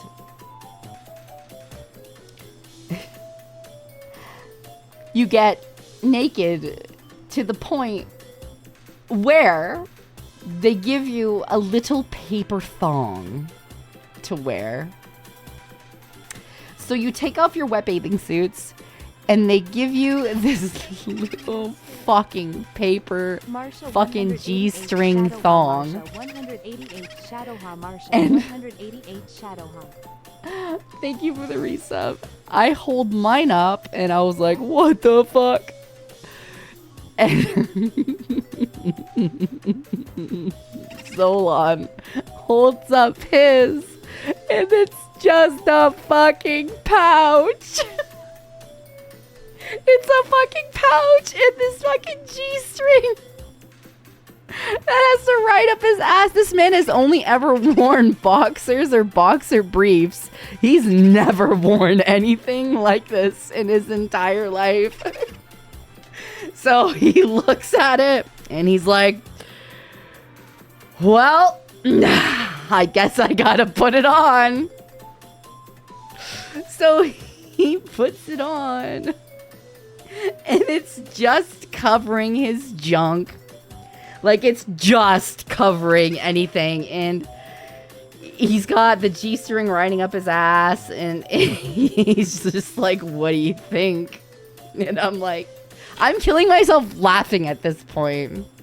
Because it's definitely just for modesty purposes. It's not meant to be fashionable at all. I have mine on, and it looks like wet paper attached to my pussy at this point. And the thing is riding up my ass. It's like, it's not fashionable. It's just meant to be a modesty thing. So they tell you get on the bed. Vexoria, Zolan and chat, glad I didn't miss the stream. Get on the bed. And you have to lay the towel over yourself. So me being stupid, I lay the towel horizontally instead of vertically because I'm thinking, okay, well, this is a massage. Maybe I just need to cover my ass. And like, my tits are huge. So like when I lay down on a massage table, they like spill out to the sides. I did the thing that in North America, you just need to cover your butt. Apparently I was wrong. So the guy comes in. And he, like, sees me laying there face down. And he was like, no, you're topless. I am just wearing the paper underwear. Because they need to take your... Because they're massaging your back. They can't, like... you can't have a bra on. So you're topless and you're wearing these little panties. So this poor man, he was probably like shell-shocked. He was like, oh, fuck. So he like put the towel over me lengthwise. And Zolan, they had to do the same to him too. And this man got all up in spaces that I was just like... Like he moved his hands. He like massaged my ass. But his thumbs were like right up there. That was like, oh, he's gonna fucking thumb my cooch. Like he was like right up in there. And I was just like, Jesus. But like he was like, he hit everywhere. I didn't even know that was sore. Like, you know how you have a massage and you're like, I didn't realize that part of my body was that sore until somebody started massaging it. Like, this man massaged my hands. He held my hands. Like, we interlaced fingers. And he started massaging my hands and flexing my wrists. And I'm like, I didn't realize my hands were that sore. Until he started massaging my hands. And I'm like, I lay there and I was like, can you just keep massaging my hands? Like, you don't have to touch anywhere else. I just want you to keep rubbing my hands in the most platonic way possible.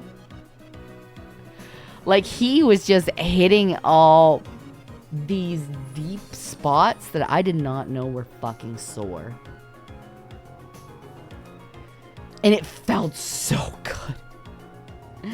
After walking as much as we did, it was so good. It felt so nice.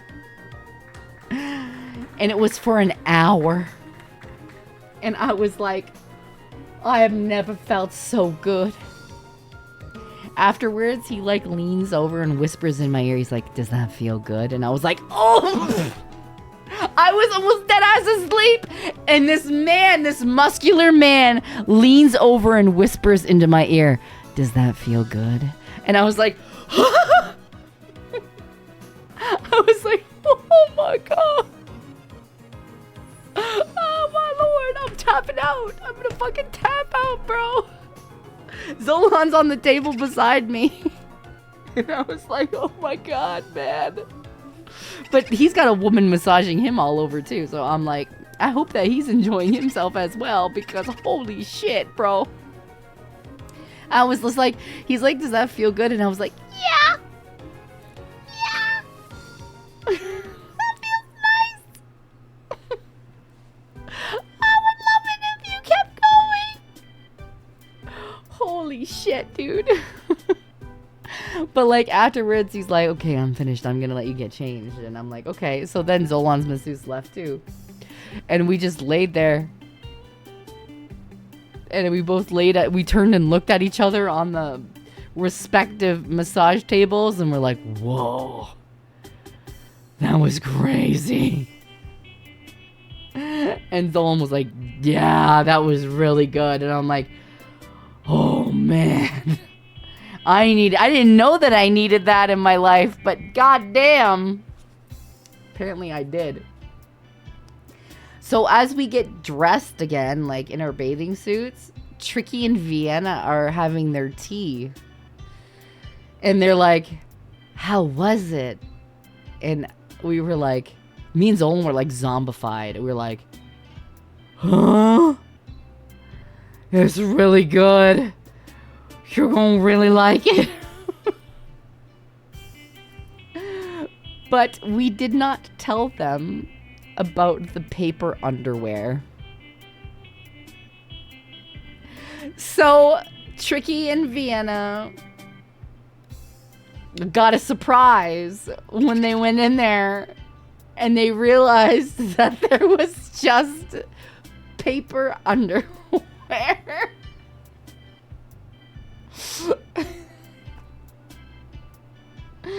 At one point, Tricky told us afterwards, she was like, Vienna, I need you to turn around because I need to put on my paper underwear. And Vienna was like already face down in the table, and she's like, Tricky, I can't see you. I'm already on the fucking table.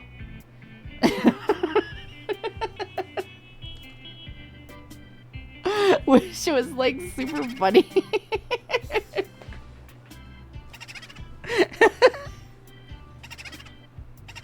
It was super cute too.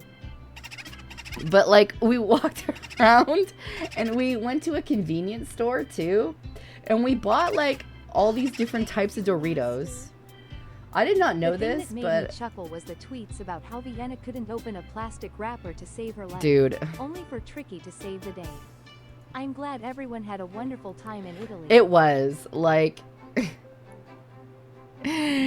we got to talk and get to know each other and just like hang out and talk about just like us as people. And we bought all these Doritos. Like we bought, look at this, I'm gonna show you guys. We bought all these fucking types of Doritos that like don't exist.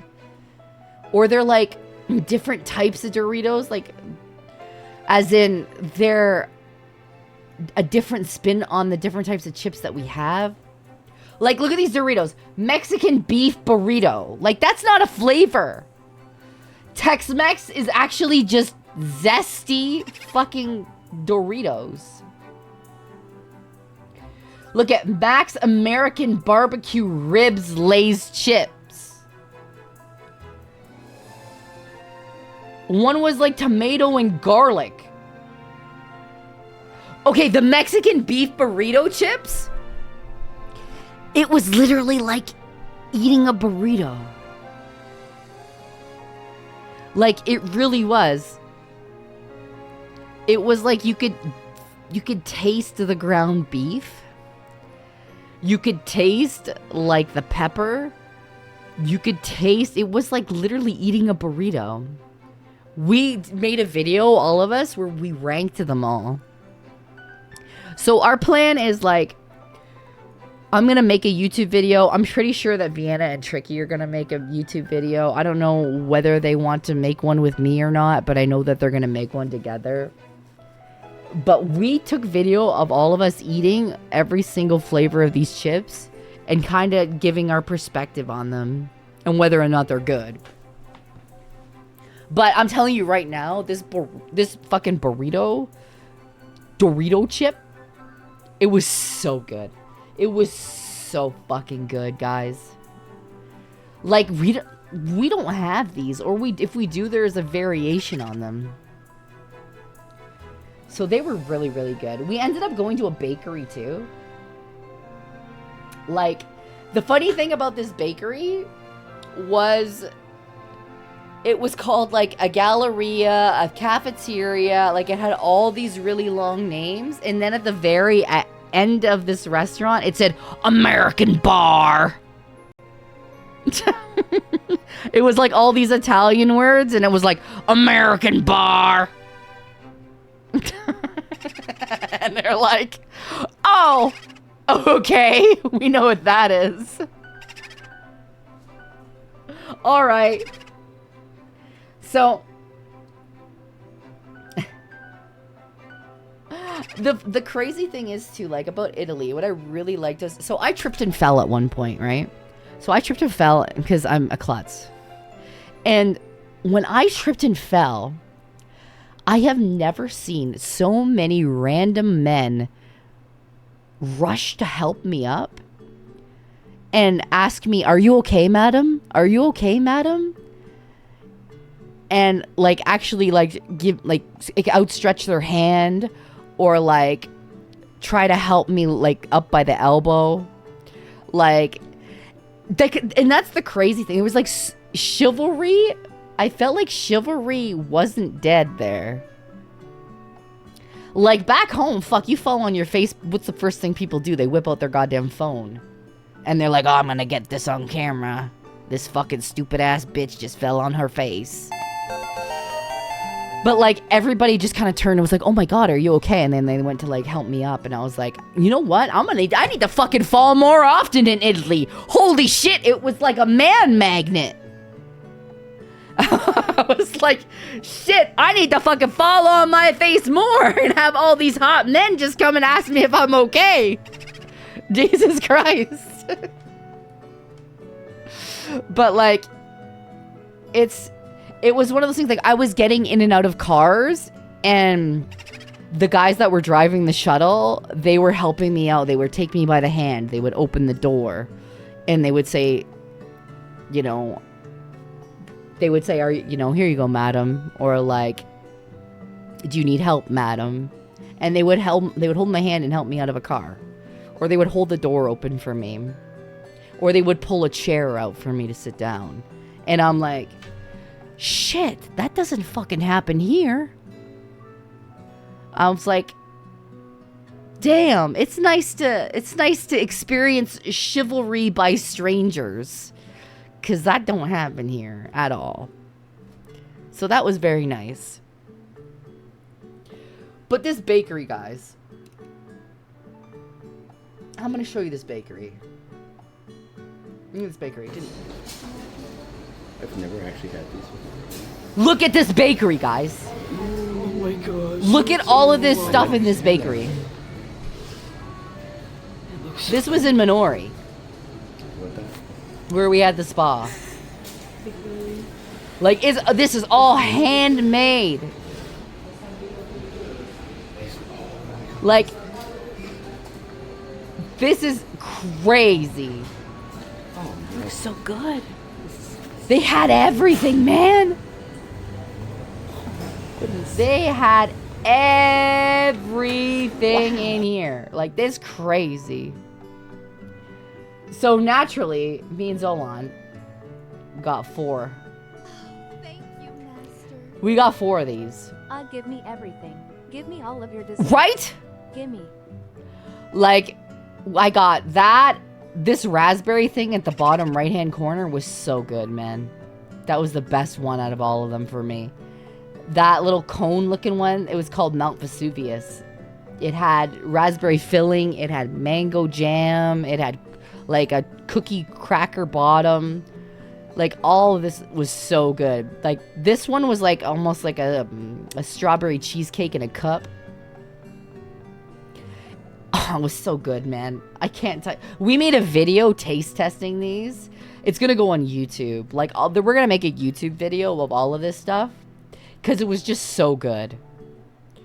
So, like, some of the videos and stuff that I took are gonna be saved for the YouTube video, because, like, that bakery was so fucking good.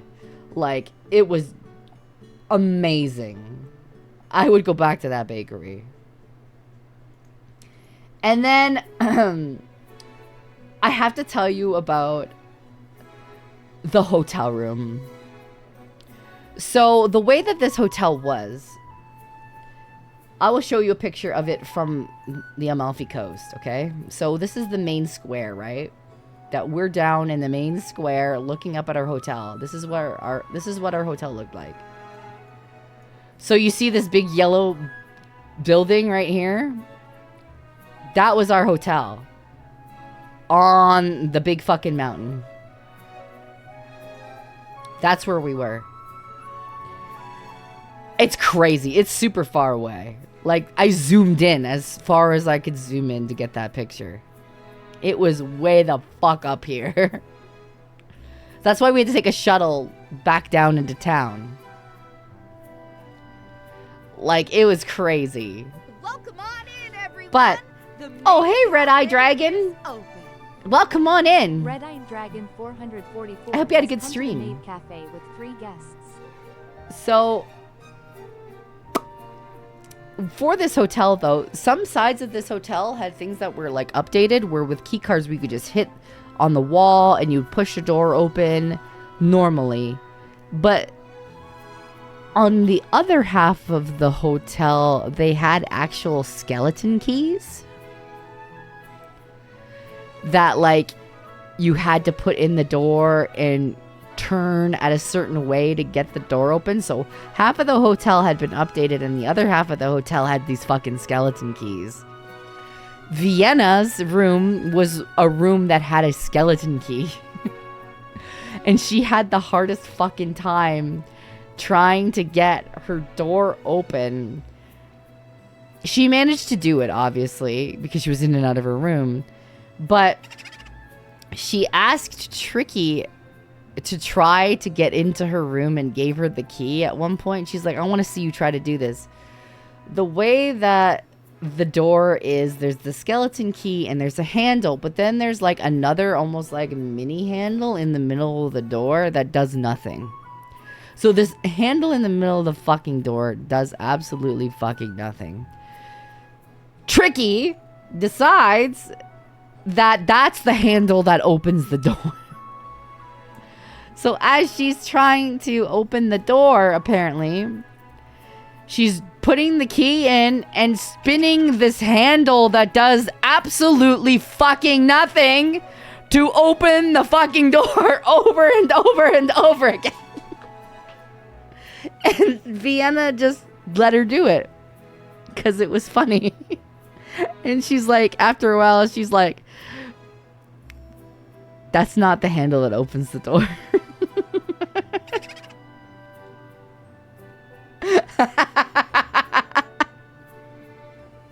But it was one of those doors that, like, you had to turn it one way and then turn it another way and then you had to push, right? But, like, some of the doors in some of the hotel rooms, they had, like, an alarm bell. And you could stand outside of somebody's room and hit their alarm bell. And the alarm bell went in their room. And it scares the shit out of you. Because it's so fucking loud. Yes, it was me, Vienna, Tricky, Helsing, Jay, and Zolan. And Sulia. We all were in Italy together. But so there's this fucking doorbell that listen, I want to be very honest with you guys. I love Tricky. But Tricky waits to the last minute to, like, get up, and often waits to the very, like, if we need to be downstairs at 8 o'clock to catch a shuttle for 8 o'clock, she will come down the stairs at 7:45, rush to eat breakfast, and then come upstairs and make you sweat and think that she's gonna miss the shuttle. Like, she's last second, the queen of being last second. Like, Cotton is late for everything. Tricky will make you sweat and be like, where is she? Last minute show up. And I love her to death. But I am like early. Like, I'm an early bird. I will show up for everything early, or I'll get up early, and I give myself the proper amount of time to get ready. Like, if I know I need to be somewhere for 8 o'clock, I will get up at 7 o'clock, have a quick shower, and then use that time to, like, because I know how much time it's going to take to do my hair, to do my makeup, to get dressed. So I allocate the proper amount of time that I need to do something, instead of being like, oh, we're going to be finished at 3 o'clock, and then be done at 3 o'clock, and then an hour later come out because I need to do my hair and makeup. Do you know what I mean? So I'm one of those people that's like, okay, I only need this amount of time to do XYZ. I do my XYZ. I show up early, and I eat breakfast, and I'm ready to go when I'm there early. But God love it. God damn it, you guys. God fucking damn it, you guys. Like, I love my friends, but a lot of my friends are either like me, squeak by with just barely getting somewhere on time, or they're all late. And that makes me want to pull my fucking hair out. And I'm like sitting here sweating, wondering if they're gonna show up on time. I'm like, ugh. They're gonna give me a heart attack, guys. Tricky's hyper 80. Oh, I know she is. But here's what I will always tell people. And I told Zolam this. He's the ADHD. I told all my friends this that are ADHD. You can be ADHD. You can have things that, you know, make life a little bit harder for you. But if you know that you are ADHD, you should also know how to combat your ADHD and take steps towards helping yourself not be late or getting things done in a timely fashion. Using that as an excuse is oftentimes a crutch. You cannot use it all the time. It is a way to explain things, but is not a way to excuse things. You can help use it as a way of explaining why you do the things the way that you do them, and how it affects your life, and the types of things that you need to do in order to help yourself. But it is not an excuse for bad behavior. Do you know what I'm saying?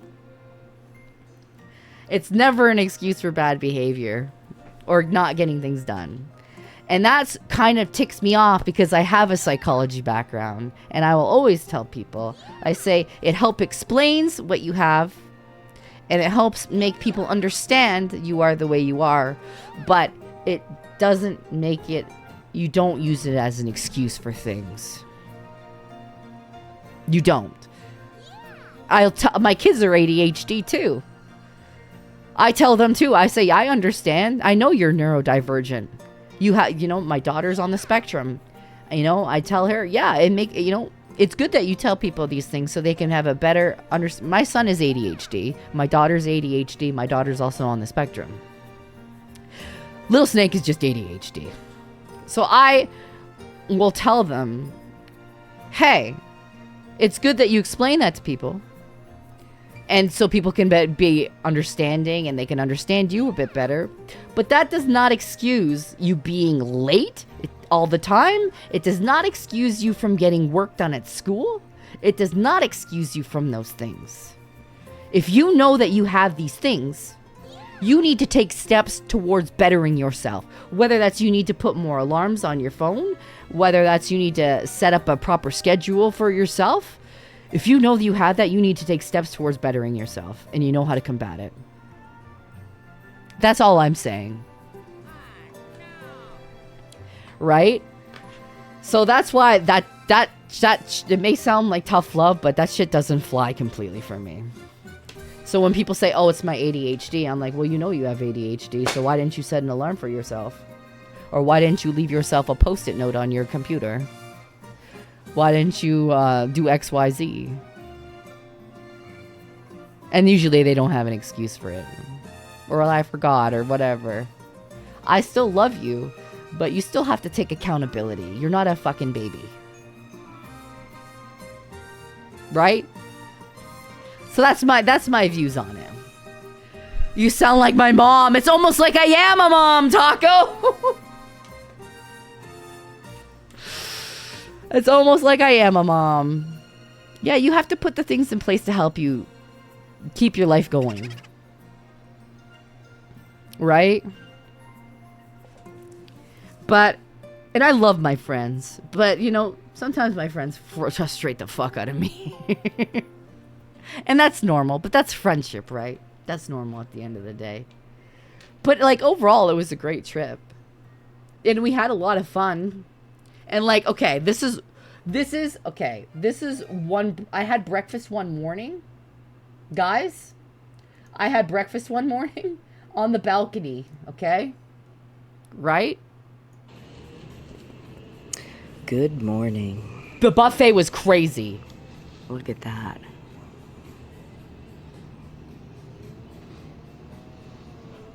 This fucking that seagull. shitbird just waiting. Ah, see? He knew I was onto him. This fucking seagull. Well, thank you, sir. Your course. They tell you. They tell you. Like right away. They tell you. Do not leave food out on the balcony because the seagulls will eat it. Oh, the seagulls will rip them right out of your fucking hands. They tell you, like, if you're having gelato on the street, they say, watch out. Because the seagulls are nasty shitbirds. They tell you. They called them the sky rats. They're like, you better be careful about the sky rats. And I'm like, I know. I almost punched that fucking seagull in the face, guys.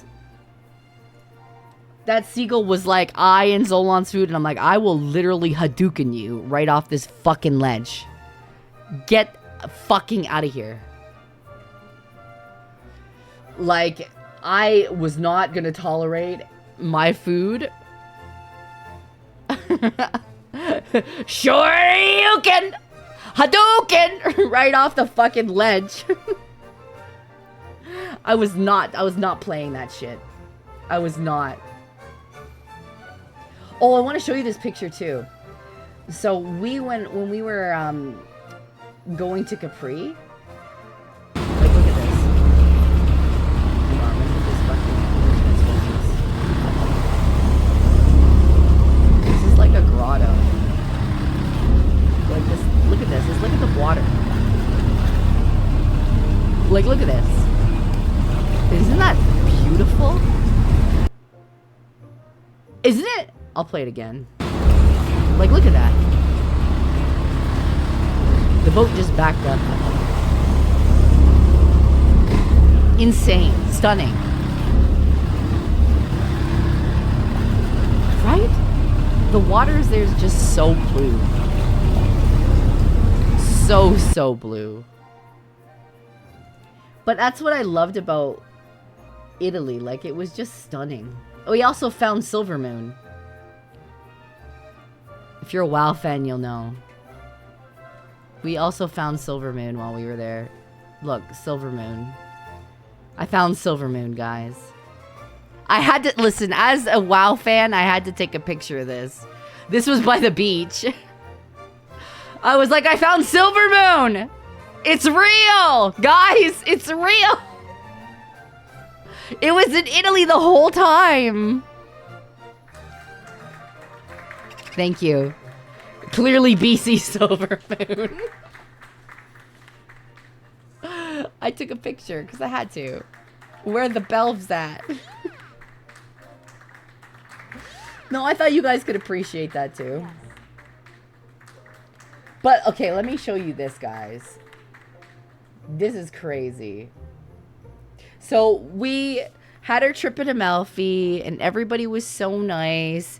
We had made a lot of memories. We did the chairlift in Capri, too. So, like, you could take a chairlift. It's a single-person fucking chairlift that you can go all the way to the top of the mountain, and it takes 13 minutes. I did take a video of it. I'll probably put it on YouTube, and then you could take a chairlift. It's a single person chairlift all the way back down the mountain. So I videoed that too. But we got to the top of the mountain, and like Zolan was up there, Tricky was up there, and Zolan goes off the beaten path towards this mountainy area that's like, it's all like dirt and grass. So he's at the top of this fucking mountain in the dirt and grass.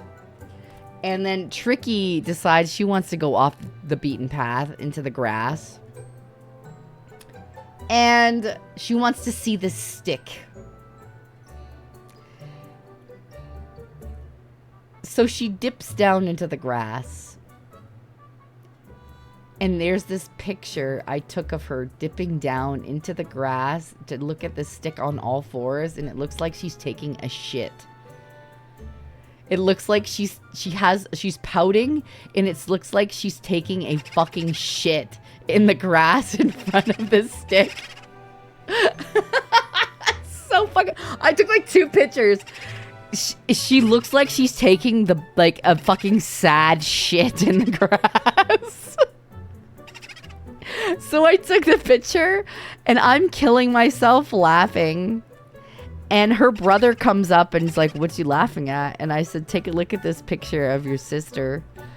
And then he bursts out laughing too, because it's so fucking funny. And then Tricky comes over and she's like, "What are you laughing about?" And I said, "I took the best picture of you ever." And she's like, "What do you mean?"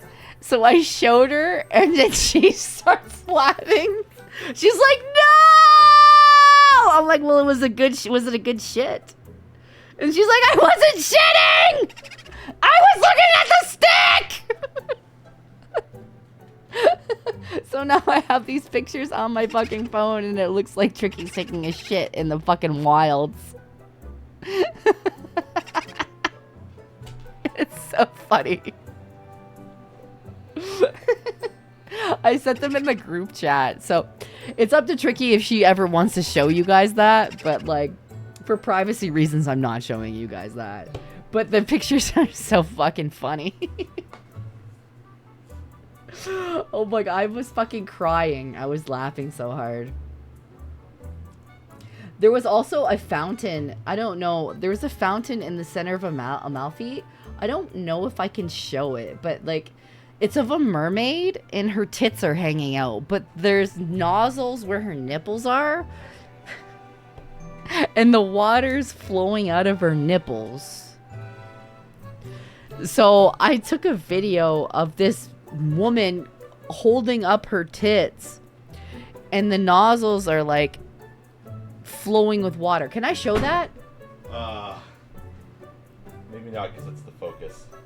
I don't know. I don't know, but it's... Oh.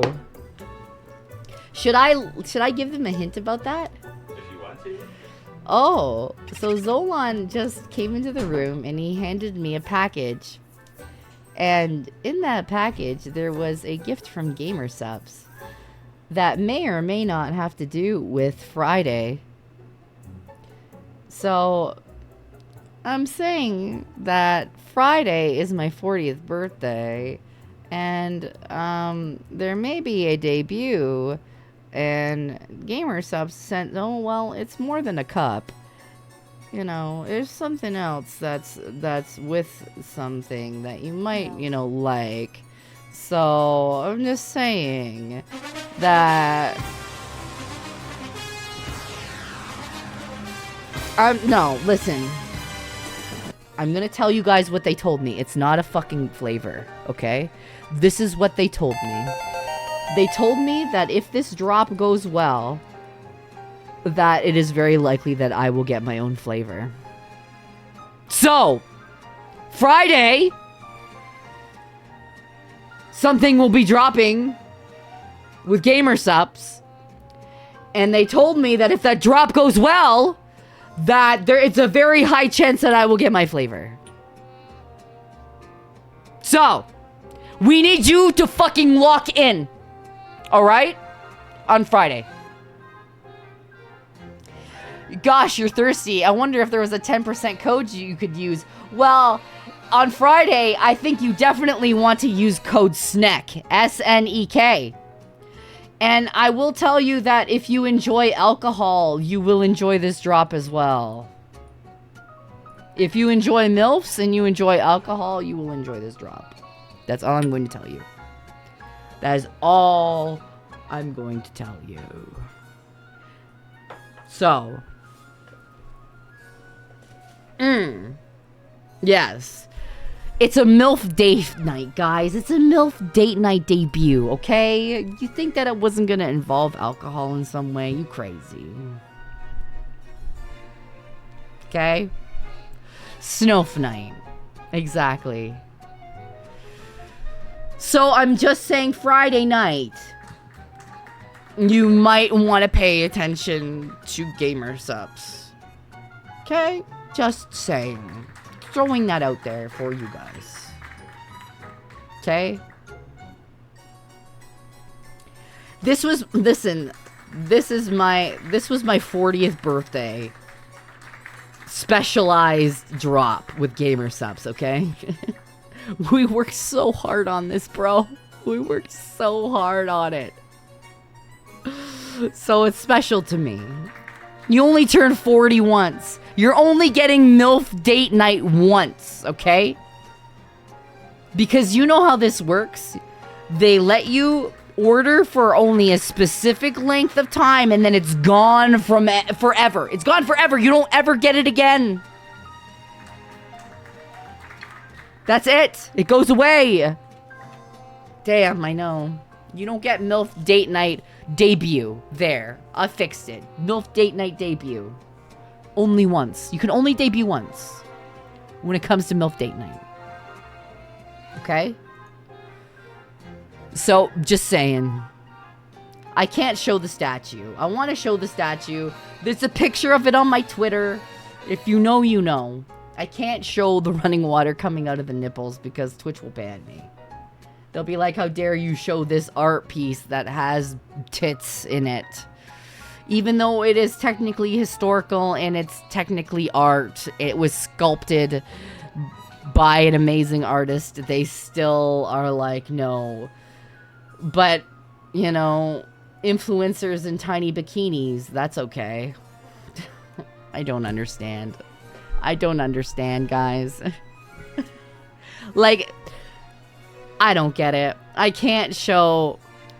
The sculpture's not even sexual, man. I can't show you guys historical art pieces, but I can... but women can twerk and shake their ass in a thong? Like, come on, man. It doesn't make it make fucking sense. So... Okay, so Amalfi was great, and then we had to say goodbye to everybody. It was unfortunate, but all good things must come to an end. Right? So, it was sad. We had to say goodbye. But until the next episode. And me and Zolan went back to Rome. Because I was not going to go and take a ferry from Amalfi to Salerno. And then take a fucking train ride to Salerno to Rome. And then get on a flight from Rome to Calgary. Like, I was just not doing that all in one day.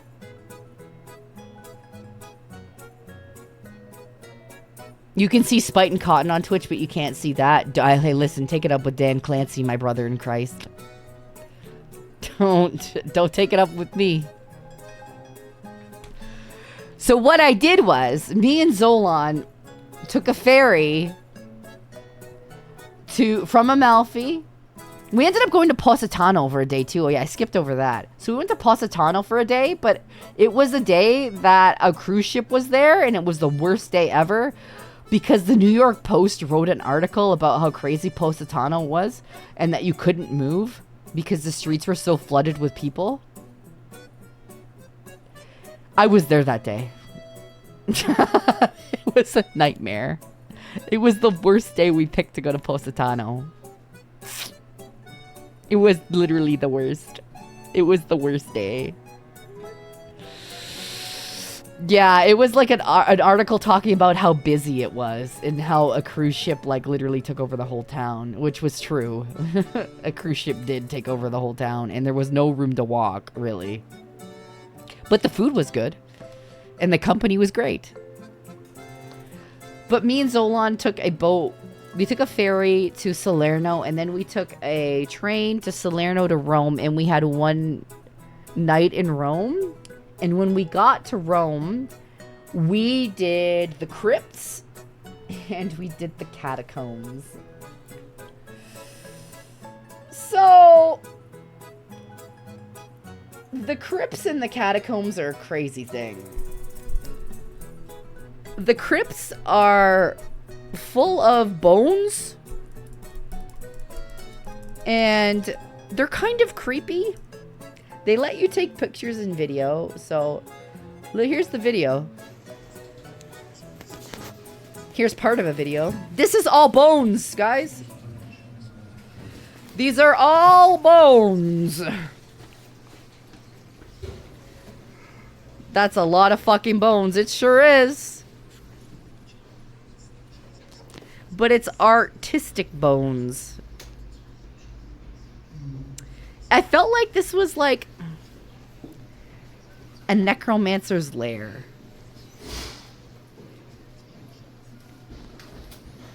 That's what it felt like. Trying to summon Mephisto. It's all bones, which is kind of, it's kind of a little bit creepy and surreal. Like here's another one too. The Crypt of Pelvises. This is my time to shine, boys. Look at this. Those are all the pelvises that I've broken.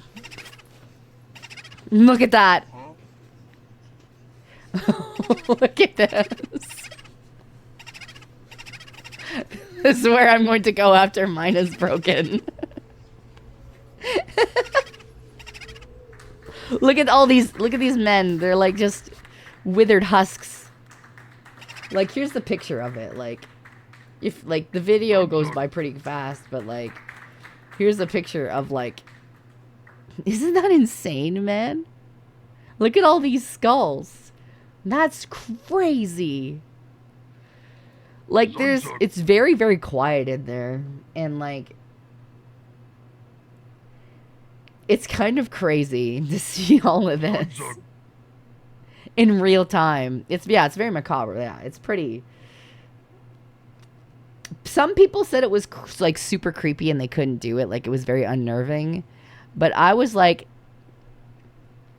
I'm in a mixture of awe and wow, this is really fucking creepy and fucked up. Do you know what I mean? It's like, whoa, somebody made this and turned this into art. But at the same time, this is really fucked up. So I thought this was kind of cool. Me and Zolan did this. It's really metal. Yeah.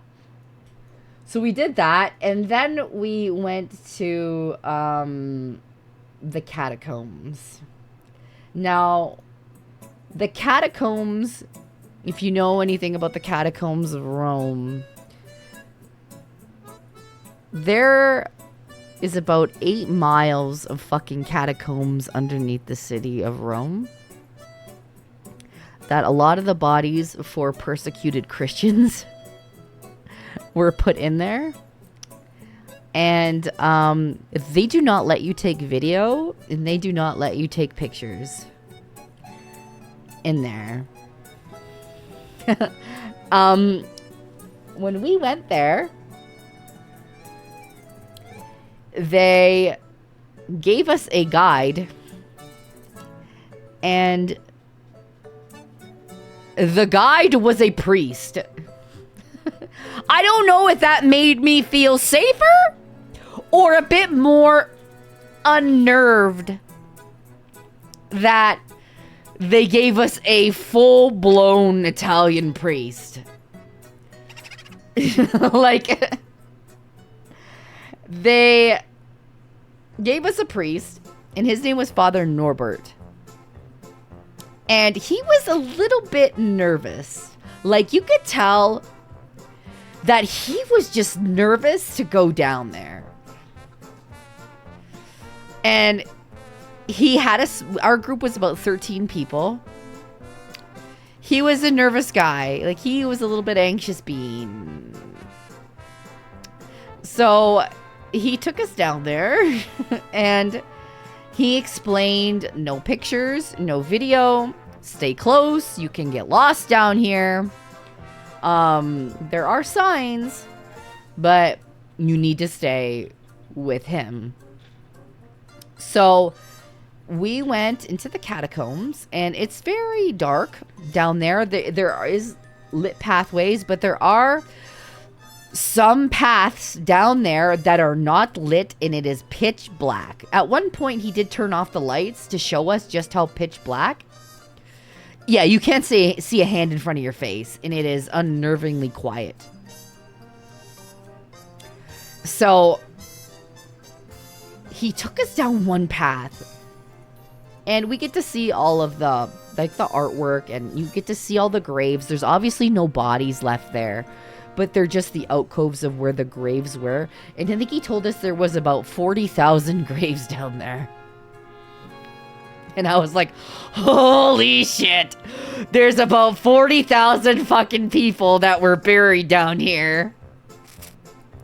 That's a lot of fucking people. So this is where it starts to get crazy. Because Zolan is actually quite a logical guy. Like, he will sit there and he will... If something happens, he can reason it out. And he'll be like, oh, that's because of XYZ. He is not a paranormal guy. He is very like, well, this happened because of, you know, this is how this happened. Oh, it could be electrical. It could be this. It could be that.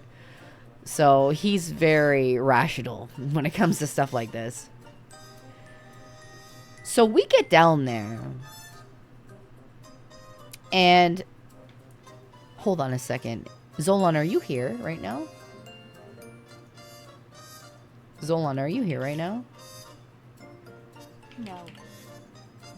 If he's not, I'll continue with the story. But if he is, I'll call him. He might be busy though. Hold on. Hey. Hey. Are you available? Are you available?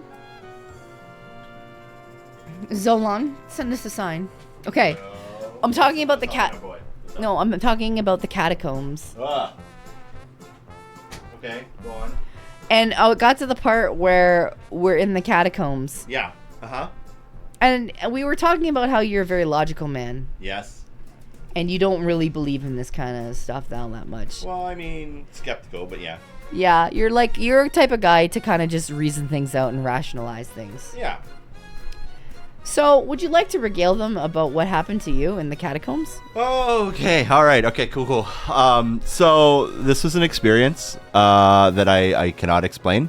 It was a little bit concerning. And before I begin, can you guys all spam 1 for Vex being awesome? Yep. Can we do that? Spam 1, please. Yeah, spam 1, please. Yeah, spam 1, and then we'll get to story time. Yeah, spam 1s. Let's go. Yep, there we go. Yeah, okay, cool. All right, awesome, great, wonderful. Thank you, team. Glad you're still in our corner. Cool. All right, so, yeah. So we were walking through these catacombs, and we ended up in a hallway where the priest stopped to explain some stuff for us, and Vex and I were just kind of staring down this dark corridor. So in most of the, not most, but in the paths we were walking, there were lights available so we could see where we were going. However, not every corridor had lights. So this one happened to be pitch black, and it was right beside us, and we kept staring down it because we were like, oh my God, you can't see anything. It was freaky. So as the priest finishes, I turn to Vex, and I'm like, hey, this is like staring into the abyss. And she just kind of like nods at me, right? Then she turns around to walk away, and as she turns around, a white cloud of something emerges out of the darkness, flies right in front of my face within arm's reach, and then disappears.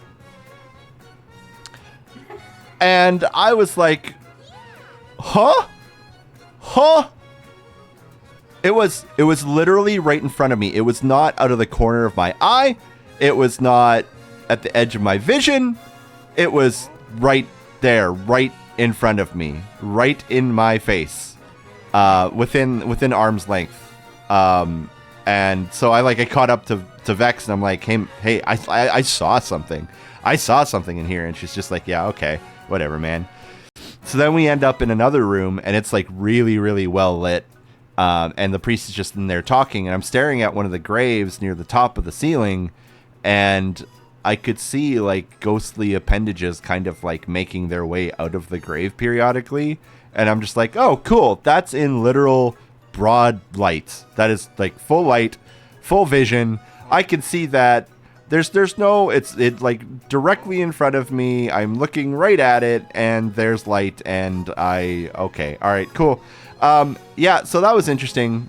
Did you already tell them about the thing that happened to you? No. Okay, so then we went to another hallway, and there was like stairs down into deeper parts of the crypts, and it was like pitch black down there. And then there was a path upwards, which is where we were standing, and there was another corridor behind us, which was also pitch black behind us. And then, go ahead. So, the priest stops at, because this area has a tomb of a saint in it. And there's a drawing of Mary on the wall beside this tomb. And the priest stops, and he is talking about the tomb and stuff. And I feel like something is watching me from the dark hallway. Like, you know, you get that feeling when somebody is watching you and just like staring you down, and you like turn and you're like, what the fuck? But it was coming down from the pitch black hallway.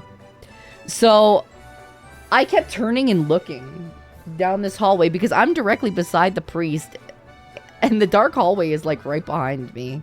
So I kept like turning and looking because I just feel like something's staring at me, and then I start to feel sick. Like, I'm just staring down this abyss because at this point I've seen so much shit that I'm like, wow, a dark abyss. Something's probably in there. I might as well look it in the eyes because it's not really freaking hiding anymore. Anyway, go on.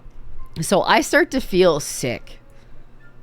Like, I start to feel like I want to throw up. Like, I just want to be like, I feel like you could feel like nausea. I started to feel like hot. I started to feel like I need to fucking yarts right in the middle of the fucking catacombs. And I was completely fine before. But then the priest all of a sudden says, hey guys, wouldn't it be a great idea if we said a Hail Mary right now? Like, it's tradition because we're by the saint's tomb, and there's this drawing of Mary. I think that we should say a Hail Mary right now. Even if you're not religious, you can just kind of keep quiet. And if you're religious, I would strongly suggest that maybe you should say the Hail Mary. So me being Catholic, and I was raised Catholic and I grew up Catholic, I know the Hail Mary off, like, I know the full thing. So he starts, and I immediately started saying the Hail Mary. Immediately. So I'm saying oh wait, hold on. I'm getting a phone call. Hold on.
Okay, so sorry about that. The doctor called me.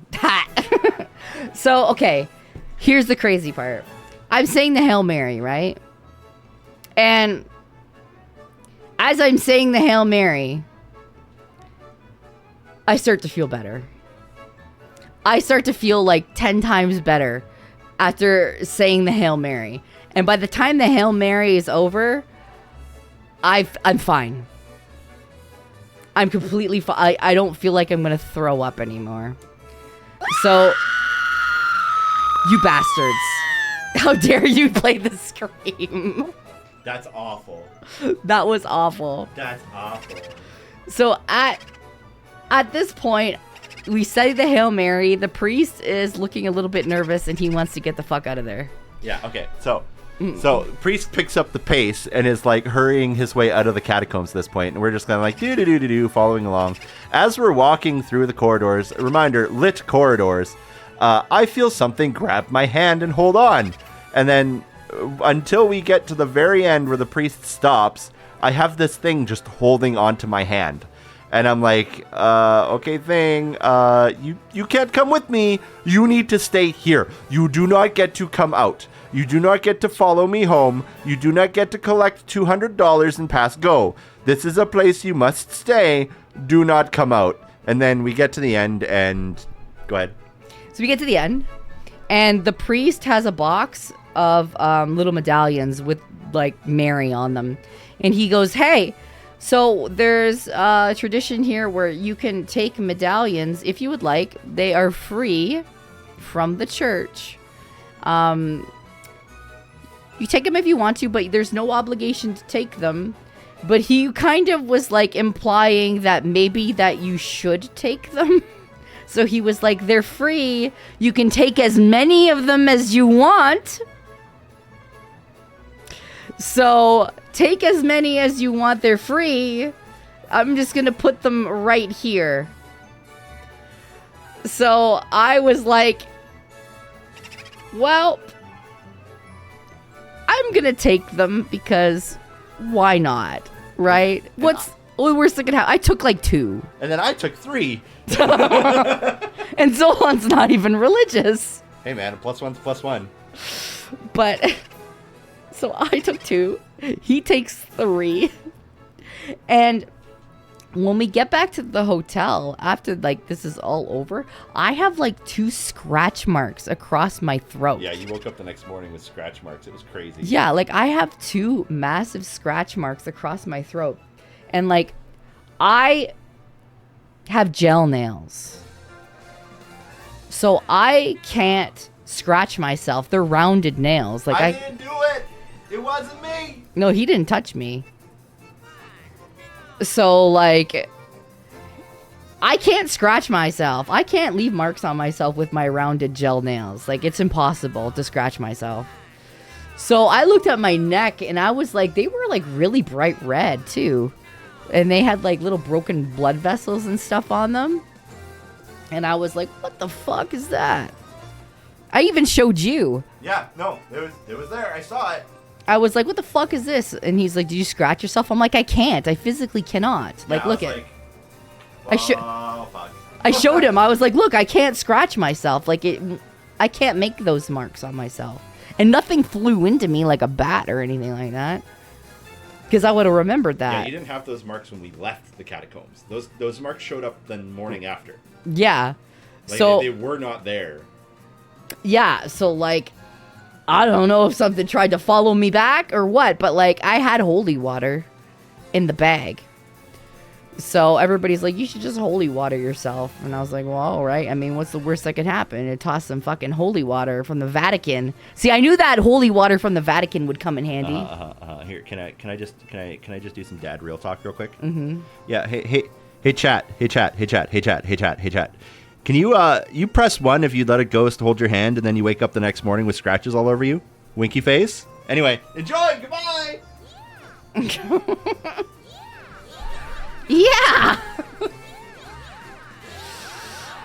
So when I told that story on Twitter, people are like, you're about to become the fucking vampire queen.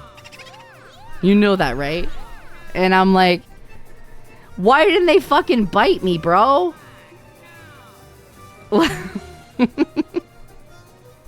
People are like, kind of ironic that the Hail Mary protected me, given that, you know what? What, you know what? I grew up Catholic, man. I know all the prayers. I know all of that stuff. So, like, I can recite them, like, it's, like, ingrained into my skull to know all of them. But, like, I don't know.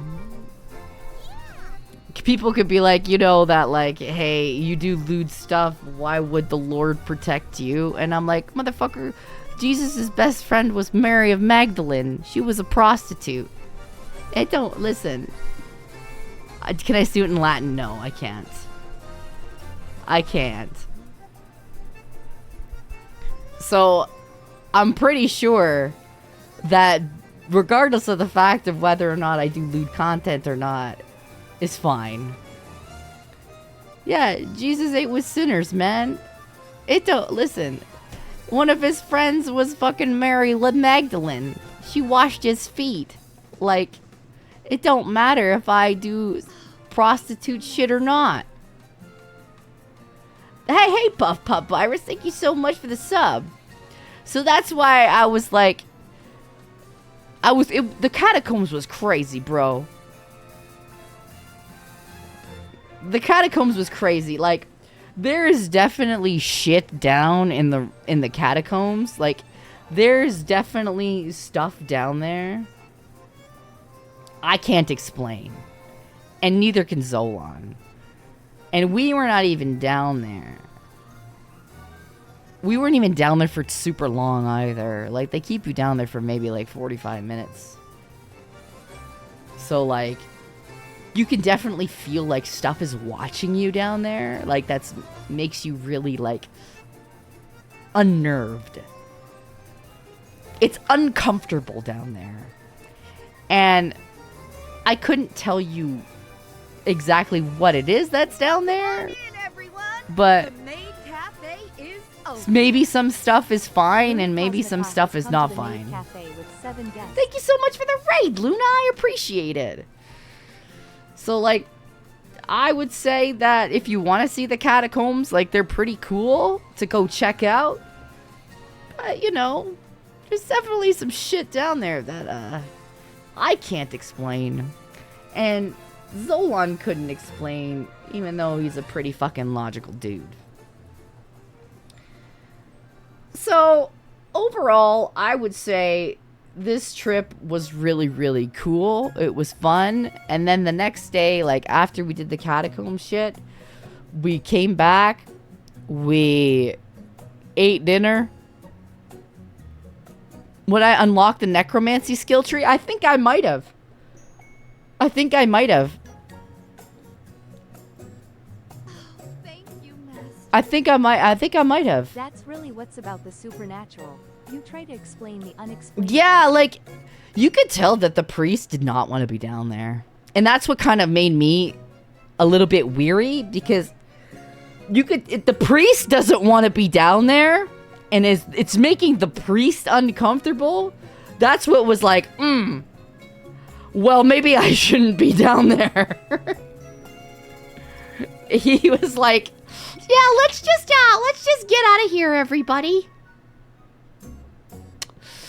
So it was crazy. I would recommend going to do it if you're interested in that stuff, but I can understand if some people are just not interested in that stuff and they're like, that's not for me, bud. Like, I heard the Paris catacombs are, like, pretty bad too. So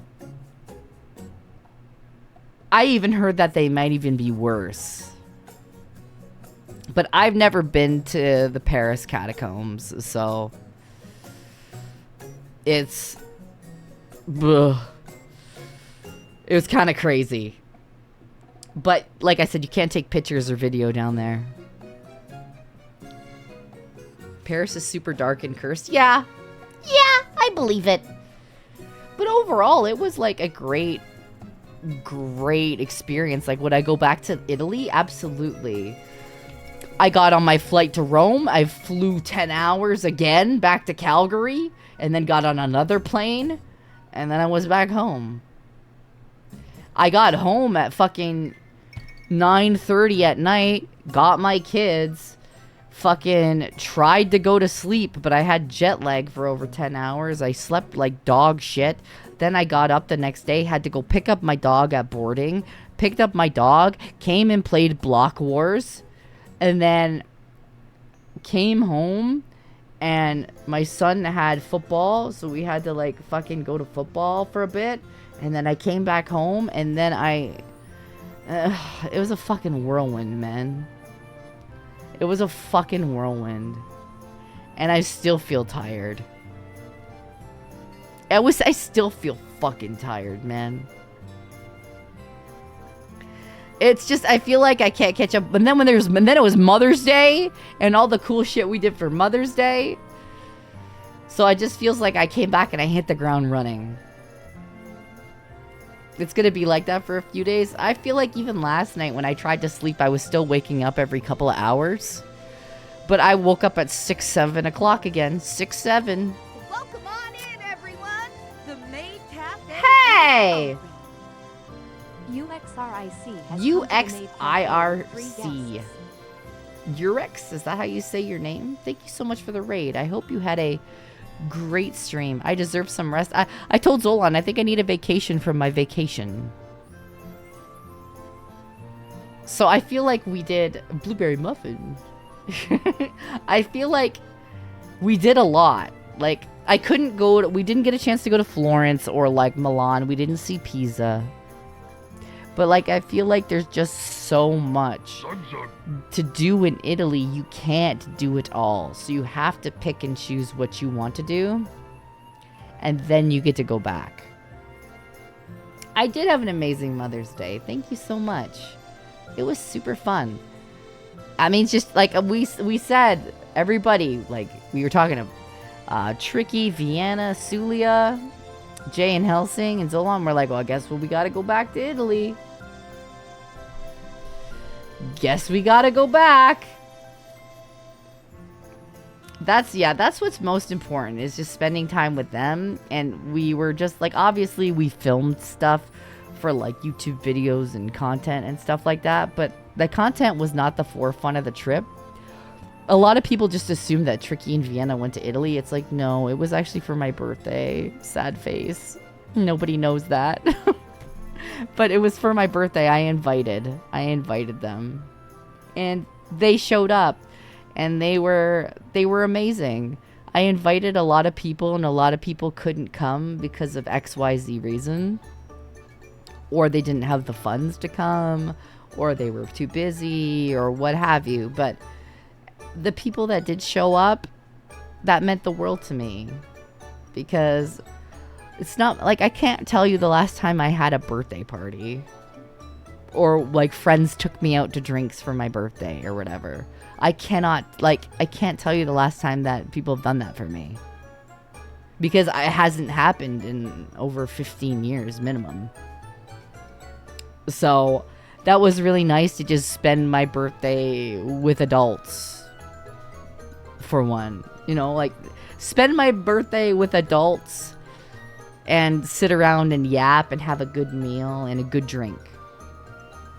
And it made awesome memories. And we were talking about it too.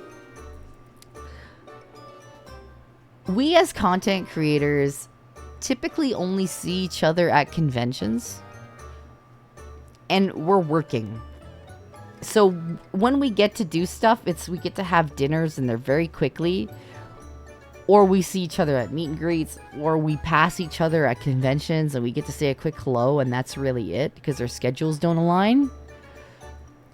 And we said to ourselves, like, why are we making this a thing where we only see each other at conventions? Like, this, if we're really friends and we really care about each other, shouldn't we be trying to spend time with each other outside of work?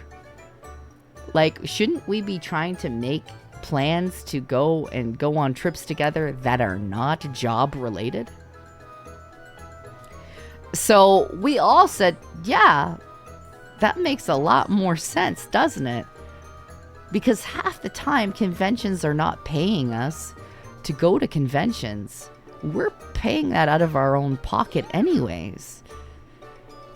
So if we're paying out of our own pocket anyways to get to these conventions, why are we paying out of our pocket to do that all the time to see our friends? Why can't we pay out of pocket to go on a vacation somewhere and just fucking hang out for a week instead? You know?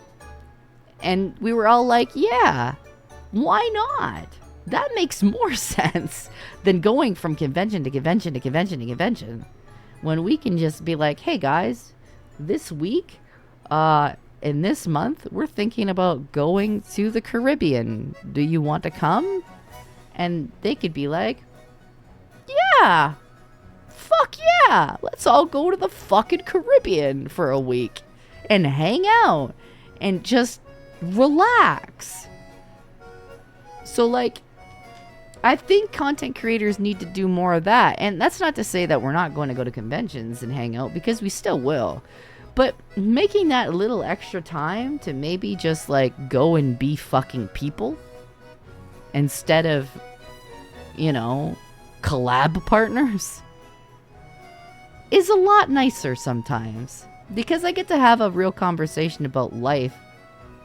Like I was saying last stream, we were having a discussion and Tricky was talking about some stuff, and Vienna literally turned to Tricky and said, why aren't you listening to Vex?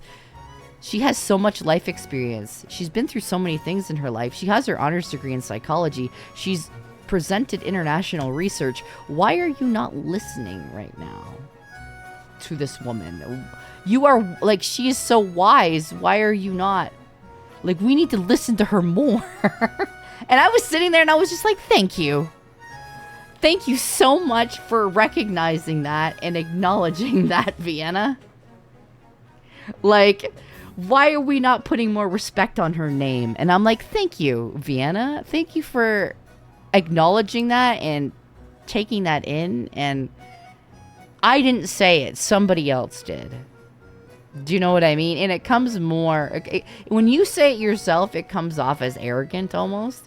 But when someone else recognizes it and tells it to the people and is like, hey, why are we not putting more respect on this woman's name and we're not raising her up? Why is that not happening here? I'm like, thank you. Thank you for acknowledging that. And thank you for allowing me to sit at your table. It just felt nice. It felt nice to be acknowledged. And it felt nice to have somebody say, you're smart. And I was like, thank you. It was very sweet and very nice. So I appreciated that. What's my specialty? I have a very keen interest in developmental psychology and also clinical. So what if I had gone on and got my doctorate, I probably would have done work with children on the spectrum and diagnostic criteria for that kind of thing. I probably would have done that because there's not a lot, like getting a diagnosis of autism can sometimes take years and years and years because there's not enough doctors. And for example, it took my daughter 7 years to get diagnosed with autism when I knew that she was autistic when she was 2 or 3. But because of how the system works, it just took that long for them to go through and find somebody and then go through all the tests, and you had to be on a wait list. Yeah, it took 7 years. So it takes a while, and it especially takes longer sometimes for girls to get diagnosed with autism because they do masking. Girls typically tend to mask their symptoms, and they do things where they try to socialize. Like they'll be in a crowd and it looks like they're socializing, so you assume that they're a part of the group, but actually they're not. So they do a lot of that. So it's typically sometimes harder for them to get diagnosed than a male does. So a lot of my research revolved around that when I was doing schooling. My thesis was actually on the effects of COVID on families that had children with who were on the spectrum. So that was a lot of my research that I did, and how that affected services and family dynamics, and what kind of stress that put on mothers and extended families. And it was a qualitative study, so it was a lot of heartbreaking things that I had to hear. But it obviously it was a great thesis paper, though. It did really, really well at the international conference that I was at too, because it was just so interesting and fascinating to hear these people's stories of how COVID actually really genuinely affected their families, because a lot of supports for these families got shut down. They got shut down, and they couldn't do anything, and they couldn't help their kids. And it was heartbreaking to hear, like, mothers cry about how they were trying to help their kids and nobody was fucking helping them. And I'm like, and then I fucking started to cry, because I was like, I was a mother and I'm there. So it was hard, but like, that's like, if I were to get my doctorate and everything like that, I would probably be doing that. But like, the way I like to view it is, I'm doing this instead, and I'm helping people in a different way. Do you know what I mean? I'm using my platform to help people in a different way. I can talk to people. If people have questions and they need advice about XYZ, I can do my best to help them based on my own life experiences and based on my own research and things that I know. That's what I can do. So it's not, obviously I'm not sitting in an office somewhere, but I'm helping people. I can make them laugh and do stupid shit.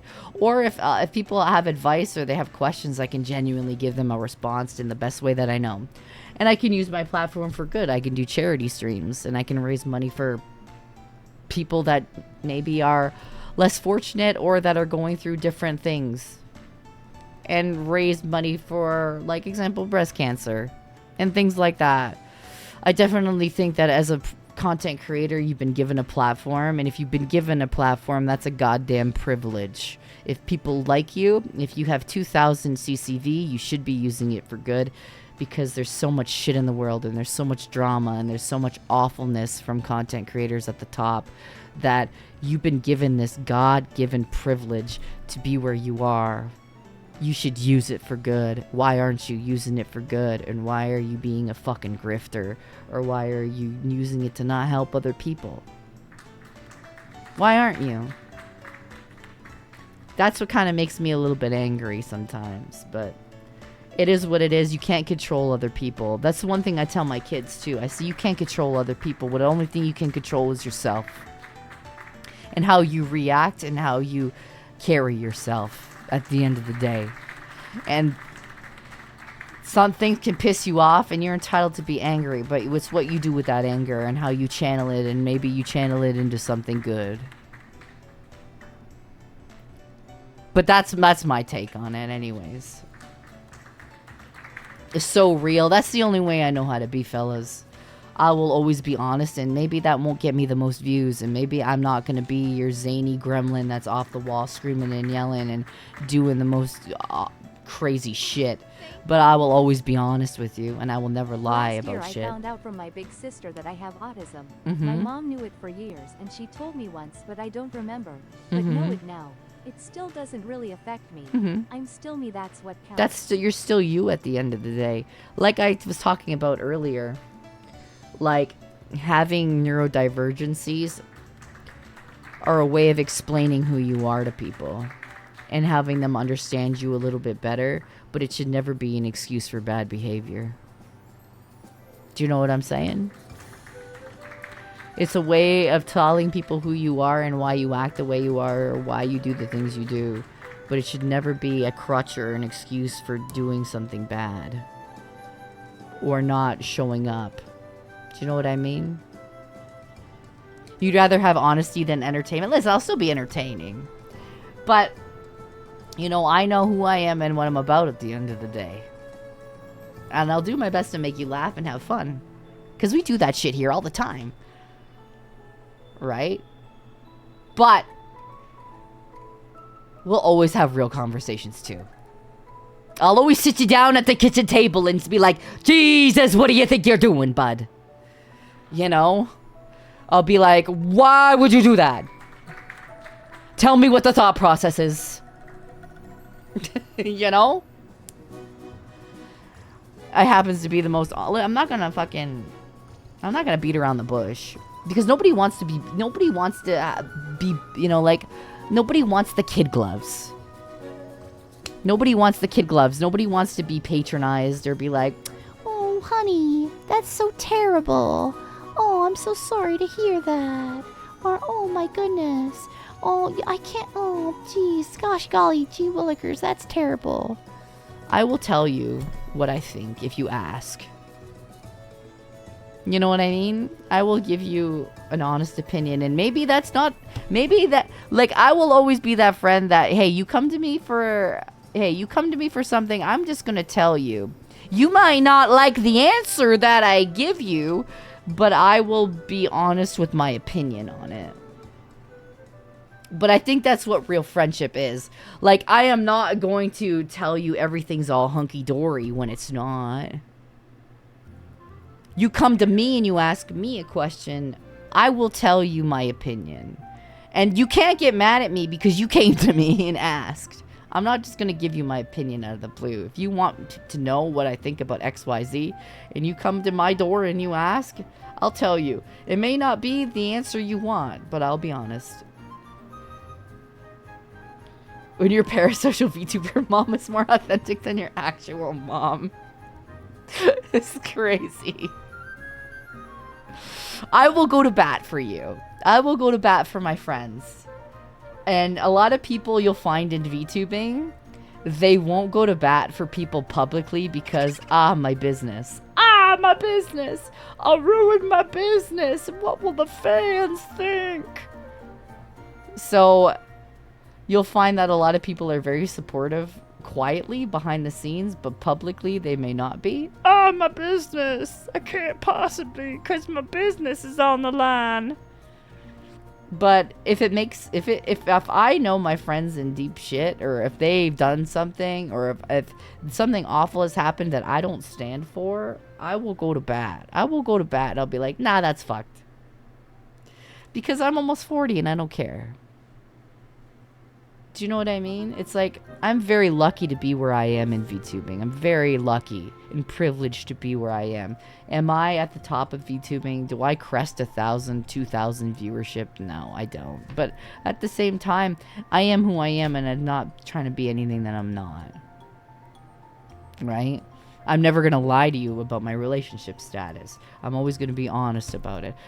I've never said, hey, I actually don't have kids, or hey, I actually don't have a significant other, or hey, you know, I'm going to be honest and forthright with you guys because you deserve that. You're not stupid. I look at you as my community and I go, you guys are not fucking stupid. You guys can tell when I'm not happy. You guys can tell when I'm happy and I'm excited, and you can tell when I'm sad and I'm angry. You guys are not dumb. Right? You guys are smart. You have stuff between your ears. Right? You guys are smart. You are smart. You guys are not dumb. You guys are intelligent. Listen, sometimes I'm an idiot. Or I forget stuff, or shit doesn't make sense, but like, sometimes I have the one brain cell too, but overall, people are not stupid. They get it. They can tell. They can pick up when a streamer is feeding them bullshit. Right? Welcome on in, everyone. Scary, thank you so much for the raid. I appreciate it. I hope you had a wonderful stream. I hope you had a wonderful stream. What were you guys doing? We were just recapping Italy. I've yapped for close to 6 hours now, guys. That's insane. Thank you. Italy was amazing. Like, I've yapped for close to 6 hours. I can tell you right now, I can tell like I'm starting to get dry mouth. Ow, fuck. kicked my fucking thing on my table that has a cup holder. This week is a little bit like... It's a little bit of, I guess, a lighter week. Because Wednesday... Hang on, what the fuck did I put in my schedule? Dude, I was so tired when I made that schedule. I had jet lag when I made that schedule.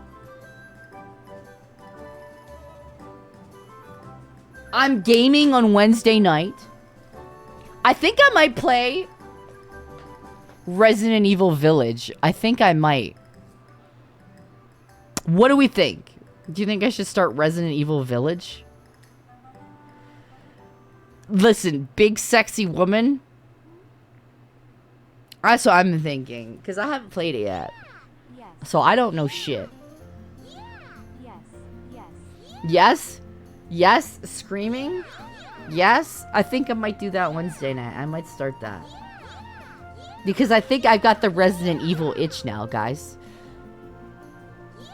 I think I have the Resident Evil. After playing Requiem, how gay is it gonna make me? I don't know. Probably full gay. I'm bisexual, so I'm half gay. Maybe it will send me over the edge to full gay. Who knows? But that's happening Wednesday. Thursday is my actual birthday. So I'll be turning 40. I'm not streaming that day.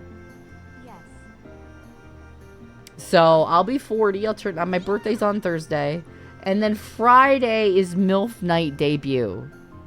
And we have goodies for you. I said pay attention to gamer subs. Pay attention to gamer subs. So that is a new... Master, thank you so much. Rubber Ducky! Thank you so much for the 20! Thank you, thank you, thank you. I appreciate it. That was very sweet of you. Thank you, thank you, thank you. If you get a gifted sub, please thank Rubber Ducker. But I don't know. Friday night's gonna be fun. It's a new model debut. You know, there may be a sneak peek of something that you guys. I put a little mini trailer out the week before. There may be a new song drop. Who knows? There may be a song drop. Who knows? There could be something with gamer subs that's dropping on Friday night too. So I mean, there's a lot of fun things on Friday night, is what I'm trying to tell you. So Friday night is definitely going to be fun around here. It's a party. It's a birthday party. It's me hanging out with you guys. I didn't invite anybody to come and hang out or anything like that because, like, I figured I've been away for 2 weeks. I wanted to hang out with you guys. So, the new model is... You're not prepared for this, by the way. You're just fucking not. You're not prepared. Okay? What I'm going to do is I'm going to send you guys, I think, over to Joel. Because Joel was kind enough to pop in here earlier in the day. He came to say hello. And he may have come in at an opportune time when I was talking about getting jump scared by actual Italian sausage. But he did come in and say hello. So I think it would be a nice thing to go and raid Joel. Oh, thank you, Master. What should the raid message be? Sharing my early birthday wishes to you. Happy early birthday. Italian pasta noodle Vexy attack. Heart, there it Vexy is. Heart, Vexy Heart. Go and give love to Joel. He's an amazing dude. I fucking love the shit out of Joel. He's such an amazing guy. Go say hello, and you know what? I will see you guys on Wednesday, and we'll start gaming again. All right? Okay.